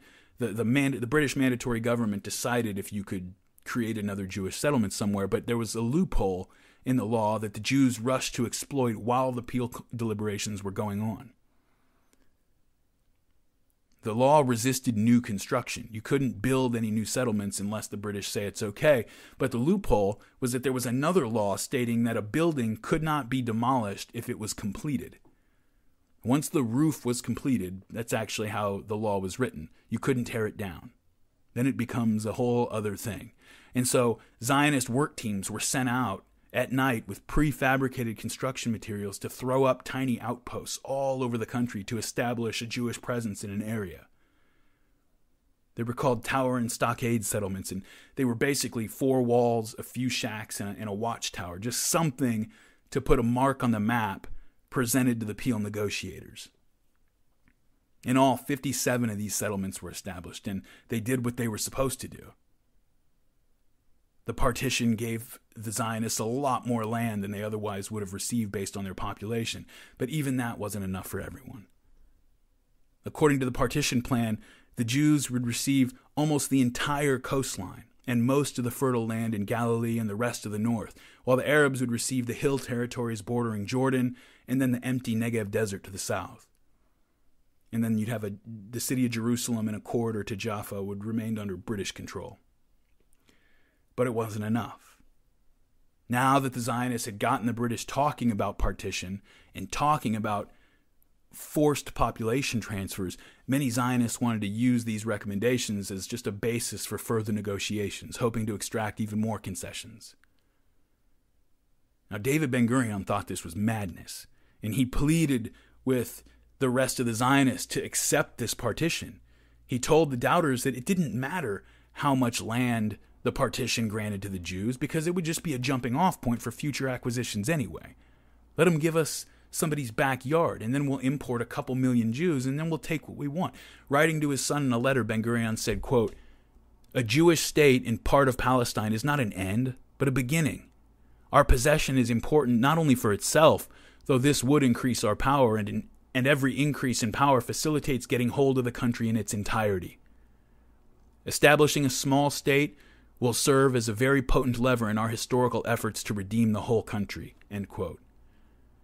And he also wrote, quote, "The compulsory transfer of the Arabs from the valleys of the proposed Jewish state could give us something which we have never had, even when we stood on our own during the days of the first and second temples, a Galilee almost free of non-Jews. We are being given an opportunity which we never dared to dream of in our wildest imaginations. This is more than a state, government, and sovereignty. This is a national consolidation in a free homeland. If because of our weakness, neglect, or negligence the thing is not done, then we will have lost a chance which we had never had before and may never have again," end quote. Chaim Weizmann, after reading the recommendations of the Peel Commission, spoke to the British official overseeing the partition plan, and he wrote about their conversation afterward. Regarding the transfers of the Arab population, he said that, quote, "The whole success of the scheme depended on whether the government genuinely did or did not wish to carry out this recommendation. The forced transfer could be carried out only by the British government and not by the Jews. I explained the reasons why we considered this proposal of such importance. Mr. Ormsby Gore said that he was proposing to set up a committee for the twofold purpose of A, finding land for the transferees. They hope to find land in Jordan and possibly in the Negev desert, and B, arranging the actual terms of the transfer. He mentioned the name of Sir John Campbell, who had much experience in connection with the transfers of population between Greece and Turkey, and who knew all about the matter," end quote. So now, in 1937, 20 years after the issuance of the Balfour Declaration, the British government and the Zionist leadership, from Weizmann to Ben-Gurion to Jabotinsky, are speaking plainly and openly about forcibly removing the Arab population from large parts of Palestine. The Arab leadership had been hoping that this commission would give them something to take back to their people, and they just couldn't believe this. Were the British seriously talking to them about forcibly transferring over 200,000 Arabs from their homes and their land to some other place? Why were they trying to give areas that are 90% Arab to the Jews anyway? And for that matter, why is anybody talking about giving any of our country over to a group of European Jews, most of whom got here in the last 5 years? What is happening? We welcomed the Jews at first. When they started flooding in and our attempts to create representative governments kept getting blocked, you said, don't worry. They're only looking for a place to live. When they started isolating themselves and proclaiming their intentions to take away our land, you told us that you would never allow that to happen. When they were discovered stockpiling weapons, you suggested we form a government that gave them half the power when they were only a third of the population. And we agreed. And now, after all your assurances and all our compromises, you're telling us that we have to give up a part of our country altogether? And the best parts? What are you talking about?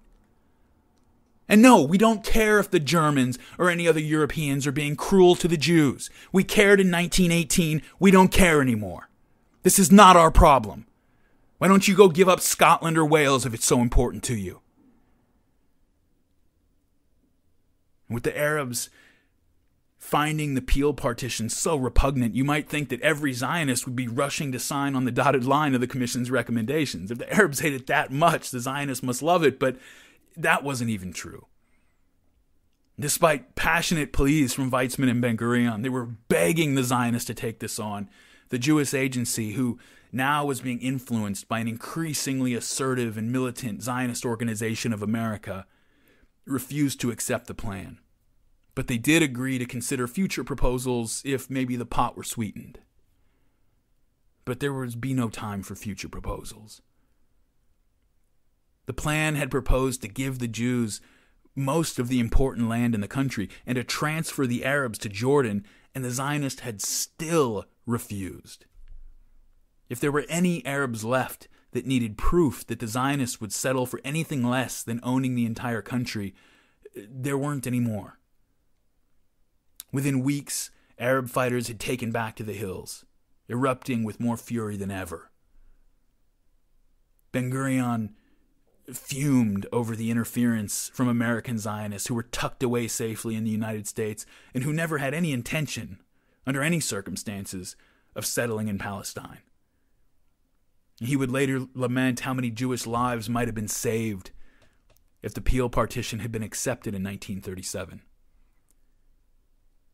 After the failure of the Peel Commission, there was no way to mistake for criminal violence what had clearly evolved into a rebellion, sporadic and disorganized as it was. These young Arabs lacked a leadership structure, and the rebels, well, the British called them rebels. Rebellion indicates that somebody is defying a legitimate authority, I guess, and the Palestinian fighters would have said that they were fighting against a colonial overlord, and that you can't be a rebel in your own country. The great Palestinian historian George Antonius, writing a year after the Peel Commission, described how ineffective the Arabs' public relations efforts had been compared to those of the Zionists. And this deficiency led again and again to Britain and then later to the United States for them to pursue policies that could only lead the Arabs to conclude that the West was only ever in league with the Zionists to displace them. And if that was the case, then what use could further talk be? Antonius, writing about the way history and journalism that was appearing about the conflict in 1938, writing about that, he remarked, quote, "It has to be used with care, partly because of the high percentage of open or veiled propaganda, and partly because the remoteness of the indispensable Arabic sources has militated against real fairness, even in the works of neutral and fair-minded historians," end quote. This is something I have encountered again and again, by the way. Excellent books by very diligent and honest historians often rely entirely on Hebrew and English sources, with a few sections pulling from moderate Christian Arabs like Khalil al-Sakakini or a few others, but that's it. The experience of the Arab peasant is almost entirely excluded, or else viewed from the perspective of one of these other groups. The way it typically manifests is that the British and the Zionists will be presented as having individual motivations that collect up until they form into a historical picture.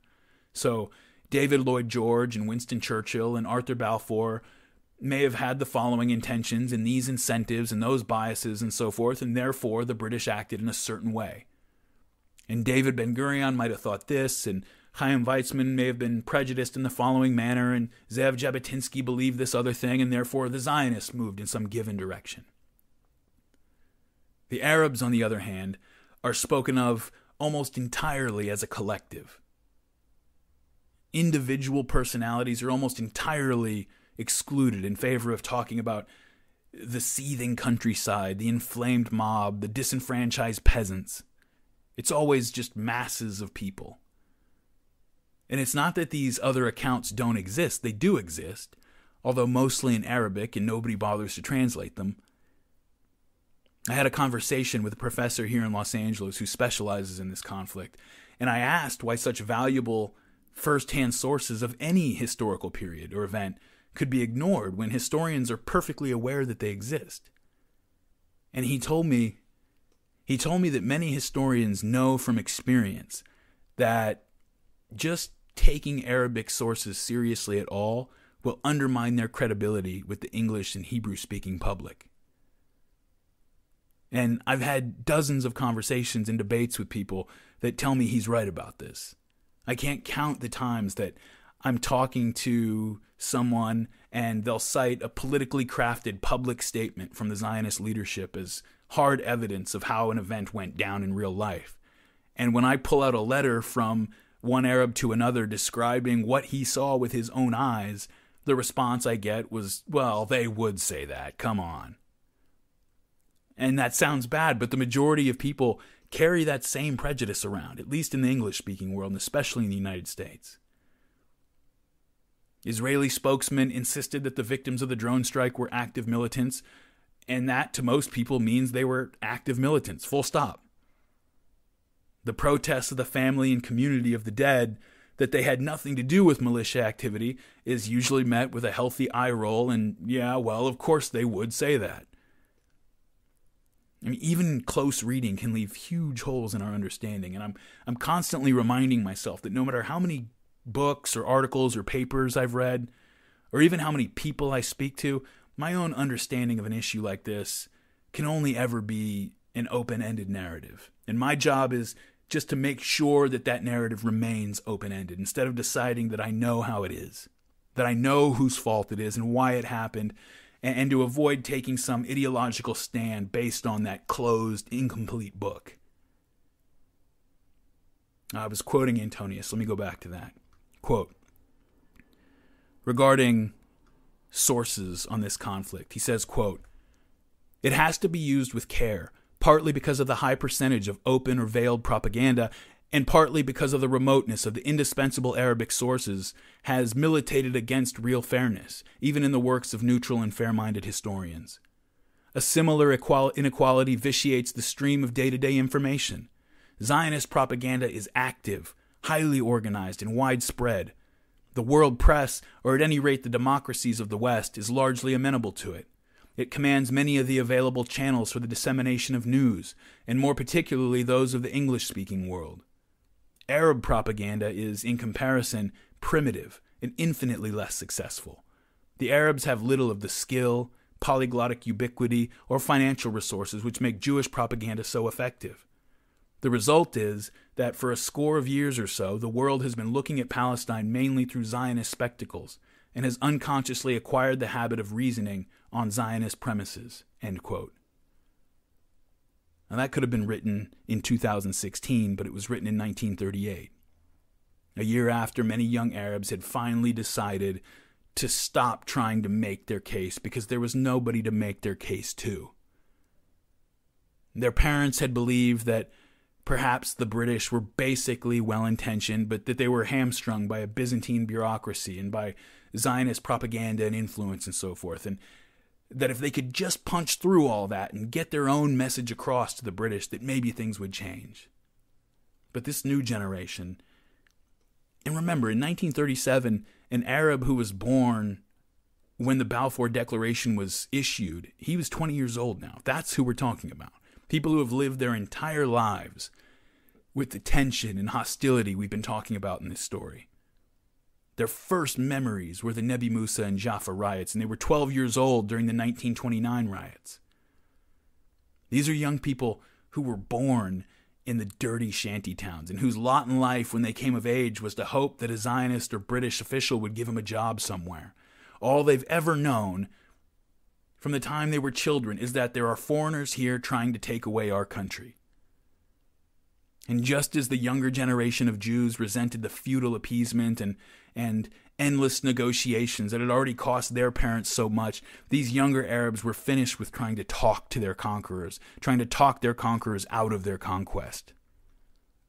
The Arab fighters were organized along the lines that Qassam had left behind, in small, independent cells without an organized, centralized command structure. In September 1937, a British district commissioner was killed by a cell in Galilee. Now High Commissioner Wauchope, who was under tremendous pressure to get this situation under control, ordered the Arab Higher Committee disbanded and issued mass arrest orders to the rest of the Palestinian leadership. Having given up on working with the British, the Grand Mufti escaped to Lebanon and began to help conduct the rebellion from there. The heads of all the other notable families on the committee were exiled to an internment camp on the tiny island of Seychelles in the Indian Ocean. And this turned out to be terribly counterproductive. The notable leadership, and especially the Mufti, had been the only force holding back the younger generation and keeping them in check at all. All the British had accomplished by taking out the leadership was to remove the lid on the rage that had been boiling under the surface for so many years. And again, these younger militants, the ones left behind, they're cut from a different cloth. Dispossession, eviction, poverty, violence, hopelessness, and desperation, these were not deviations from normalcy for them. These were the fundamental conditions of the only world that they'd ever known. And they harbored a kind of rage that only a person born in such a world can understand. John B. Judas writes, quote, "With the older leaders exiled, younger local militants, many of them radical Islamists, stepped forward. In their own villages, they imposed Islamic customs, including forcing women to wear veils. They targeted Christian Arabs and Druze. When they raided Jewish villages, they killed indiscriminately. In Tiberias, rebels killed 19 Jews, including 11 children who appear to have been burned alive. By early 1938, these rebels had forced the British to evacuate Jericho and other towns. The British military commander in Palestine wrote that, quote, the situation was such that civil administration of the country was to all practical purposes non-existent, end quote. Now, as 1937 turns over into 1938, David Ben-Gurion's still calling for restraint, mostly keeping the left under control. He doesn't want to distract the British because now they're really gearing up to pacify the Arab revolt. But the revisionists are not listening anymore. Just as there was a younger generation of Arab firebrands who showed none of the flex that their parents did, a new generation of Zionists had grown up from the beginning, from the cradle, hearing about this conflict. Zev Jabotinsky had been banned from the country by the British back in 1931. He's been organizing activities in Europe and the United States. And just as when they had exiled the Arab leadership during this revolt that was going on now, the British found that a seemingly extremist leader was really the only thing keeping the even more extreme elements on a leash. A new generation of violent, more openly fascist men. Jabotinsky, when you really look at his politics, was more liberal than he gets credit for. This younger generation coming up behind him is not afraid of the fascist label. This is the late 1930s. And these men had risen to prominence in the revisionist party in recent years. Zev Jabotinsky had been traveling around Europe organizing cells of would-be Jewish immigrants and training and preparing them for a move to Palestine. He spoke 10 languages, and he was very effective at spreading revisionist Zionism on the continent. Beitar, the paramilitary youth organization that Jabotinsky had modeled on Mussolini's black shirts, had become a worldwide movement. I've seen one academic source that said Beitar had 100,000 members in Poland alone, but I don't know where they got that, and I find it a little bit hard to believe. But either way, Jabotinsky was making a lot of progress. But was he making it fast enough? Beitar members trained in their home countries as they prepared to immigrate to Palestine, ready to fight the moment they stepped off the boat. A small group of fighters had split off from the Haganah proper in 1931, but had nevertheless obeyed the policy of restraint up until now. They were called the Irgun, and they were a paramilitary organization mostly made up of this new breed of Beitar fighters. New breed men like the future Israeli Prime Ministers Yitzhak Shamir and Menachem Begin. Menachem Begin was an archetype of this uncompromising new breed. He was born to a well-off merchant family, and he grew up in Poland. But his father was an early Zionist who, when Theodor Herzl died in 1904, he took an axe and broke into a local synagogue to hold a secret memorial service with some friends in the middle of the night. Now, his father was a Marxist Zionist in the mold of Joseph Trumpeldor, but Menachem Begin himself took up with Beitar after hearing Jabotinsky deliver one of his trademark speeches. Begin was only 16 when he joined the movement, and he very quickly rose to prominence. When he was 23, he was put in charge of the Beitar in Czechoslovakia, and when he moved back to Poland, he was given a job organizing the movement there and delivering lectures and speeches around the country. He would travel all around the country, recruiting members and giving speeches in gymnasiums and synagogues and even on street corners, anywhere he could get a few Jews with a little bit of fire in their bellies to listen to him. As he traveled around organizing and giving speeches, he would sleep on park benches and eat whatever people gave him. Begin idolized Zeev Jabotinsky, but at a Beitar conference in 1938, he openly defied him regarding the policy of restraint.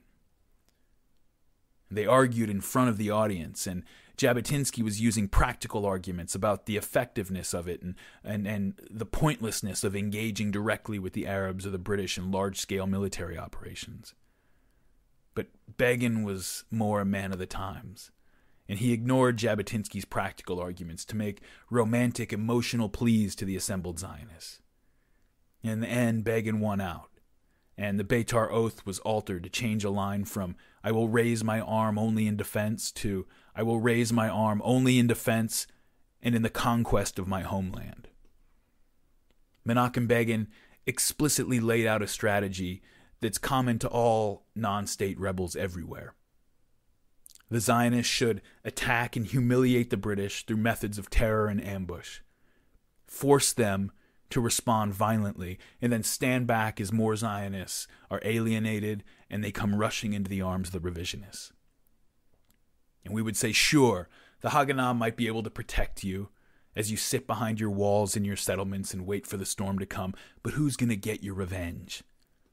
Not Ben-Gurion, not the Haganah, not the labor Zionist. You need someone who isn't afraid to go out beyond our walls and hit back.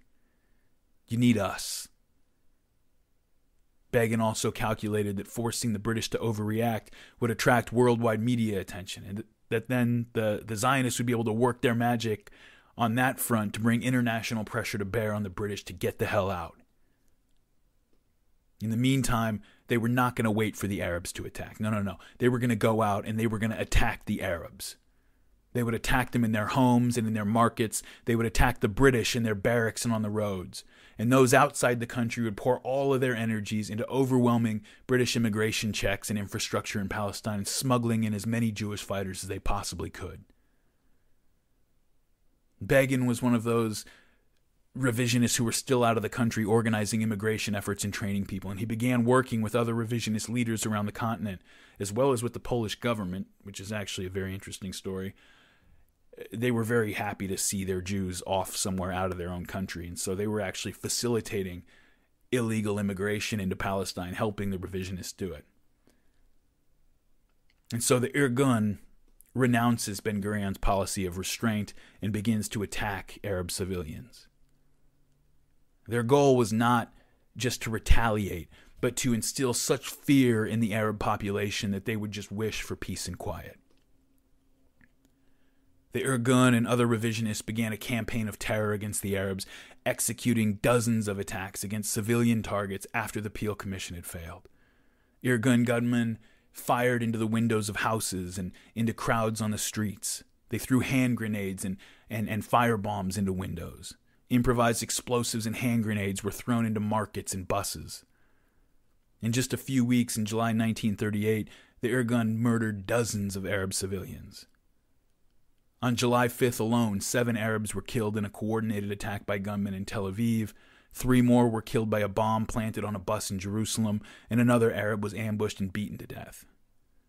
The very next day, an Irgun bomb placed in Haifa in a produce market killed 18 Jews and 5 Arabs and wounded another 60, mostly shopping women and children.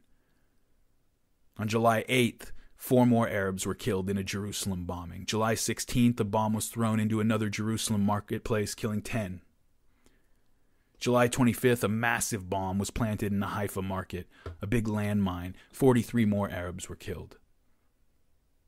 Ben-Gurion and the labor Zionists had long used the revisionists kind of as their pit bulls, where they could kind of stand back and denounce their violence, but then call on them when they needed somebody to get dirty. But now the pit bulls were off the leash.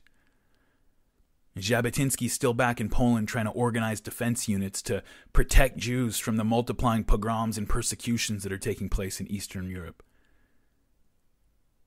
He's screaming at the top of his lungs that the Jews in Europe are living on the edge of a volcano. And he's screaming to the Zionist leadership in Palestine, there's no more time. We got to do something now. Something is happening in Europe. And you're not here, but it's different. It's not like the other times. We've got to get everyone the fuck out of here. In March 1938, Hitler had annexed Austria.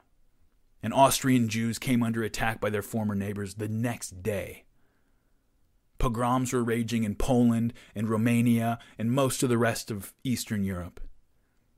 And so at the urging of the United States, a conference was held in France to discuss possible options regarding what to do with Jewish people who wanted to flee. Remember, all the Western countries after the First World War, for the most part, had shut down their immigration. Even the United States locked it down in 1924. So all this has been going on, and the Jews have nowhere to go. Okay, the British are limiting the number of people who can come into Palestine, and they've got nowhere to go. And so this conference, called the Evian Conference, held in 1938, led by the United States and Great Britain and France, and a lot of these other countries are going to get together, 30-something countries, and decide what to do with these Jews. How are we going to, look, if we all get together, you take a few, we take a few, we can get the Jews of Germany out of here. There's not that many of them. It's only a few 100,000. And so Hitler hears about it. He sends word to the conference that if these other nations wanted to take his Jews off his hands, he was fine with that. He would even help facilitate their immigration. He said, quote, "I can only hope and expect that the other world, which has such deep sympathy for these criminals, will at least be generous enough to convert this sympathy into practical aid. We, on our part, are ready to put all these criminals at the disposal of these countries. For all I care, even on luxury ships," end quote. But not Britain, not the United States, not anybody was willing to expand their meager quota for Jewish refugees. The association of the Jews with communism was not confined to the fevered mind of Adolf Hitler, and the U.S. and Britain were wary of letting radical Jewish revolutionaries slip in among the refugees. And so, relieved of any pressure from the two great powers, none of the other nations was willing to help either. And Hitler he mocked the pretensions of these participating nations. He mocked them for, quote, "oozing sympathy for the poor, tormented people, but remaining hard and obdurate when it comes to helping them," end quote. He's saying, oh, sure, yeah, you're so appalled by what I'm doing, but you obviously don't want these people either. In September 1938, the European powers signed the Munich Agreement, allowing Germany to annex the Sudetenland from Czechoslovakia, and anti-Jewish legislation immediately went into effect there. Nazi authorities began to expel foreign Jews, so French Jews and British Jews, American Jews, often rounding them up in the middle of the night and shipping them out without warning. In late October, over 12,000 Polish Jews were rounded up and deported in a single night. And when they arrived in train cars at the Polish border, these are Polish Jews. They live in Poland. Polish border guards refused to take them, forced them to march back to the German border. And of course, the Germans don't want them, and they were sent back and forth for days. And finally, you have thousands of homeless Jews living in this nameless no man's land between the German and Polish border control stations in a makeshift refugee camp. They weren't in Germany. They weren't in Poland. Neither country wanted them, and no other country would take them. There were thousands of people here, but this is the situation now for all Jews in Nazi Europe. After a relative of one of the Polish Jewish refugees, in revenge, shot a German diplomat at the French embassy, Nazi officials used that opportunity to officially strip Jews in Germany of their remaining rights and organized a nationwide pogrom against them. On November 9th, 1938, at the urging of the Nazi government, riots erupted throughout Germany. Homes were ransacked and looted. Over 7,000 Jewish shops and businesses were vandalized, and virtually every synagogue in Germany was damaged or destroyed. Same story in Austria. Jewish cemeteries were vandalized, gravestones were kicked over and broken, and even graves were dug up so that the bodies could be desecrated. Everywhere in Germany, Jewish neighborhoods were covered with graffiti saying, "Get out, Jews," or "Jews are bloodsuckers." And scrawled on the walls of many Jewish buildings was, "Go to Palestine, Jews." Dozens were killed in 2 days of brutal violence. Tens of thousands of German and Austrian Jews were arrested and sent to concentration camps. Many of them never came back out.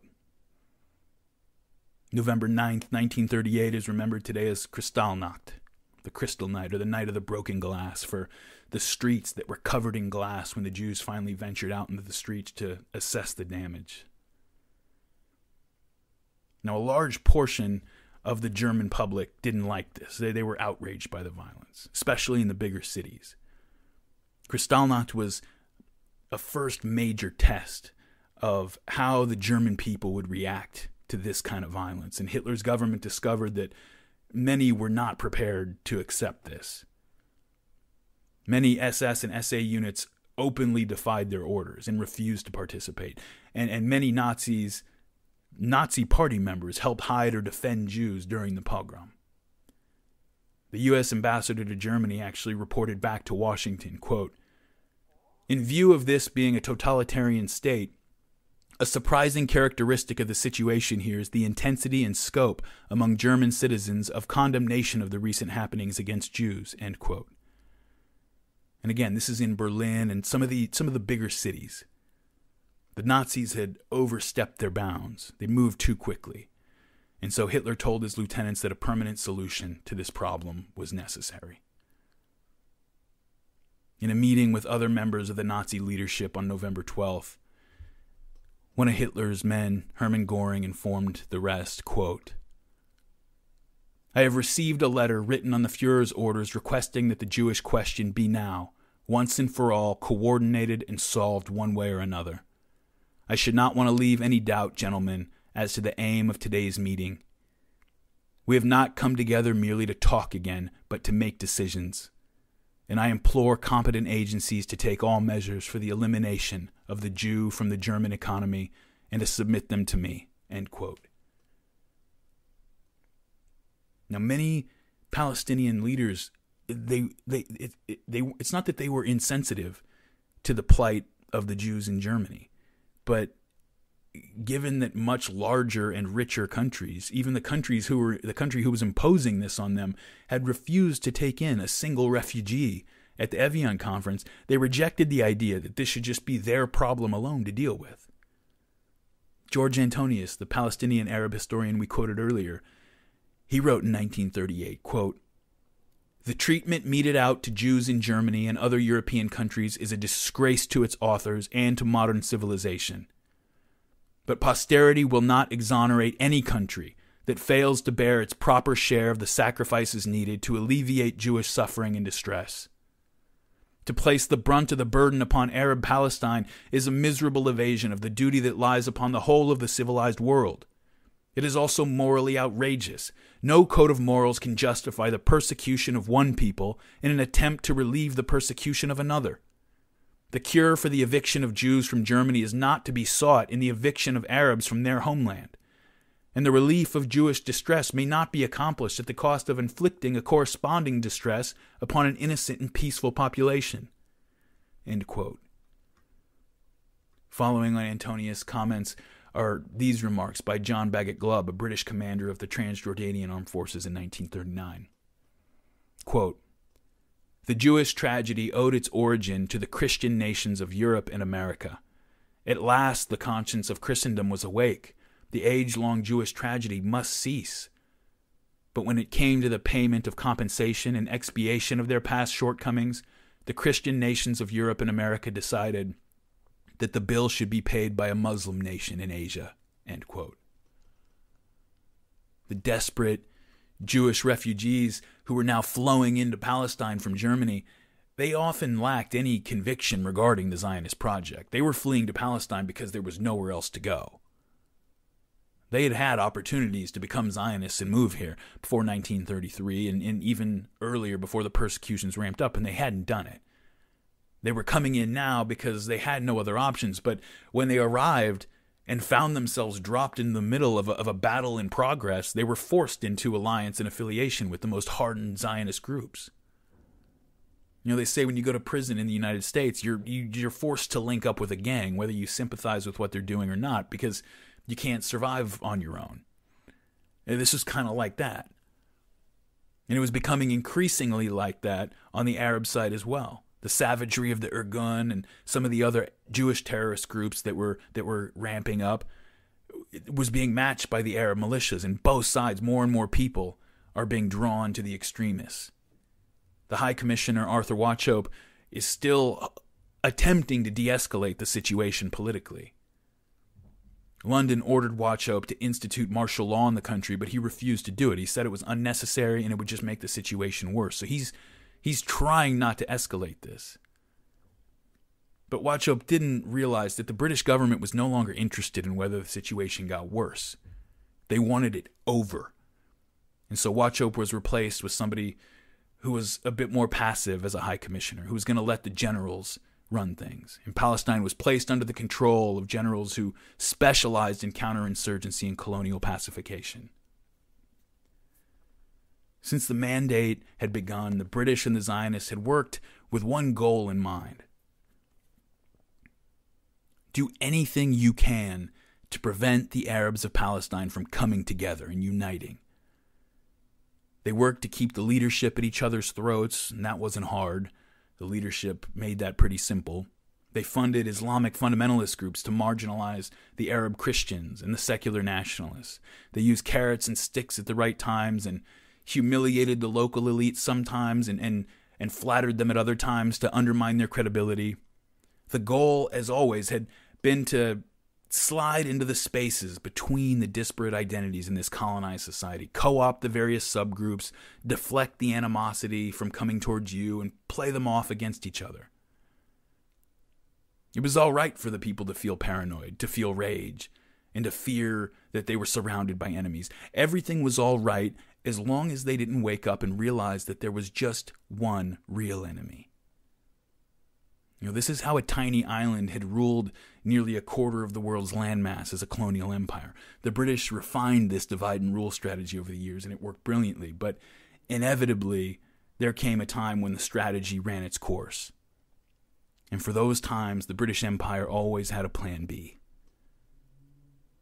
Even when you've done everything possible to undermine the attempts of a local population to unite under a common identity, when you've diverted their attention and exploited the rifts and funded opposition parties and employed collaborators and outlawed national institutions, even when you've done all these things, there comes a time when the awakening of the local population can no longer be avoided. Some powerful leader captures their imagination, or one clumsy colonial governor presses too hard, or an executed criminal becomes a martyr and a symbol for the people to rally around. You do everything you can to avoid it. You put it off as long as you can.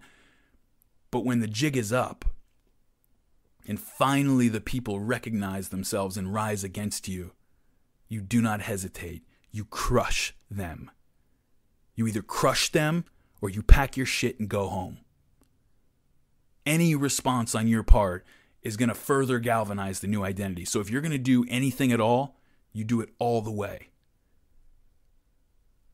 Now, for a time, the British had actually lost control of the northwestern hills and some of the other areas of Palestine, and up to 25,000 troops and 4 Royal Air Force bomber squadrons were brought in to put down the rebellion. This was the largest concentration of troops that the British had anywhere in the world at this point, and this right on the eve of World War II. They were taking this very seriously. It's always a little bit strange to me when you're about to do something completely awful, and yet because you're such sticklers for procedure and decorum, you find it necessary to legally justify what you're about to do.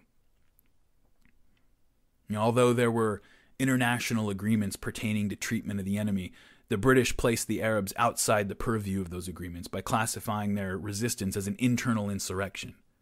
An internal insurrection is not an international concern, but a matter for internal British law. And so that logical leap having been taken, the next leap was as simple as using British law to declare an emergency situation and enact several martial law type statutes that would give the military authorities the power to basically do whatever they wanted. According to the law, quote, the existence of an armed insurrection would justify the use of any degree of force necessary to effectively meet and cope with the insurrection, end quote. That's pretty open-ended. He went on to say that collective punishments and reprisals that would, quote, inflict suffering on innocent individuals were indispensable as a last resort, end quote. That's what the law said. But as in too many counterinsurgency campaigns throughout history, it wasn't long before the last resort became the first resort. Now, collective punishment may not be moral, but it's a natural strategy and an effective one in counterinsurgency. Often, a contumacious opponent who might risk his own safety to resist you is more sensitive about bringing pain upon others. Lacking the flexibility or local intelligence to track the small Arab cells through the hills and countryside, terror and intimidation against the remaining civilian population continue to be a primary strategy for flushing out the insurgents. The ultimate goal of any occupier is to deprive the insurgent of the popular support that allows them to resupply and hide and move. It's another way of burning down the forest, destroying the habitat. There are two approaches to achieve this goal. You either win hearts and minds by building schools and giving jobs, whatever it is, or you convince the population that they should fear you more than they fear or sympathize with the insurgents. If insurgents attack a British convoy and the British respond not by chasing the attackers up into the hills, but by making a left turn to level the nearest village, how many times does this have to happen before the villages that are left standing start to give up the insurgents? How long does it take before the villagers actually begin to blame the insurgents as much as they blame the British? This is the real goal of an occupying force. When a captive population begins to blame the elements of internal resistance for bringing the occupiers' wrath down upon them. You see it in the modern-day conflict between Israel and Palestine. When the Israeli military levels whole neighborhoods after Hamas fires off a few Qassam-2 rockets into the southern desert, hardline Israeli asks, "Why are you making us hurt you?" And there are significant elements on the Palestinian side who look at the militants, their own militants, as the real cause of their suffering. When that's the way you're thinking, that is what defeat looks like. Now, heading into 1939, the British haven't reduced Palestine to defeat just yet, but they're working on it. Psychological dominance and initiative are the keys to gaining compliance from a population that outnumbers your soldiers. In the German concentration camps, prisoners would often be forced to do things that were designed less to break the body than to break the will. They would be required to perform pointless, repetitive tasks like digging a hole all day only to be told to fill it up in the evening. And they would be forced to do this over and over. And the camps had 1,000 meaningless little rules, like being mustered each morning so that their uniforms could be inspected for good order or missing pieces. This isn't a Nazi concentration camp that this is happening. And violation of these rules was unavoidable over time, because it's not like the prisoners are being allowed to take care of themselves. And so each violation would result in individual or collective punishments. Now, the Nazis didn't care whether their prisoners' uniforms were missing buttons. Even if the rules were followed, punishments would often come randomly. The point was to establish your dominance, to slowly but surely force the prisoner to dehumanize himself and recognize the utter futility of resistance. And if somebody did resist, you wanted the prisoner to hate that person for bringing you down on him. And so when there were reports of rebel activities in a region of Palestine, the British would very rarely waste their time chasing the militants up into the hills. Instead, as one British soldier reported, they would take a turn to a nearby village, whatever was closest, to, quote, knock the place about. And it's very alien to a chap like you or me to go in and break the chair and kick cupboards in, what with all the oil in it, and then to mix the oil in with the bedclothes and break all the windows and everything, you don't feel like doing it. And I remember the adjutant coming in and saying, "You are not doing your stuff. They're perfectly intact, all those houses you've just searched. This is what you've got to do." And then he picked up a helve and sort of burst everything. I said, "Right, okay." So I got a hold of the other soldiers and said, "This is what you got to do." And I don't think they liked it much, but once they'd started on it, you couldn't stop them. You've never seen such devastation, end quote. Often, houses would be chosen at random for demolition. Sometimes they were blown up, with villagers often made to set the explosives to destroy their own homes. Other times they were forced to tear down their own homes manually, board by board, brick by brick. Any villagers who resisted or tried to escape were shot or beaten. When the destruction was complete, the British would present the village with a bill charging them for the soldiers' time and equipment. And they would even charge them for the explosives used to destroy their own homes. Now, the British don't need the money. It's not about that. It's about power. It's about dominance. Of course, the villagers couldn't pay the bill, and their homes and goods had all been destroyed, right down to their last change of clothes. And the majority of their livestock and crops had been carried off. So when they couldn't pay, they were often thrown into prison, or else the villagers were pressed into forced labor to pay off their quote-unquote debt. Rahib al-Nashashibi, long accused of collaborating with the British and the Zionists, he pledged his family to their cause when the British turned up the heat. Wanted nothing to do with what was going on in Palestine. He had allied himself, as I mentioned before, with King Abdullah of Transjordan, who supported the partition because he wanted to annex the west bank of the Jordan River. Nashashibi reached out to the Jewish agency, offering his services and promising to agree to whatever they proposed. And they worked with the British and the Zionists to inform on the Arab militias. The Grand Mufti, Haj Amin al-Husseini, he was still a dominant voice in Palestine despite being in Lebanon. He denounced the Nashashibis and the Hashemite regime in Transjordan as traitors. Very often, when the British had selected a village to receive the treatment, once the place had been smashed up and the people separated out into wire cages, the men would be marched in front of an informant, an Arab informant of the Nashashibis, who would be hidden under a hood or behind a screen so that the informant could indicate who should be imprisoned and who should be executed. Sometimes the British took the strategy of making the Palestinians do their dirty work very literally. Historian Matthew Hughes, in a paper on British counterinsurgency tactics during the Palestinian uprising, mentions a creative mine countermeasure system that the British employed. And before I read this quote, for any other Britannically challenged Americans out there, when he refers to the bonnet of a lorry, he's talking about the top of a vehicle.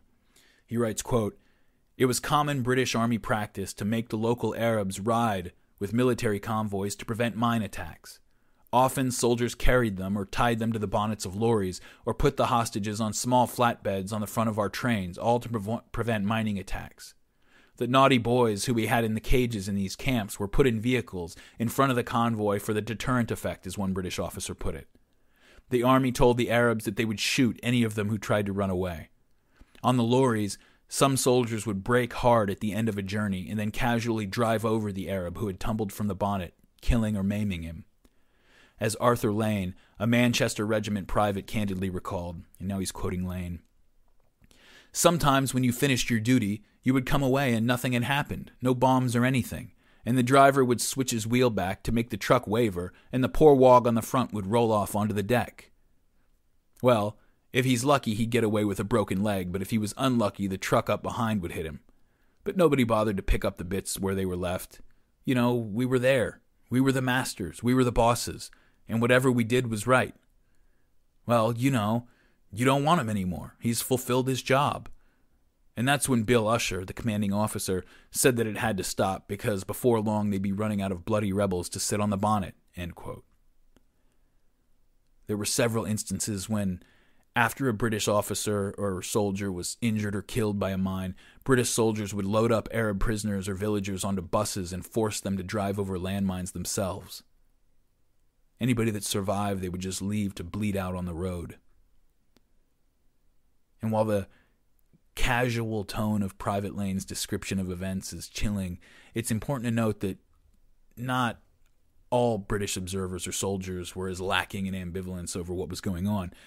There were many, many people in the British military and the civilian command structures who were not comfortable with everything, and the majority were not involved in some of the worst stuff. Several objected until they were fired or transferred, and many resigned in protest. One British policeman wrote, quote, "What I dislike about this war is that more often than not it is the innocent who suffer. Our hospitals here are filled with women and children maimed and blinded for life. Life for the police is now all work and no play. Even at the best times, Palestine is as dull as ditch water. But what with the curfews and people walking about with fear of death in them, it's like living in a cemetery," end quote. But many of the British soldiers and policemen in Palestine during the latter half of the Arab Rebellion, they saw things very clearly. Many of the senior officers were veterans of the infamous Black and Tan units from the Irish Rebellion during the First World War, and they openly compared the two situations. In another part of his interview, Private Lane tells us what happened when several Arabs were taken prisoner after a fight in which several British soldiers had been wounded. The prisoners were taken back to camp and tied to posts. Quote, "They were in a state, and they were really knocked about. Whoever had done it, when they got them on the wagons to bring them to camp, the lads had beaten them up, set about them." And then the interviewer asks what the prisoners had been beaten with. Anything they could find. Rifle butts, bayonets, bayonet scabbards, fists, boots, whatever. There was one poor sod there. He was, I imagine, my age, actually, and I'd heard people say in the past that you could take your eye out and have it cleaned up and put back. I always believed it, but it's not so, because this lad's eye was hanging out on his lip, on his cheek. The whole eye had been knocked out, and it was hanging down, and there was blood dripping from his face, end quote. And asked why the soldiers had done this, Lane replied simply, quote, "Same as any soldier. I don't care whether he's English, German, Japanese, or what." Lane's giving this interview a little bit later, after having experienced the other side as a Japanese POW during the Second World War, so he's been on the other end of this. He continues, quote, "But it's even today. There's a beast in every man. I don't care who he is. You can say the biggest queen or queer that you come across, but there's a beast in him somewhere. And in a situation like that, it comes out," end quote. You take men like Private Lane and send them around the world with orders to snuff out and put down a rebellion by people who, by and large, have the support of the local population, you get what you get. Every country that ever thinks about invading another country needs to keep that in mind. Because somehow we always pretend to be shocked, whether we're talking about the Philippine insurrection after the Spanish-American War, all the way up through Vietnam and Abu Ghraib. When counterinsurgencies veer off into Mad Max territory, we always act shocked. Soldiers who lose friends to booby traps and sneak attacks inevitably end up hating the enemy more than they would a uniformed opponent on the other side of a battlefield. Paranoia sets in, and soldiers start to wonder if the villager eyeing you as you move through his village was the one who set the landmine that killed your buddy the night before, or if the woman smiling at you from her fruit stand will inform on your movements as soon as you pass through. I don't think I'm aware of a single asymmetric guerrilla war that didn't run off the rails. You just have to look at the conduct of the American Civil War between the Union and the Confederate armies in Virginia compared to how it was fought by the guerrillas out in Missouri. And the civilian population inevitably suffers terribly in this kind of fighting. Those who refuse to support the insurgents are often seen as collaborators and treated accordingly. Those who do help the insurgents are treated by the conventional force as rebels and treated accordingly. The conventional force, through a combination of sticks and carrots, tries to convince the civilian populations that their lives would be a lot simpler if they just sided with the ruling power rather than with the insurgents. One part of that is hearts and minds, right? Providing bribes and other inducements to people who are willing to work with you. And the other part is making sure that they're more afraid of you than they are the rebels. Arthur Lane describes an incident when a group of Arabs were about to be released from a British concentration camp, having been interrogated and found to be uninvolved in the fighting. These Arab prisoners, these uninvolved Arab prisoners, were taken to the gate where they were supposed to be released, and then they were lined up. Outside the gate were 2 big paddy wagons, open at the back, onto which the prisoners were supposed to load up for transport back to their villages. Lane describes what happened, quote, "The soldiers took them around back, and any lads who were doing nothing at the time, we all gathered round and stood and formed 2 lines of men facing each other with pickaxes, pickaxe helves, some with bayonets, scabbards, with the bayonets inside, some with rifles, whatever was there, tent mallets, tent pegs. And the rebels were sent one at a time through this, what do you call it? Gauntlet. And they were belted and bashed until they got to the other end. Now, any that could run, when they got to the other end, went straight to the police meat wagon, and they were sent to Acre. Any that died, well, they went into the other meat wagon, and they were dumped at one of the villages on the outside." End quote. Those were innocent prisoners. Very often, angry soldiers don't even bother taking prisoners. In a letter to his parents back home, British policeman Sidney Burr wrote, quote, "At one time, the Ulster and West Kent units caught about 60 of them in a valley, and as they walked out with their arms up, mowed them down with machine guns. I inspected them afterwards, and most of them were boys between 16 and 20. No news, of course, is given to the newspapers, so what you read in the papers is just enough to allay public uneasiness in England." End quote. Euphemistically named Arab investigation centers were set up all around the country. These were facilities set up for what we today euphemistically call enhanced interrogation, although, again, it was often just about terror and establishing psychological dominance. It was about those things more than it was about gaining any useful information. Many British military and civilian officials complained that the torture centers were useless for interrogation and that they were counterproductive overall. The majority of the brutality came during the village operations and street patrols committed by British soldiers in a not necessarily sanctioned but not necessarily discouraged kind of way. But terror and torture was also official policy, sanctioned by certain circumstances by the British Colonial Office. Historian Matthew Hughes describes another incident, again after a landmine inflicted casualties on a British unit. Impossible to know who had planted the mine. British soldiers made their way to the nearest village. Quote, "On the morning of 7 September, soldiers came up to El Bassa. They shot 4 people in the streets, in cafes, and in the homes of the village, after which the soldiers searched and looted the village, before gathering and beating the inhabitants with sticks and rifle butts. The British then took 100 villagers to a nearby military base, Camp No. 1, where the British commander selected 4 men, who were tortured in front of the rest of the group. The 4 men were undressed and made to kneel barefoot on cacti and thorns, specially prepared for the occasion. 8 soldiers then told off the 4 men, and 2 per Arab detainee set about beating them without pity in front of the group. Pieces of flesh flew from their bodies, and the victims fainted, after which an army doctor came and checked their pulses. The army then took the group of villagers to another base, Camp No. 2, while soldiers destroyed the village of El Bassa." End quote.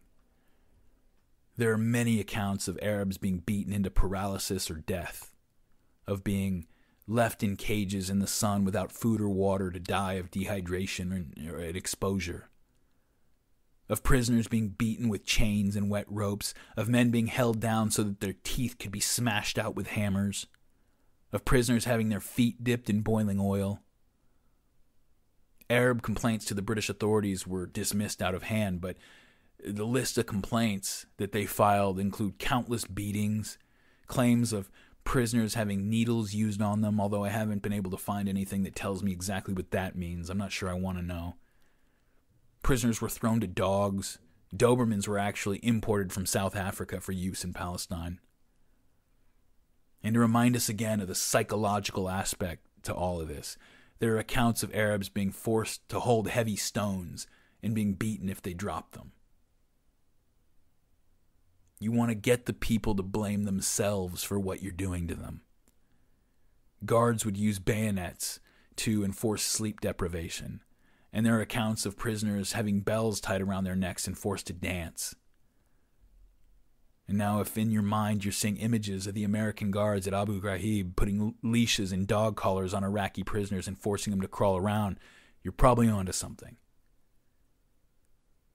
And don't think that the people in Iraq did not remember what the British did when they heard about Abu Ghraib. It's all disconnected to us. It's not to them. The Anglican Church actually had a mission in Palestine, and they were a constant thorn in the side of the British Army and the police during this insurgency. They filed various petitions, and in them they spoke of prisoners jumping to their deaths from high windows to avoid further torture. The Anglican Church wrote about testicles being tied off with cords until they came off, beatings being delivered with boards which had nails protruding, wire being tied and tightened around the toes, hair being torn from faces and beards, fingernails and toenails being torn out using special instruments, brands and hot skewers being used on prisoners, boiling oil being poured over them, electric shocks, water being forced by funnel into prisoners' stomachs, and various types of sodomy. A British doctor, Elliot Forster, was assigned to Palestine, and he was horrified at what he was witnessing. He wrote in his diary, quote, "The British could probably teach Hitler something he didn't know about running concentration camps," end quote. Arabs who were loyal to or paid by the Nashashibis were sent out into the towns and countryside to identify and report on possible militants. Nashashibi peace bands, as they were called by the people employing them, were partially funded by the Jewish Agency. Remember, the leadership of the Palestinians is gone. The entire leadership class has been picked up and exiled. These are the peasants. These are young, destitute peasants who are facing the full wrath of the British Empire, the Jewish Agency, and even certain families of their own people who were funded by the Jordanian government. The primary purpose of the Nashashibi peace bands was to target and eliminate other Arabs hostile to the Nashashibi clan, especially those who were loyal to the Grand Mufti, Haj Amin. And the Grand Mufti seems almost to have gone mad by this point, witnessing all this from exile.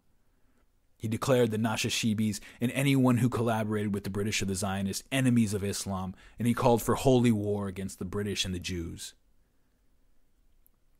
But day by day, the British, the Zionists, and the Nashashibi collaborators were sapping the remaining ability of the Palestinian Arabs to resist.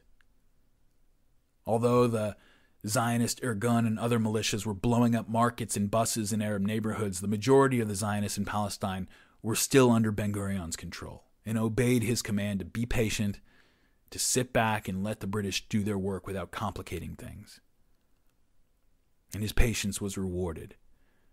In 1938, a British intelligence officer, Ord Wingate, prevailed upon the military leadership to let him set up joint British-Jewish special operations units to hit the Palestinians where they lived. Unlike many of the other counterinsurgency experts Britain had imported to handle the Palestinian uprising, Wingate considered the assignment to be much more than a job.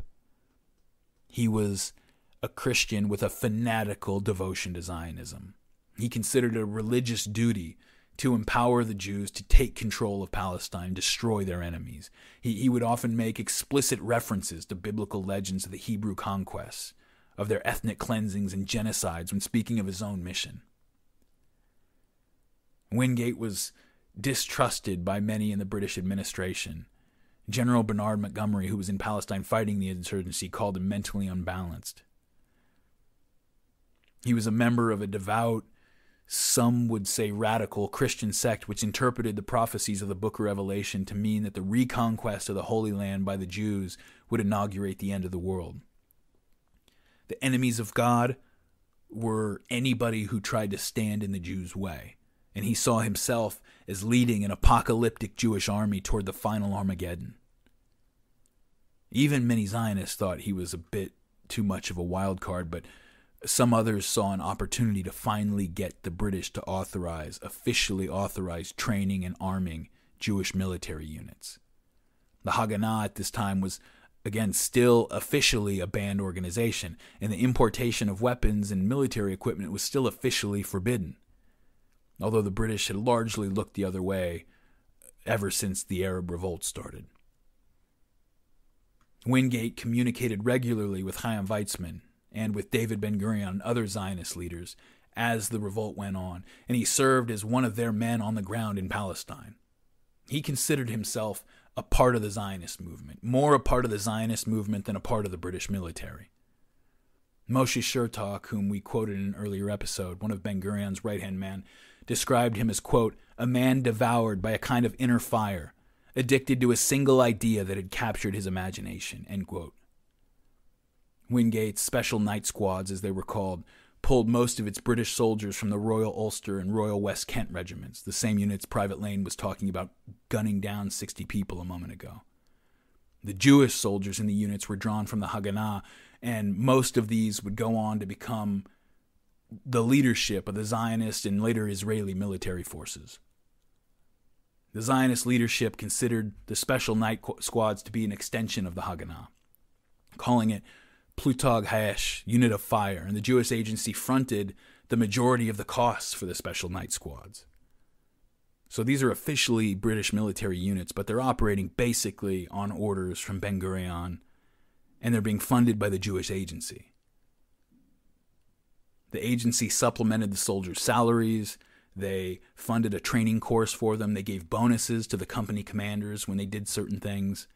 It paid for provisions, vehicles, and horses. It constructed barracks and stables. The Jewish agency is doing all this. And they spoke freely of the units as being in their service. The Special Night Squads were organized into 10-man teams and given zones of responsibility and an absolutely free hand to suppress and deter hostile activities. The teams used Arab collaborators in long-distance patrols to launch surprise attacks on suspected insurgents. Subunits would surprise Arab villages in the night, paying what the team would call friendly visits to impress upon them the idea that aiding the insurgents would be a bad idea. Even in the context of the ongoing nightmare in Palestine at this time, the Special Night Squads got a reputation for such outrageous cruelty. Remember everything I just listed off that the British were doing. Well, the British finally decided to pull Wingate from his position and send him back to Britain, and his British passport was stamped to indicate that he was forbidden from ever entering Palestine again. Okay, boiling oil, pulling out toenails, smashing out teeth, all those things, and Wingate and these Special Night Squads are too much for the British. In the meantime, the situation in Europe is going critical. Jabotinsky looks around and believes that he sees clearly what is happening, and he's in Poland screaming that the Zionists have got to find a way to get millions of Jews to Palestine right now. Menachem Begin's busy cooperating with the Polish government, trying to organize thousands of Beitar fighters to come ashore in Palestine en masse. He's got a plan to take over British government buildings, take British officials hostage, officially declare a Jewish state in Palestine. In early 1939, Jabotinsky wrote from Poland, quote, "The catastrophe is coming closer. My hair has turned white and I have aged in these 3 years because my heart is bleeding. For you, my dear brothers and sisters, do not see the volcano that will soon begin to spit out the fire of destruction." And he also said, quote, "To be frank, I fear that the time is already past 11 o'clock. Perhaps 12 o'clock has already run. That means midnight. That means the end. However, it is best that we shake off this fear. Let it be only 11. This is, therefore, the last hour." As the summer of 1939 approached, the Arab revolt in Palestine had begun to fizzle out. The Arabs were starving and destitute, as the fighting had ruined all of their farms, all of their herds, and they were out of supplies. The British and the Zionists had no such problems, and the Nashashibis used money and food from the Jewish agency to buy off more and more Arab villagers who had no other way to feed their families. But with the help of German and Italian propaganda services, who wanted to make the British look bad, reports of the British Army's brutality were leaking out into the rest of the Arab world and causing outrage. With the possibility of war seeming more and more likely, Britain could not afford to lose its allies in the Middle East and India. The British needed to wrap this up, and they needed to wrap it up right now. The British convened a conference to hold settlement talks, and to the Zionist horror, the British invited officials from Iraq and Syria and Saudi Arabia, Egypt, Yemen, some other Arab countries to participate and give their opinions. The British did bar from participation any Palestinian Arab who had participated in or fought in the revolt, so effectively everyone basically eliminated the voice of the entire Palestinian resistance in the hope that maybe the Zionist leaders would be able to talk to these other Arab leaders who weren't involved with the fighting. The British told the Zionists, this is the last opportunity to come to an agreement with the Arabs. If it doesn't work, the British would arbitrate the situation however we see fit. Well, they failed. The Arab delegation made several overtures, several revisions, but every one of them involved an end to any further Zionist immigration and the establishment of a national government with an elected representative legislative body. David Ben-Gurion, speaking for the Zionists, refused to accept any plan involving independence or a representative government until the Jews had displaced enough Arabs to become a majority. The British negotiators eventually became frustrated with the Zionists' all-or-nothing refusal to participate in any arrangement that gave them anything less than full control. The clock was ticking. The British needed to end this. As the cabinet met to decide what to do, Prime Minister Neville Chamberlain famously or infamously, depending on your perspective, said, quote, "We are now compelled to consider the Palestine situation primarily from the standpoint of the international situation. If we must offend one side, let us offend the Jews rather than the Arabs," end quote. And so the Zionists are starting to figure out that their spell over the British is finally breaking. The Zionist militias increase their terror operations against Arab civilians in an effort to derail the negotiations. On February 27th, after Palestinian Arabs in several cities held rallies celebrating rumors that the British were going to give Palestine its independence, similar in form to the independence granted to the Iraqis, Jewish terrorists launched a coordinated bombing campaign, killing 38 civilians and wounding 44. Well, this didn't provoke the response that they had hoped. And in May 1939, the British issued a white paper announcing their intention to finally set up a national government in Palestine and to end the mandate. Since the Balfour Declaration had been issued, Chaim Weizmann had tried to hide the final goals of the Zionists from the majority of the British government. 22 years after the Balfour Declaration was published, the impatient and belligerent Zionists who were in Palestine had finally made it impossible to keep up appearances any longer. And the white paper started out by addressing the misunderstanding, or maybe the deception directly. Quote, this is the white paper. "It has been urged that the expression, a national home for the Jewish people, offered a prospect that Palestine might in due course become a Jewish state or commonwealth. His Majesty's government do not wish to contest the view that the Zionist leaders at the time of the issue of the Balfour Declaration recognized that an ultimate Jewish state was not precluded by the terms of the Declaration, but His Majesty's government believed that the framers of the mandate in which the Balfour Declaration was embodied could not have intended that Palestine should be converted into a Jewish state against the will of the Arab population of the country.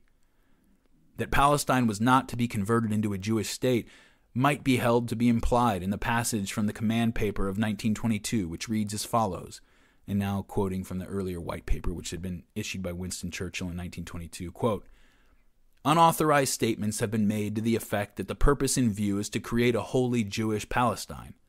Phrases have been used such as that Palestine is to become as Jewish as England is English.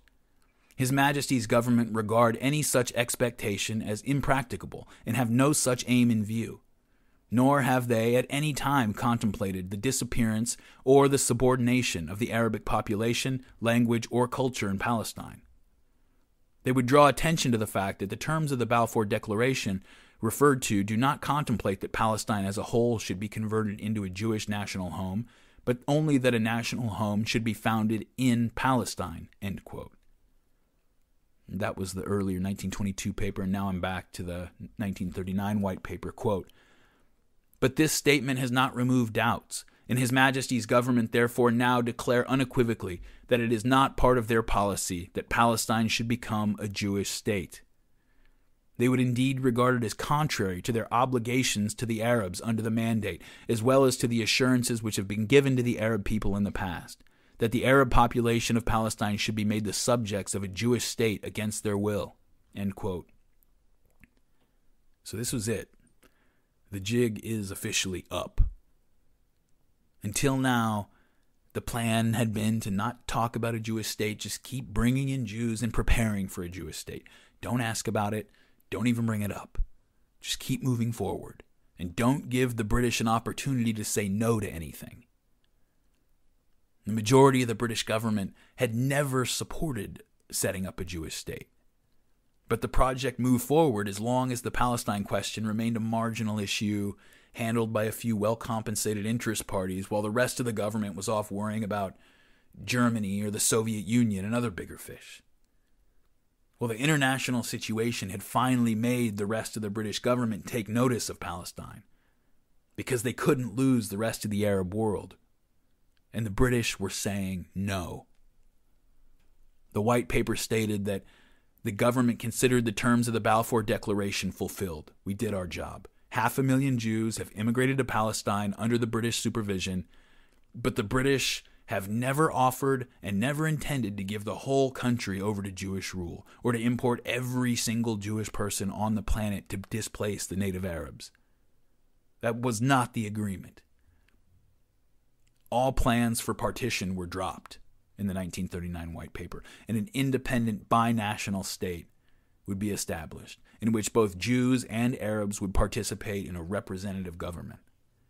Jewish immigration would be restricted to just 15,000 per year for 5 years, and 75,000 more total under special permission.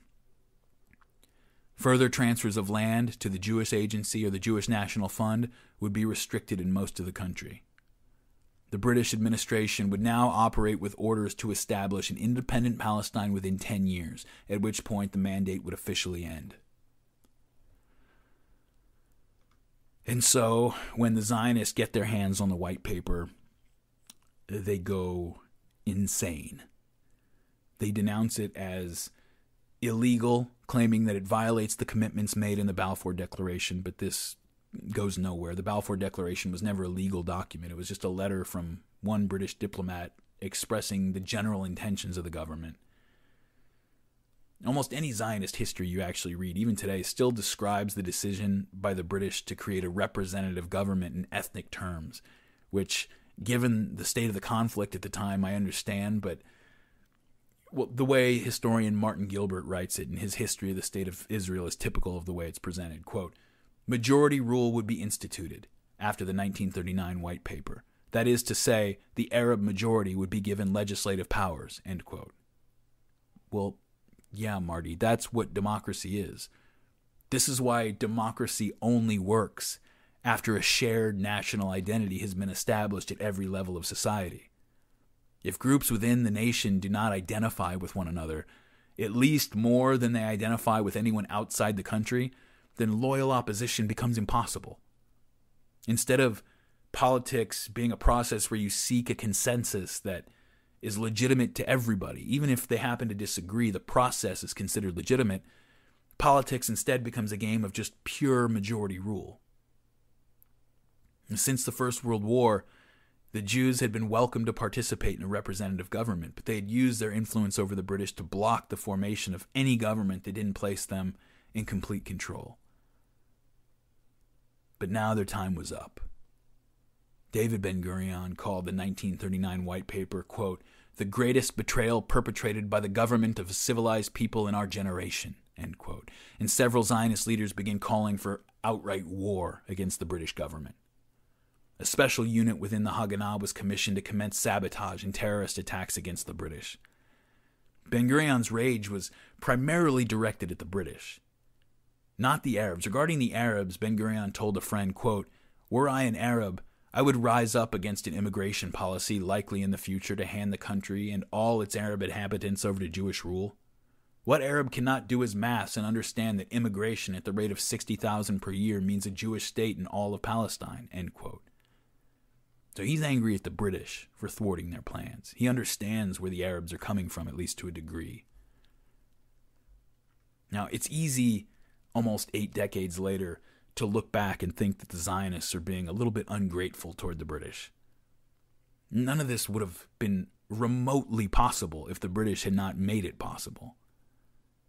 The British had earned the hatred of a large part of the Arab world to help the Zionists get this project off the ground. Everything the Zionists had, the British had given to them.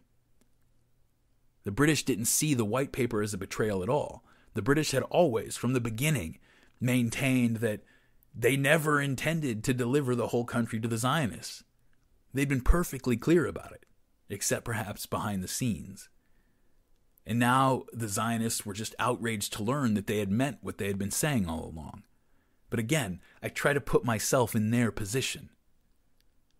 They are desperate and trapped, and they have nowhere else to go.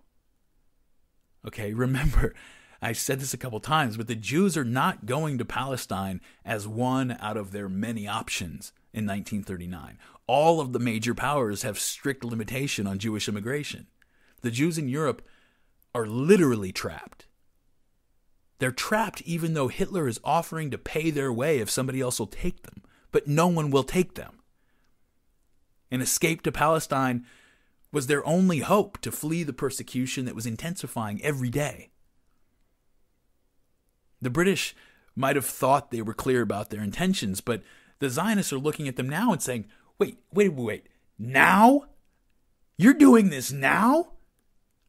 When Hitler's thugs are rounding us up like animals for God knows what? The truth is, if you press me to take a position on this, and I want to say that I'm not big on blame. I began this episode talking about Uday Hussein because I think that all of us in each of our societies we're all caught up in a storm from the moment we open our eyes. And every nightmarish thing we do to one another, it makes some kind of sense from inside the head of the person doing it. But if you press me about it, I have to say that the Arabs have a right to resist the colonization of their country. Okay? Even when the Nazi persecution ramped up, Arabs had a right to defend their homes.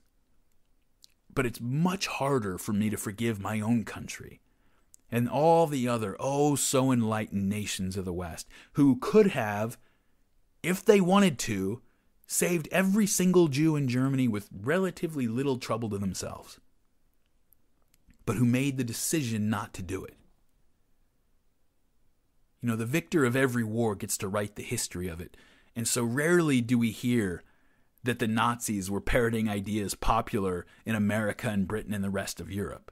Rarely do we hear that Hitler offered to pay the way of any Jews that our own wonderful enlightened nations were willing to take on as refugees, but that we refused to take any of them at all. We rarely hear that. We get to pretend that what's about to happen was just this unaccountable historical anomaly, came out of nowhere, the result of one crazy guy with a stupid mustache and a good public speaking voice getting his country all whipped up. And we get to pretend that the rest of our nations watched in horror at what was happening, with maybe denial being the worst thing that we did. We just didn't see it coming. We were lying to ourselves, but that's the worst we did. And then we get to pretend that we finally swooped in to save the day. What bullshit. What bullshit. Germany pulled the trigger, but every nation in Europe painted the bullseye around the Jews. After the 19th and early 20th century pogroms, the Zionists had left Europe in disgust over the way their people had allowed themselves to be dishonored and abused. And they were often chastised by assimilationist Jews who wanted to assimilate into their countries for stirring things up, but the Zionists just kept doing their work, confident that the Jewish people would eventually understand what they were doing. At the beginning of the 1930s, Chaim Arlosarov believed that the chances of their project succeeding were looking dim, but after a decade of massive immigration and preparation for war, that was no longer the case. They were ready. The Arab population had been decimated by the British pacification of the rebellion. 10% of all Arab males in Palestine were dead, wounded, or exiled. 10% of all Arab males in Palestine were dead, wounded, or exiled. And that 10% was not chosen at random. The British had lopped the head off the Arab population, eliminating every person who exhibited any leadership qualities at all, or any tendency or ability to resist at all. The Grand Mufti and his supporters were exiled. Any prominent Arab who wasn't willing to be an open collaborator was gone. Anyone who knew how to hold a weapon or give a speech or organize a demonstration was gone. The Zionists, on the other hand, were now well-trained, well-organized, and armed to the teeth. Between 1937 and 1940, Menachem Begin and the rest of the Beitar revisionists in Europe would import 18,000 Zionists, almost all young men trained and ready to fight. After the Arab revolt was over, David Ben-Gurion remarked to a friend that there was now nothing the Arabs could do to interrupt the Zionist plans. All that remained was to get the British to drop the white paper or else drive them out, so that the rest of the Jews in Europe could migrate to build their majority in a future Jewish state. But just as the Zionists came into the fullness of their strength, the clock ticked midnight. 3 months after the issuance of the white paper, Adolf Hitler moved against Poland, bringing almost 3 million Jews under his power. Instead of using their new strength to create a majority in Palestine out of Europe's Jews, in 6 years the Zionists would pick through the rubble and find that there weren't enough European Jews left. The news of Hitler's invasion broke while the 21st Zionist Congress was in session in Geneva. Arthur Ruppin was there, and he said that the announcement exploded like a bomb over those assembled. In his final words to the Congress, on the last night, the evening of August 24th, 1939, Chaim Weizmann told the delegates, quote, "If, as I hope, we are spared in life and our work continues, who knows? Perhaps a new light will shine upon us from the thick black gloom. The remnant shall work on, live on, until the dawn of better days. Towards that dawn I greet you. May we meet again in peace." End quote. With tears in his eyes, weeping, Chaim Weizmann embraced his colleagues on the platform, and as he descended from the dais and made his way through the crowds out of the hall, every eye was full of tears. Every heart was already full of mourning, and hundreds of hands reached out for Dr. Weizmann as he went out into the darkness.